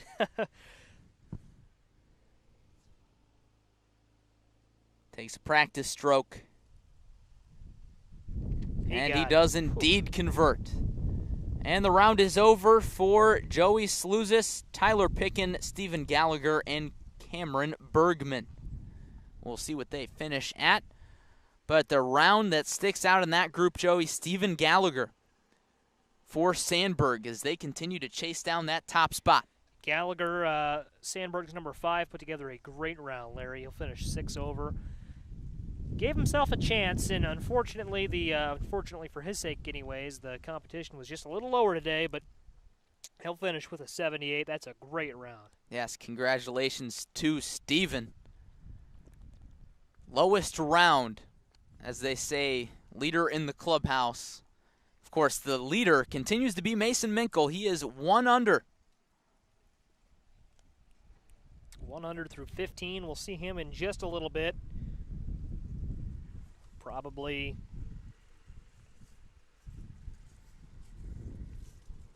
I would say, Larry, probably about 40 minutes, 45 minutes or so left of golf here. I would say so. Tell your friends, call the neighbors.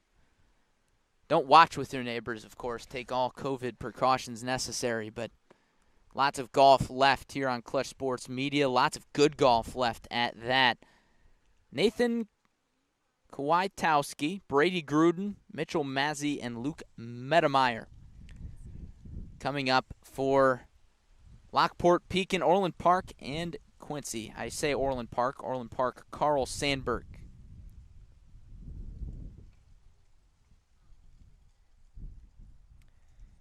I want to mention, Larry, we'll bring in John Camosa in just a second. We've had a lot And this is the great part about broadcasting as we do on YouTube. We can see the comment section as we call the match. We've had a lot of Zach Phelps fans pop in here lately. We will see him Group 8. He'll be among the last golfers we see today, along with Zach Phelps and Keegan Buxa. John Camosa coming in just a second, but appreciate all of his family and friends tuning in. John, what do you have for us? Well, guys, like we talked about earlier, staying consistent, and right now Mason Minkle has two bogeys right now in these stretch of these last 3 holes. So he's back to even par. He did mix a birdie in there, but he's having a little bit of tough time with the putting right now. Just leaving stuff a little bit long. So he's back down to even, still leading the pack though. Yeah, John, that's interesting, an interesting development, but that would still put him at about a 2-stroke lead over Sean Curran. It would be a 2-stroke lead as Curran is at 2 over through 17. So that would still keep Minkle in the lead.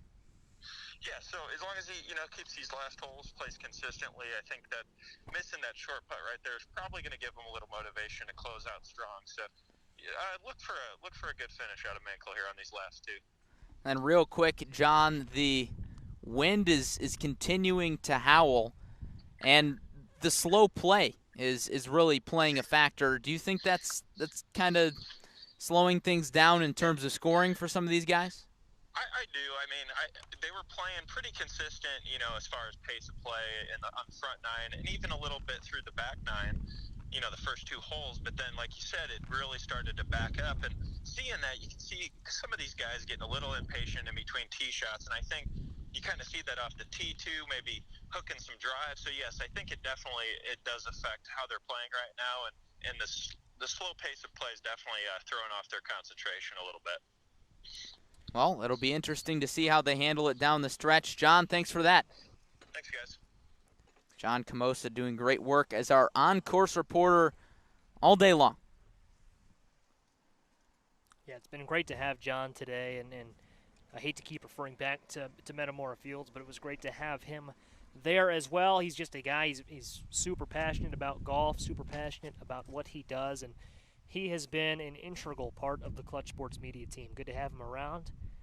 Whole team's working good today.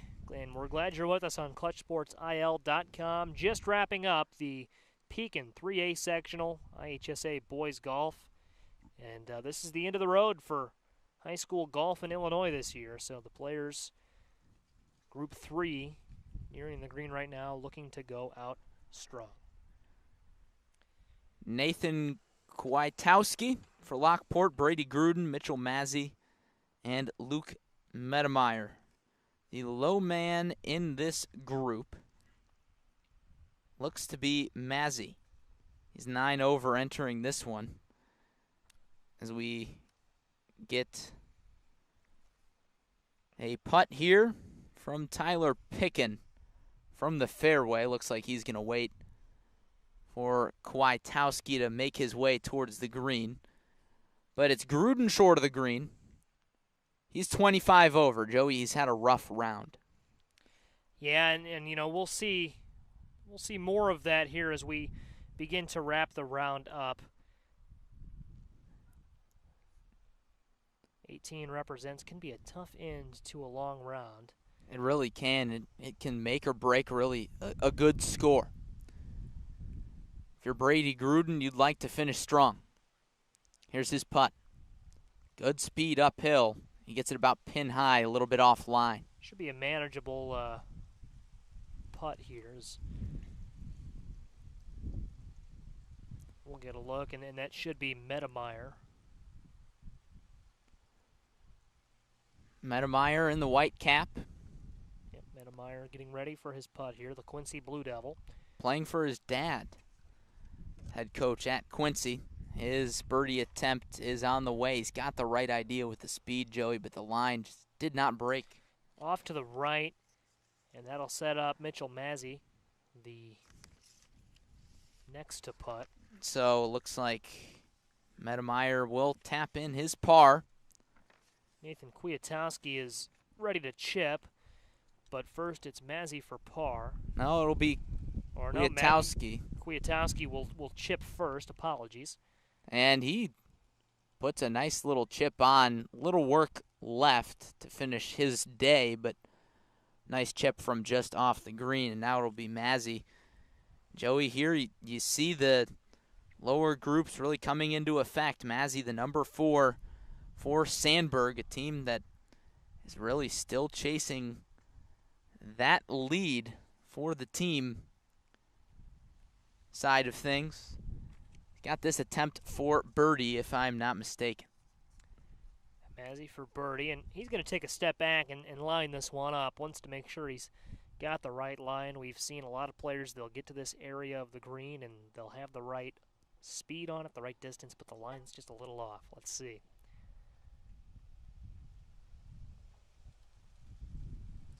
Wind blowing towards the bunker, and again, Larry, he's just going to make sure that he's got this. It's what we've talked about all day long, having a plan and sticking to it. And he's going to step back again, just wants to make sure he's got it. Got to trust the line. A make here would get him to 8 over. Could really help his team, too. We start thinking about that team score. Big putt for Mazzy. Here it is. Oh, gave it a chance. Gave it a great run. Just missed it off to the right. So he'll finish up for his par, presumably. Kwiatkowski will try to finish his day with a nice 5-footer, 5 to 6-footer here. 3 players still waiting to wrap up. Kwiatkowski can't make it. Just off to the left as Group 4 marches down the fairway. We'll see them next. That group started at 10:36 a.m.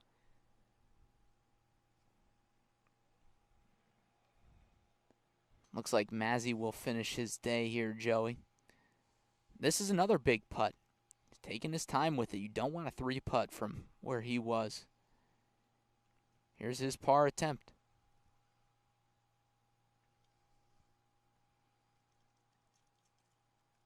And he can't finish. It's a 3-putt. Well, and oh, look at that reaction, Joey. He is frustrated. Oh, man. The old putter on the knee.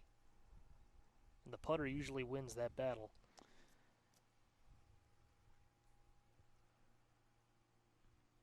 Gruden will finish. Try to finish. He got it. So some frustration from this group here. Got to say that the door was open, and Kwiatkowski finishes out the group. So we'll get the scores for those folks once they get them on the scoring app. But now we move on to group number 4. Joey Wright will take you home the rest of the way on the play-by-play. But Lockport, Pekin, Carl Sandberg, and Quincy coming down the stretch.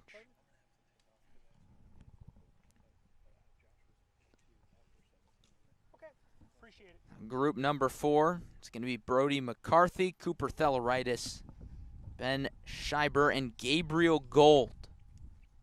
As John Camosa departs, we appreciate his work. Joey, a quick update on the leaderboard. Mason Minkle's lead is down to 1. He's 1 over. Sean Curran right behind him at 2 over.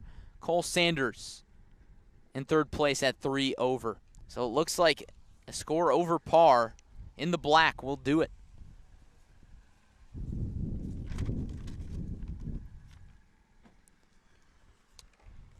We should still be getting an update, Larry, from Josh Schwam, I think, if I understood John right. Josh should have an update for us when they finish 17. Probably not in the same manner that John would deliver an update on the air, but we should know what Minkle has done on 17 before he gets to 18, and we would also get that through our live scoring. But here we've got a shot. This is coming up from, I believe, McCarthy.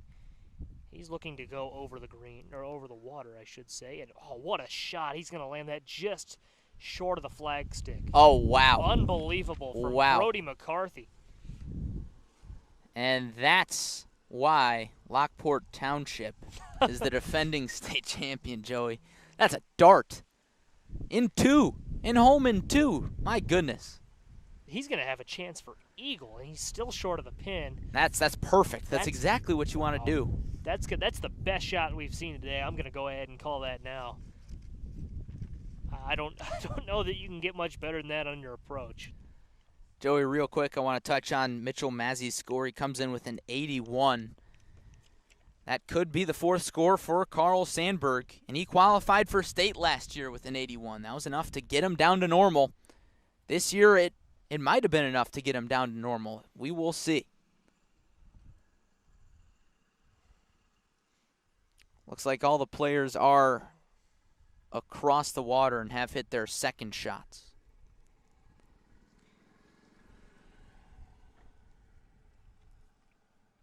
It's going to be big, Larry, to watch Sandberg down the stretch here. You look at the team score.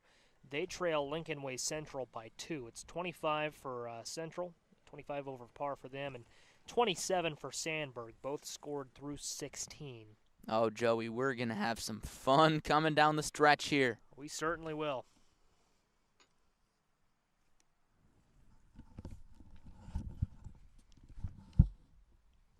Stellaritis will be the first that I see to come over the hill. Looks like in front of him is Gabriel Gold. Of course, they'll come into full view when we get to him on the green here. But the story of this 4th group here, Larry, has been Brody McCarthy. He'll have a chance for eagle. We have not seen an eagle today. We've not really seen a chance at eagle. No one, I don't think, has gotten to the green in 2. Certainly not like he did. No, that's a dart with a long iron or a 3-wood. Really impressive. Really, really impressive.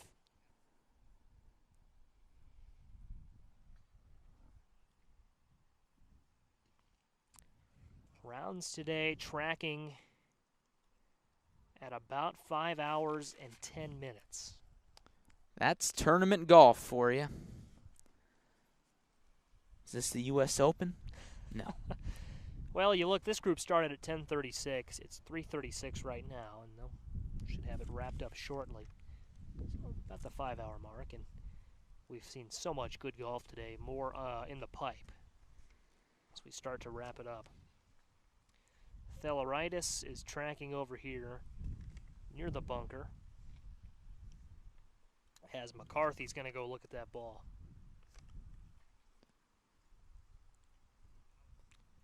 Gabriel Gold, who is taking some practice cuts right now in the white hat, he is 10 over through 17.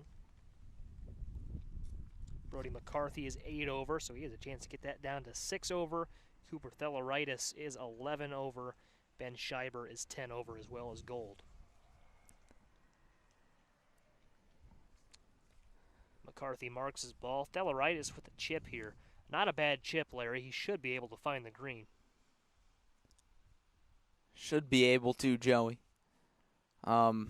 Considering he's, not that far away, but it's very easy chip to flub, so to speak.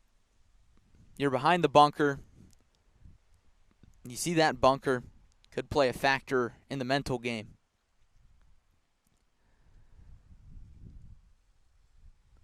And Joey Scheiber's score here is big. If he could perhaps birdie this hole. This shot is for eagle. Look at that chip. Gives himself a chance or a look at birdie.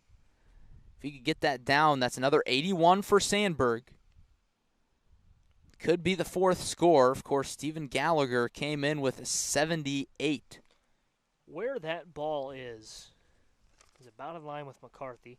Here's Stellaritis on the way. Oh, that's a great chip, and it's just going to miss the pin. From the sand, if I'm not mistaken? Yeah, from the bunker there. What a chip from Stellaritis. Dug himself out of the sand, gave himself a run at it. It's a big team score for Pekin. Stellaritis, the number 4. And Cooper in regionals shot a 75.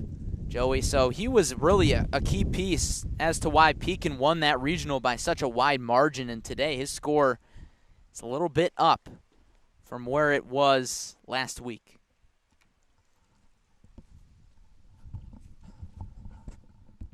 – All 4 players now on the green. Theloritis will mark his ball. Should leave Ben Scheiber here on the way. And Scheiber entered this one 10 over on the day. Not a horrible round by any means. Gave himself a look at it. A little too much distance on that one, Larry Larson. A little too much, but when you got an uphill putt, you can be aggressive. You've got a little room for that. Joey, we got an update from Josh Schwam. It's a par on 17 for Mason Minkle. Should be able to then, with a par on 18, wrap it up. Joey, Sean Curran is in.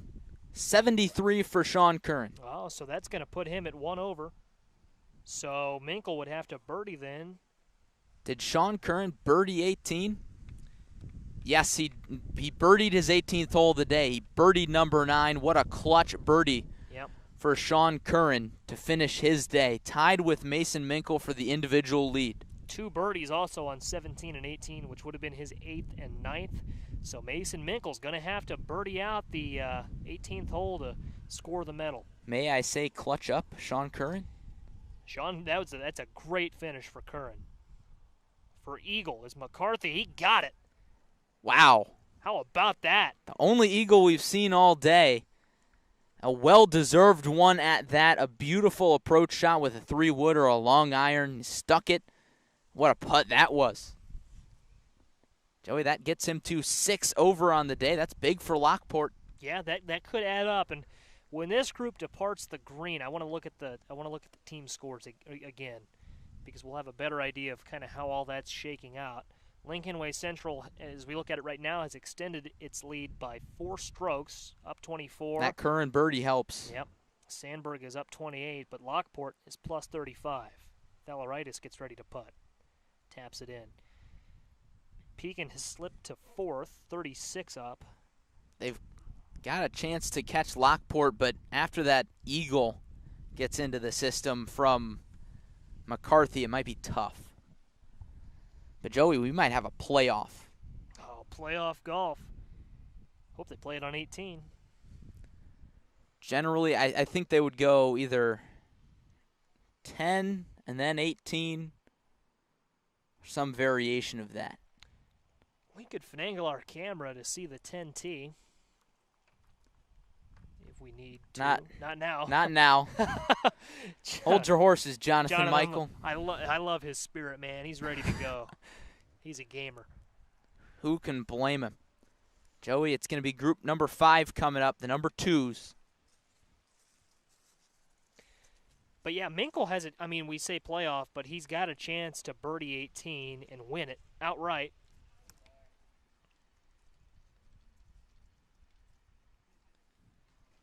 Just looking at some scores here for this group, the 2s. Carter Stevenson, the Peoria area golfer, not Peoria High School, but Pekin Community High School. He is 10 over, as I said. Alex Pineda is up 9 from Carl Sandberg. Brady Walker is going to be 15 over through 17. Group 5 we're looking at here, Group 5.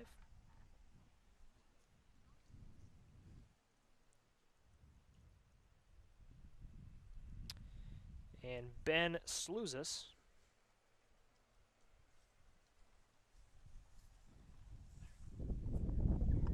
plus 4. Easily the best of Group 5.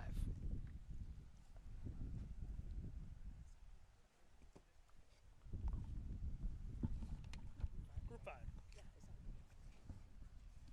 I'm not. Joey, it looks like these guys, have they hit their shots over the water yet? I don't believe so. This is some of the most exciting parts of a high school golf tournament, is when you got a big group gathering on 18. Everybody's waiting for their score. Everybody's waiting to find out who's doing what. Now it's a little easier to find that out now that you've got online scoring, all the players keeping score through their phones. So that's how we've got this live scoring, which has really been a blessing for our broadcast. But back in the day, back in my day, not to sound like an old man, but back in my day, we kept score by hand, put it up on the scoreboard. Everybody oohed and ahed as the scores getting written up, and it was really just a good time. And now, despite COVID, you've still got a moment like that. Everybody can look on their phones. Well, and the IHSA has really knocked it out of the park with I Wanna Maker on the live scoring. It's intense. We've got a little bit of a gallery formed. Everyone's kind of watching, and as we watch this group get ready, Group 5, I'm kind of looking at Group 6 because that's going to be the story to follow here. The individual title on the line, the medal. Mason Minkle with a birdie would do it. So I want to make sure we keep an eye on Minkle and just know where he's at.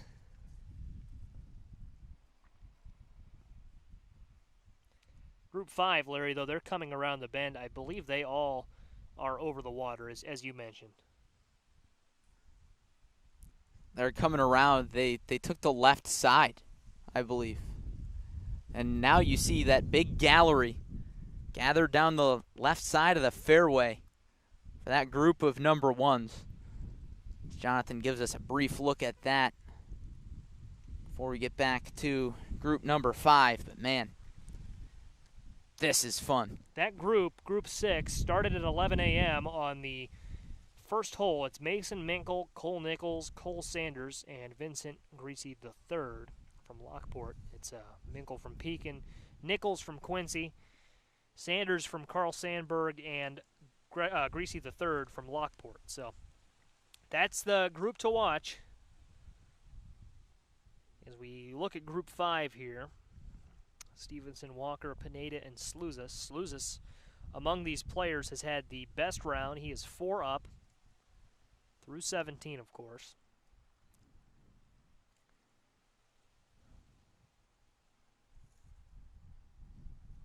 Group 6 will not be the final group we see, Larry. We've got 2 individual groups to follow.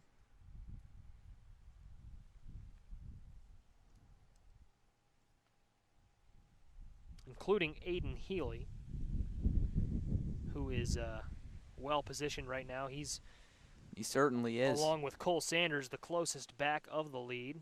Cole Sanders and a group of people tied for 3rd, up 4.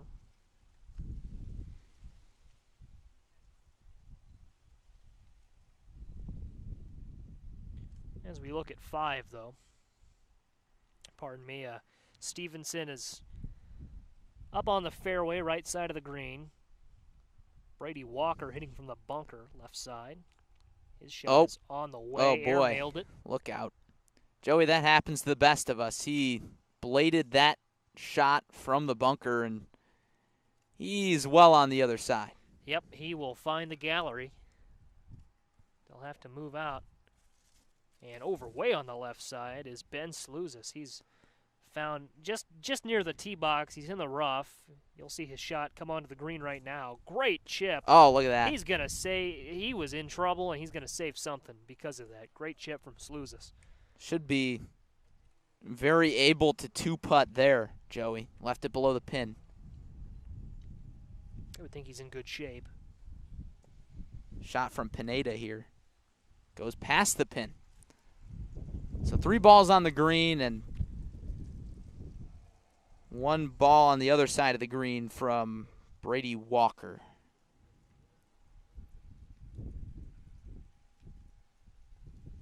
Let me tell you, Joey, this is great theater. I cannot wait to see Mason Minkle's 18th hole. Well, at Minkle, as we look up, he's hit his first shot. Everyone has teed off in that Group 6. And it looks like they've all found that fairway. No one is going to try and go the long way. Joey, we've all seen that picture taken by the great Josh Schwamm at Metamora Fields of Mason Minkle going driver off the deck. Think we see that here? Oh, man. I think we see him. I wouldn't be surprised if he breaks out the 3-wood. We saw him yesterday. What did he do? Iron? Yeah, he did go iron and didn't go for the green in 2. Looks like Jeremy Crouch is right there with him. Probably advising a little bit. Let's focus in back on this 5th group here, Joey, certainly to do them a little bit of justice. This is the chip from Walker. finds its way on the green. We focus on the 5th real quick, though. I just want to respond to the driver on the deck. I think if you do that, maybe you risk overrunning it a little bit. You don't want to go long. Because Minkle, the way he can strike the ball, he could maybe go a little long if he were to go that route. As Stevenson He gets could. set You're to very putt. right about that. Looks like they're going to have to clear out of the way a shot coming from the woods from that group. But we turn our attention back to the green here. Stevenson the putt. Is he away? Nope. It's going to be Greasy the 3rd. Vincent Greasy the putt. Slouzis. Ben Slouzis. Greasy's in the next group, pardon me. This is Slouzis from Lockport. Apologies, and his putt off a little bit to would be our right. I believe that's a par putt he's got there, Joey, so manageable. One of the best scores for Lockport, defending medalist here at Lick Creek, and he likely will not be able to defend his title.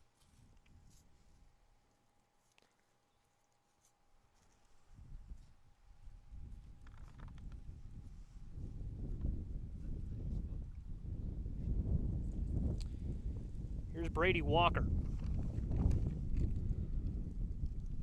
Walker's going to have to give it a run. He's giving it a chance, and he just missed it off to the right, but a great putt, great distance. Yeah, Joey, that is a great putt. I think that was to save par, but he gave himself a chance with how he played this hole, a bit all over the place, but to be that close, that's impressive. Stevenson now. The Pekin Dragon. Oh. Just off to the right a little bit, and that ball kept rolling, grazed a leaf. And he'll have this will be a par putt, Larry, I believe, coming up. Brushes the leaf aside, almost had it. Now it's Alex Pineda. Pineda getting ready. Gives it a tap, gives it a look, he got it. That's a great putt, Joey. That's big. That might be a birdie to get him to 8 over. So that would be Sandberg's second score right now. Being 80. Yeah. That's big. Stevenson. Oh. Just missed it. 3 putt. That's tough. Bogey. 3 putting the last hole of the day. Nothing feels worse. Been there, done that. I've done it on the first hole, I've done it on the last hole, and everyone in between. So Brady Walker will finish it up for Quincy. Oh, and he can't quite tap it in. Gets it to go there, and Walker will wrap it up. Walker, who entered that one up 15 on par. Walks to the side, and now, Larry, our focus shifts to Group 6. The number 1 golfers and Mason Minkle trying to wrap up a sectional title. Needs to birdie this to avoid a playoff. A bogey, however, would hand it Sean Curran. to Sean Curran. So he's got to be, he's got to find par at least, and he's on the fairway. This will be his second shot coming up. Look at our other scores. Vincent Greasy's plus 10. Minkle is 1, of course. Cole Sanders up 4, tied for 3rd. Cole Nichols up 12. Say up 12. 12 over. Of course, not in the lead. Not in the lead. Up 12 on par. Probably Nobody's up 12. No. Joey, I really want to take a quick look at the team leaderboard. By all means. Before we get into group number 6 here. I think Sandberg has made a run at it. They're 4 strokes back still of Lincoln Way Central. It's going to be tough to make up. I think the Knights got it in the bag. Big shots coming up. Quite the crowd has gathered on the hill overlooking the 18th. Here's Minkle's shot, Joey. He's ready. Minkle on the way. I think he likes it. Based on his reaction, he gives it a little hop. It's left. It's left. I saw it drop. It might be in the trap. It hooked. Well, and we've seen, if it's in the sand, we've seen great recoveries. Indeed we have. Of course, he's sitting 2. That'll be his 3rd shot. Another shot coming through. Don't know where that ended up. Next, we've got Cole Nichols is ready to swing. He's in the rough stuff just down the hill. I say rough stuff. It's not incredibly long, and remember, he's 12 over par.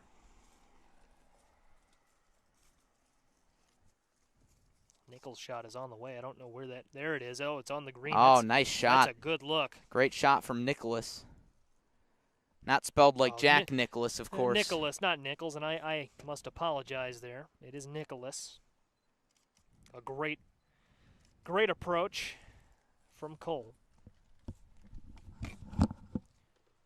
They'll walk the balls now, and it's going to be...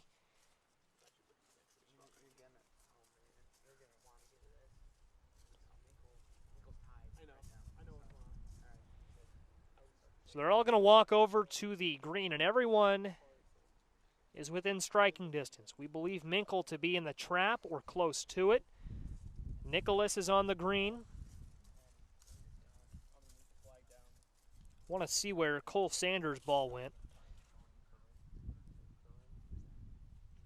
But nobody has a shot that we have not seen to this point. Just joining us, this is the battle for the individual sectional medal. Mason Minkle would win it with a birdie. Right now he is tied with Sean Curran for that top spot. Curran in the clubhouse right now with a 73, 1 over par. Minkle is 1 over par, and his 3rd shot on this par 5 is forthcoming. We believe the team championship to be pretty firmly in the hands of Lincoln Way Central.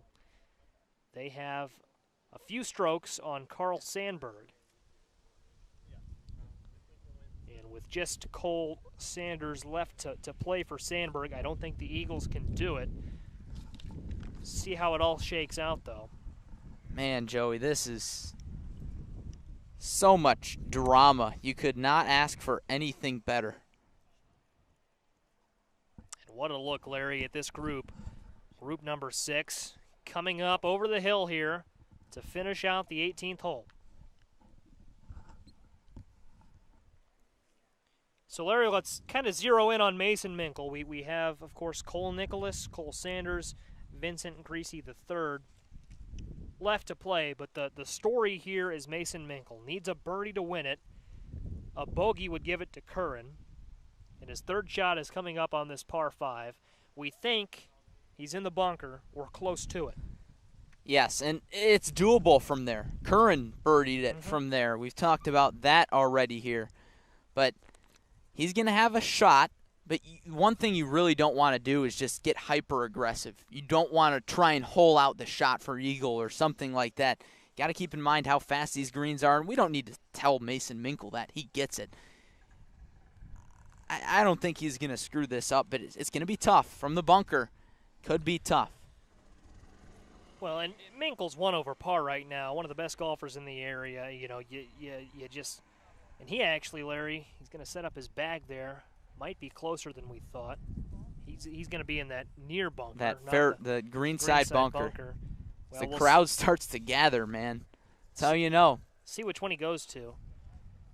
He's 1 over, one of the best golfers in the area. You know, you don't think too much about a mistake, but maybe he doesn't rotate the club enough or something. A lot can go wrong when you're hitting from the sand. He's done it a million times. Huge crowd now gathering, overlooking the 18th green. Cole Nicholas is setting up on the green. Minkle, again, his 3rd shot on this par 5 coming from the bunker, the green side bunker. Joey, I think Cole Sanders is going to go ahead and hit. And this is a big shot for him. If he could have a good recovery here and put it close and maybe tap in a birdie, that would get Sandberg to 27 over. Might not be enough From the other Oh, look bunker, at that shot. He got it to sit perfectly. Hell of a good look. He'll have a chance at par. Or birdie. I'm not sure if that was his approach shot to the green, his second shot that was in the bunker, but we know that this is Minkel's third shot forthcoming. And honestly, Joey, this is pretty much identical to what Sean Curran had on 18. The greenside bunker, and he birdied from there. If Minkel can do the same thing, he's a sectional champ. Sean Curran has joined the flock of people looking on. Curran right now with a 73. Here's Minkel. Oh, baby. On the way. Oh, wow. Towards the Oh, pin. my. He almost eagled it. He's close. What a shot from Minkel. He'll have a good chance at birdie, Larry Larson. Joey, he left it below the pin. And we talked about not being hyper-aggressive. He wasn't, but gave it a run. Oh, my goodness. That was a perfect bunker shot. Gave it a chance to go in, left it below the pin. And now he's got a very makeable putt to win the thing. It's what you dream of.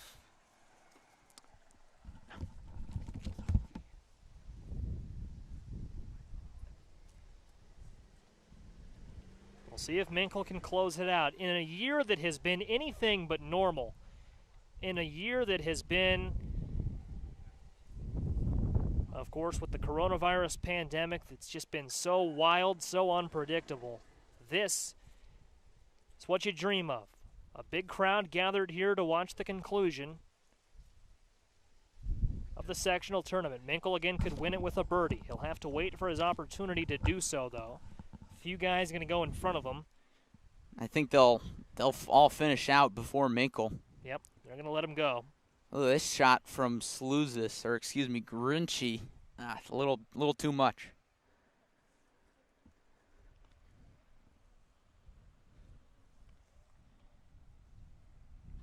Larry, I want to point out then, 2 groups still left.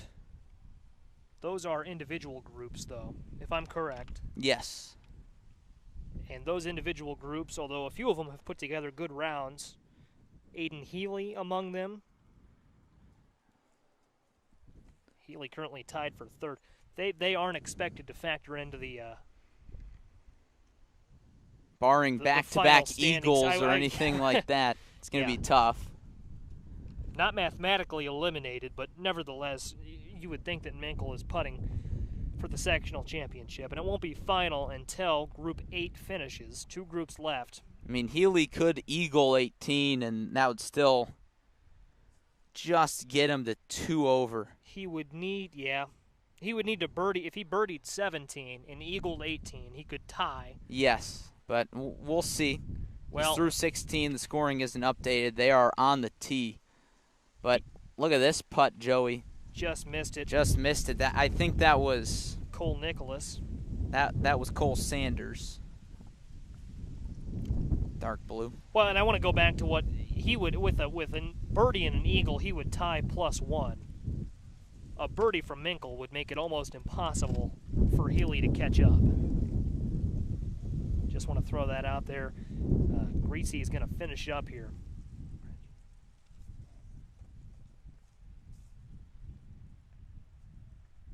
Or Gretchy, and he's going to look on the way. Ooh. Just off to the right. That's a tough way to finish the round for Gretchy, who had a great regional round for Lockport, shot a 76. Yeah, Gretchy with a good round, and Lockport with a solid round as well. But here's Minkel. Minkel for birdie would give him the lead. Gonna line it up. Here he goes. Minkel on the way. Just rims out Oh, my. off the left edge. And now he'll tap it in for par. Ties him with Curran at 73. You know what that means? Playoff time. Oh, man. Just left it on the left edge.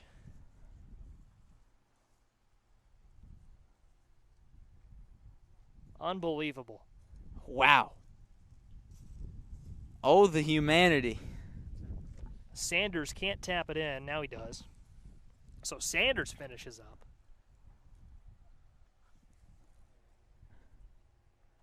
Gretschy and Nicholas set to finish up. I'm going to go find out some information on how they're going to pull this off, Joey. I think that's a great idea.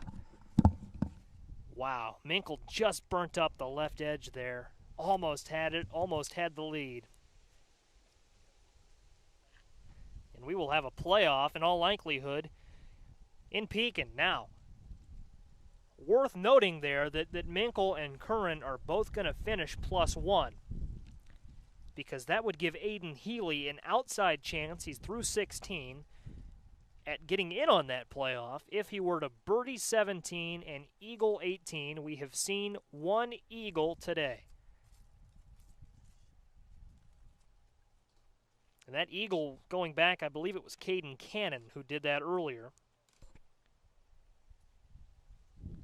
So there is an outside possibility that Healy could do that. He would need a lot to go his way, as Group 6 is going to finish it up.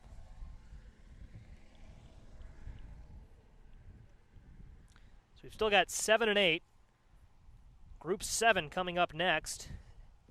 And that group fired off the front 9 at 11:12 a.m. this morning. It's Carter Crow, Aiden Healy, Dylan Drogmuller, and Keegan Worth. And folks, I want to apologize. On the graphic, it will indicate that Keegan Worth is from Normal Community. He's actually from Normal Community West, 2 different schools. Keegan Worth from Normal West, a Wildcat, not an Ironman. We do apologize for the error on the graphic there. Oh, Keegan Worth's not from Normal tough Community, he's scene. from Normal West. Larry, what'd you find out? So there will be a playoff, indeed, between Mason Minkle and Sean Curran, both tied at 1 over, and it will be 10 and 18 on a loop until there is a winner. Sudden death, of course. So it will be hole number 10 and hole number 18, if necessary. And Joey, I will add that Sean Curran played in a playoff for the regional medalist title with his teammate. We mentioned this earlier, and he lost after 2 holes. Something to keep in mind there.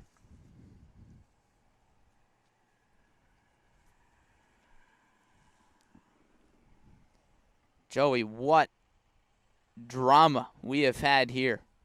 Couldn't write a script any better than this. It's been great golf, Larry, and as I mentioned while you were away, this is what you hope for in a year that has been ravaged by the pandemic, and everything was forced to shift on a dime before the season started. Talk of, will there be a season? Are we going to get a chance to play at all? Well, the IHSA and all the parties involved worked very hard to have a season. And now here we are in the sectional level of the state series as far as we will go this season. And of course, Joey, before we forget, I'd like to extend our thanks to Matt Troha for making this broadcast possible. All the good folks down in Bloomington Normal with the IHSA. And really extending the season, making the sectional playoff possible, because originally they just planned on having regionals and that was it. And they extended the season to sectionals, making all this possible. Yeah, the IHSA, and it's what I was saying, such a great job of getting this season in, giving this season a chance to happen, and these athletes, most importantly, the chance to compete. But this situation right here, Larry, it's what you dream of. And I'm so thankful for everyone here involved that this gets to happen. Here we are. It's a playoff atmosphere. A big crowd is gathered. I don't know what's going on the fairway, but a big crowd is gathered here to watch an intense ending. It's great for Curran, and it's great for Minkle, and it's great for everyone involved. This is a great time in Pekin. 2 golfers who are going to play a lot of big golf in the future. Mason Minkle uncommitted for collegiate golf, but Sean Curran going to play for Clemson in the ACC, so he can handle the big moment, and we know that Minkle can as well. So it is going to be a fun one. We'll do our best to bring you this playoff. We've got a good view of the 10th hole. we'll be able to see what's going on. We'll have Josh Schwamm out there as well, Joey. But for now, we focused our attention on Group 7 and 8. And looking at the scores for Group 7, Carter Crow is 30 over. Aiden Healy is 7 over. He bogeyed number 17, making a comeback impossible. Dylan Drogmuller is 11 over, and Keegan Worth is 6 over.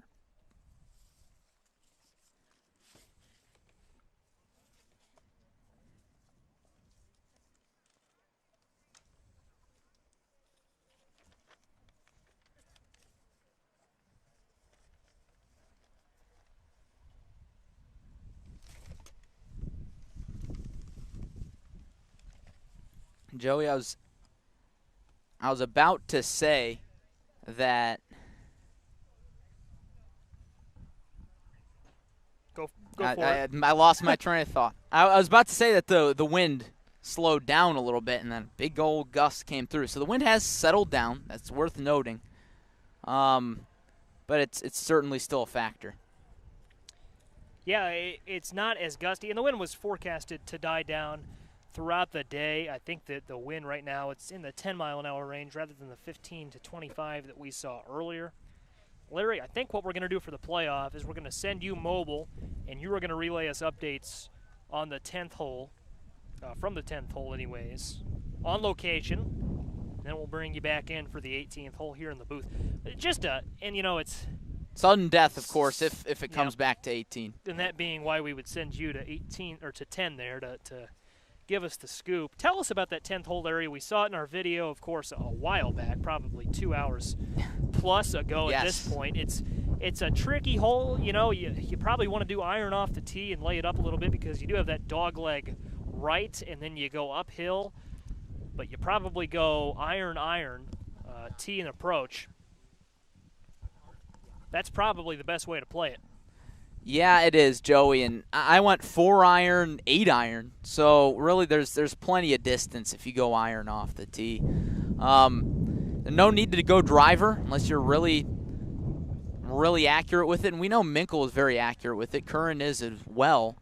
But in a playoff, I don't know if that's really worth the risk-reward ratio, so to speak. So that'll be interesting. I think we'll see 2 irons off the tee, and then probably a mid to short iron from both of them into the green. It's very uphill, so you kind of got to club up, but you do not want to be past the pin on 10. It's very sloped. If you hit it past the pin, you're in rough shape. You want to leave it short of the pin, and that'll give you a look at birdie. And I think it might take a birdie to win that thing on 10.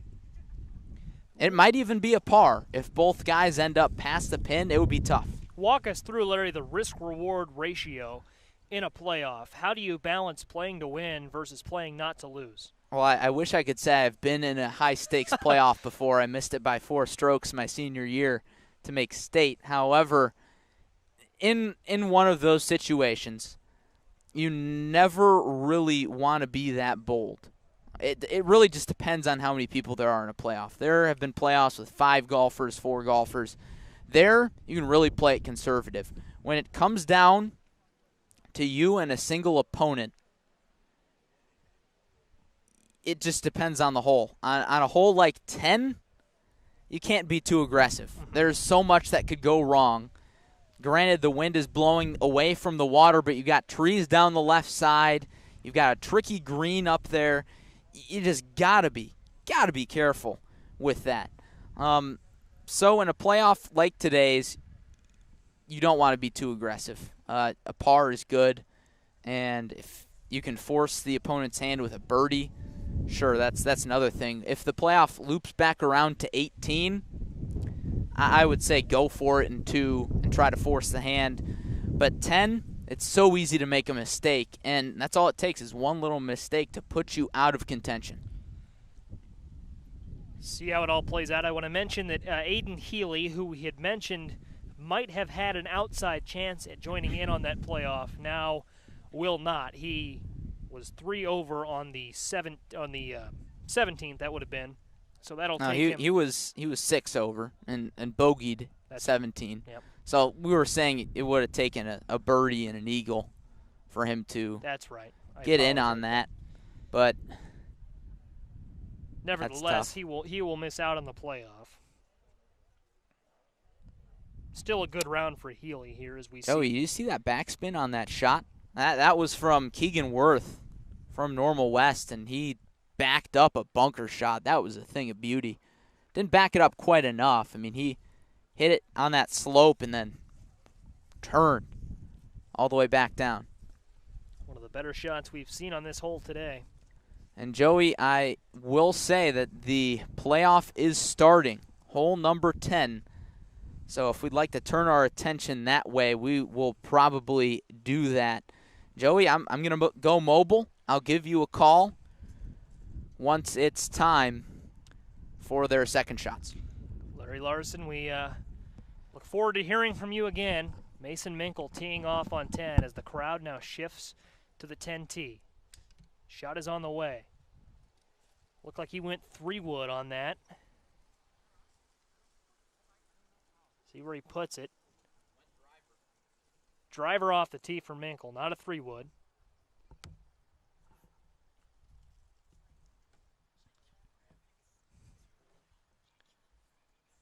Now it's Sean Curran. Curran from Lincoln Way Central.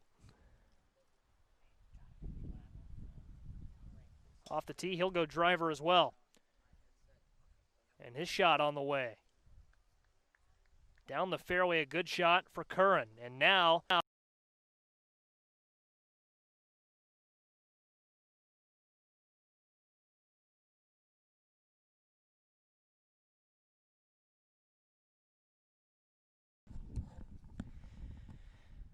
Folks, if you can hear us, we are working through some technical difficulties here at Lick Creek Golf Course. We are back now and still working through those difficulties, but we are in the middle of a playoff here on the 10th hole. Joey Wright and Larry Larson bringing you the action. Not quite sure why we lost video there, but the action unfolding on the 10th green.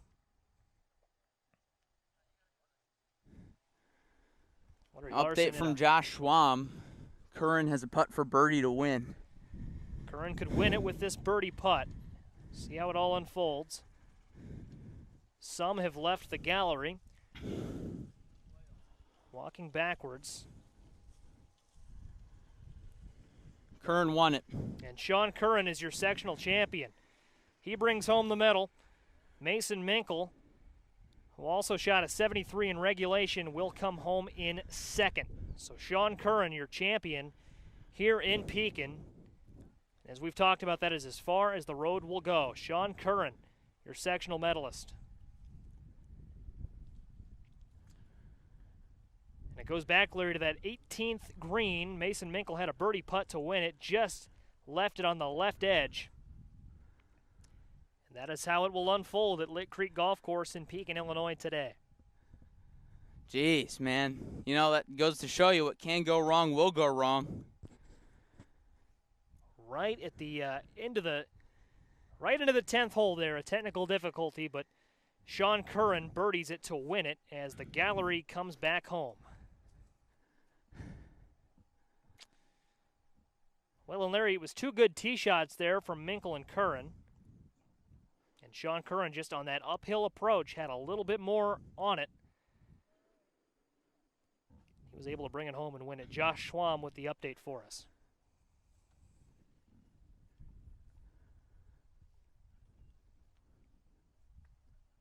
See if we can talk to Sean Curran here to end the round.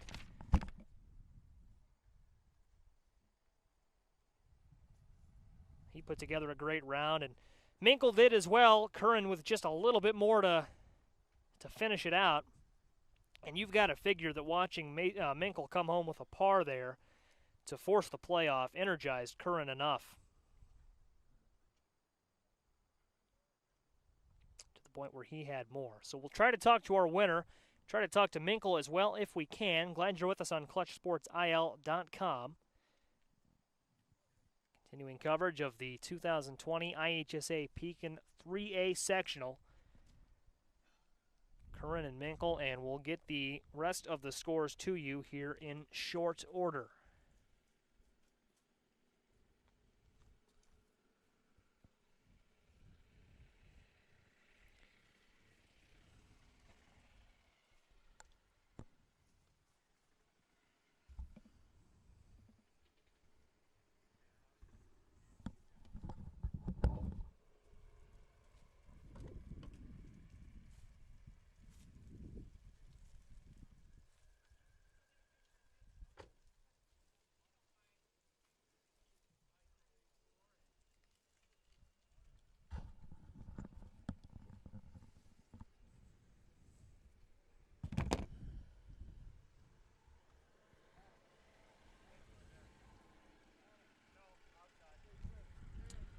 they're coming back. We see Edwardsville walk back, and really all the teams who went down there to watch it. What a battle it was. Again, Sean Curran, the Clemson commit, he will go golfing in the ACC. Mason Minkle, we spoke with him yesterday, still undecided as to his college plans. See where he goes, but of course he can continue to play golf at a high level.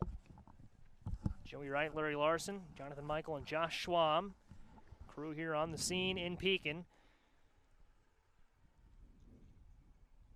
And Larry, I think it goes back to that 18th green. You know, we saw those short putts really tear up a lot of golfers. I wouldn't say it tore up Minkle, but in the end he had a birdie putt to win it from, if I go back, probably around 10 feet out, just couldn't convert, opened up the door for Curran. And Curran, as good a golfer as he is from Lincoln Way Central, he'll make you pay every time. Yeah, and you can't leave the door open for a golfer like that, and that's just how the game goes. You have your opportunities, you got to capitalize.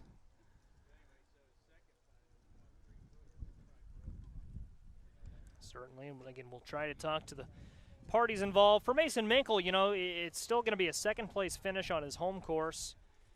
He'll finish 73 in regulation, as does Curran, and just a little bit more in the playoff for Curran, and I believe he's coming up to talk with us right now. Josh Schwam's got him. Joey, real quick, looking at the individual leaderboard. Minkle and Curran, of course, tied at the top. Curran wins in a playoff. Ben Slouzis finished third. Cole Sanders fifth. Aiden Healy sixth. And a bunch of ties. So if you could pull up a chair for him right here, we'll have him join us in our studio, so to speak. Right here. Sure. Right there, Sean. Sean, you win it in a playoff. Walk us through the emotions of a sectional championship.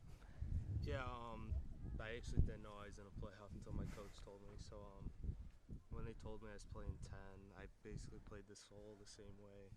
I just made the putt in the afternoon and missed it in the morning. Yeah. Well, you had to birdie your last hole of the day. Did you know that situation, or? No, I didn't. I was looking at the team leaderboard more than anything. I actually didn't even know how to check like the individual leaderboard. So I was looking at the team leaderboard, and I knew a birdie would help the team. So I was just trying to get that. Yeah, well, it certainly did, and you guys took home the team title. What does that mean to you as a senior, going out on a high note individually and as a team? Yeah, it means a lot to be able to win a sectional. I think I won one my freshman year. Unfortunately, we don't have state, but it was nice to go out like this. For sure. And then, Sean, just kind of walk us through kind of how the course played today. Changing conditions, you had to battle some wind, you had to battle a little drizzle early on, gave way to of course, sunshine and still some wind later on. But how did the course play today? What did you see out there? Yeah, it's hard, especially me being more from Chicago. We don't really see the hills that we see down here, so you kind of notice the high ground tends to take the ball a lot. So that's something that I got to adjust to, because it's just not what we see. And then when you add in the wind, it's not super hot out and stuff like that. It just makes it tougher. Yeah, it certainly does, and the course played tough, but you came out on top. Looking at your future, headed to Clemson, playing some high-level golf in the ACC, how do experiences like today and bad conditions and good competition, how does that help you for your next 4 years? Yeah, it helps. I'm super excited for Clemson. We got a good group of guys down there, and I'm pumped to get down there and be able to play there. Certainly. Absolutely. Sean, just congratulations on a sectional title. You know, I know it's been a weird year, you know, with everything going on. Just congratulations on being able to go out your senior year raising a trophy of some kind. Yep. Thank you, guys. Thank you, Sean. Congrats to Sean Curran, sectional champion as an individual and a team. Yeah, and just what a battle for Lincoln Way Central. We'll refresh our team leaderboard, but I believe they did win the team title. By 4 strokes. By 4 strokes, they get it over Carl Sandburg, 312 to 316. Lockport Township and Pekin round out the top 4. And it was really, Larry, all day long, a great battle between that top 4. You know, it's Pekin, Lockport, and Sandburg and Central. And it was Sandburg and Central specifically really kind of swapping the lead all throughout the day. Lincoln Way Central was able to pull away really down that back nine, front nine for them. They pulled away and got it done. Yeah, and it just goes to show you that competition in the suburbs is just so gosh darn good. Lincoln Way Central and Lockport Township, they're in the same conference, and they finished 1 and 3 respectively today. And the competition up there is so good. Lincoln Way Central came up on the short end last year. They made state as a team, and they got some high-placing finishers. But this year, on the final round of the year, they came out and then gave their all and won by 4, edging Sandburg. And everybody really brought their all today. It did feel like a state championship atmosphere with a playoff, with close team competition. Just so many guys played well and came out and really wanted to finish on a high note, and a few of them certainly did. So many did, and as we take a look then at the leaderboard, beyond second place, a lot of good rounds too, in spite of at times some adverse conditions. It's Ben Sluzis and Junie Bai finishing in a tie for third. They finish at 76. Cole Sanders comes home in outright fifth with a 77. 78 for Aiden Healy and Stephen Gallagher, and then 79 for Keegan Worth. Alex Pineda comes home. A big gaggle of guys here in ninth with 80s. Pineda, Nick Tingley, Luke Jackson, and Finnegan McCarthy as well. I believe, yes, 8 over would put him at an 80, also in a tie for ninth. It was really, a lot of good rounds and a tough course in some adverse conditions at times. Yeah, it was, Joey, and that's just what you got to do here in October. In the morning, it was hot. It was windy. Front came through. It got cold. It was even windier. Yep. And then look at us now. We're having bright sunshine, not a cloud to be seen.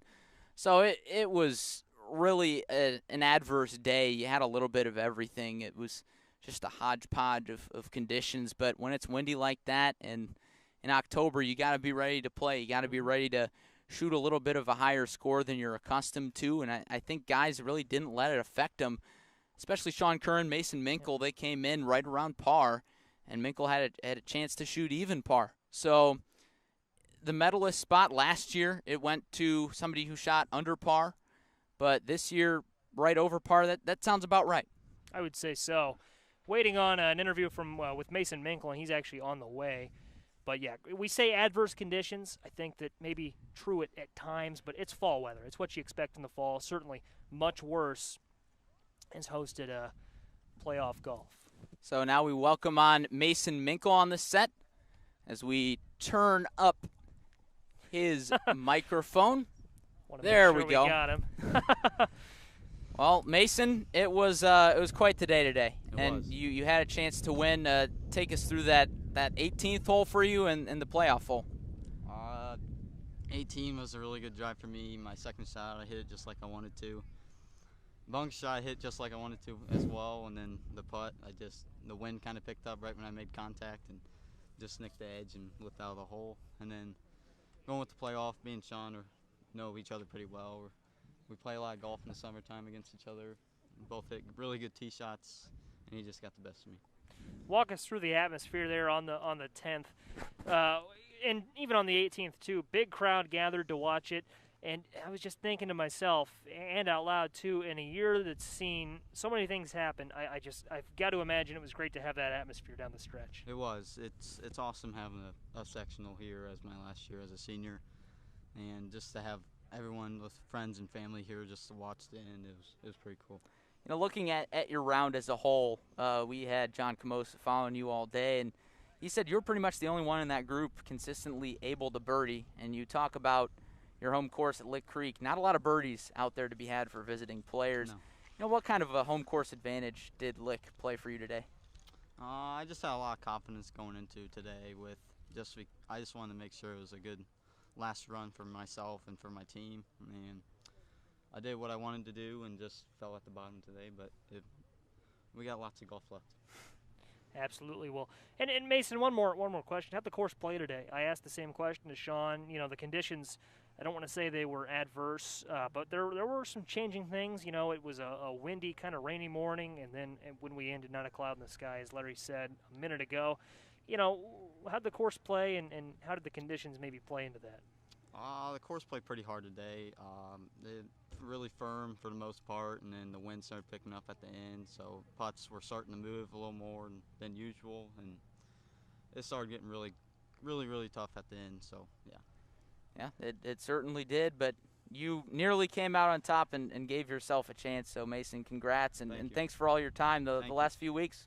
Thanks for being here. Thank you. Yeah, of course. Thank you, Mason. Good luck in the future. Thank you. Yep, and congratulations again to Mason on a good round today, a good round in Metamora 2 weeks ago, and just on a great senior season. Mason Minkle was always at the top of the leaderboard no matter what tournament we were in or looking at. Mason Minkle was right up there. It's Lincoln Way Central, though, celebrating the sectional title as a team, and they are on the green right now, I think. Is that Lincoln Way Central? Yes, they're going to take a team picture, but that's we're near the tail end of our broadcast, one that has been adverse conditions as well for us up here in the broadcast booth. Apologies for any fleeting, how shall we put that, fleeting expletives may have been heard on the broadcast. May not have gotten one in there, but in the technical issue down the 10th, unfortunate, but still a great round of golf that we saw today, and we saw a great storyline unfold, win-lose or draw there down the 10th green, and on the 18th as well. A lot of fun storylines to watch down the stretch. Great, and just great golf from everyone. We saw some big crooked numbers from some, but it's a tough course, plays tough this time of year and every time of year as well. So I think our golfers managed the conditions today, and we saw a great round. Yeah, we certainly did, and we thank you for tuning in today, and we thank the golfers for taking their time, all the coaches and players that we've talked to over the last 2 weeks for the Middle Illini Conference Tournament and this sectional tournament. It was a lot of fun, and in a year that kind of through some adverse circumstances and definitely some differences than a normal year, we tried to make the best of it, and we thank you for coming along with us.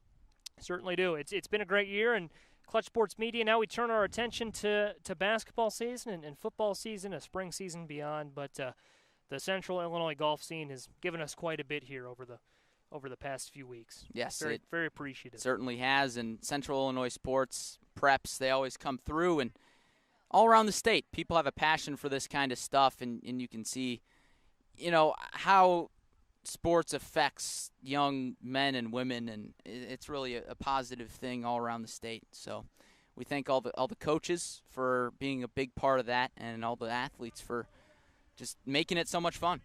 Absolutely. Looking forward to what's beyond, and again, congratulations to everyone we saw here today.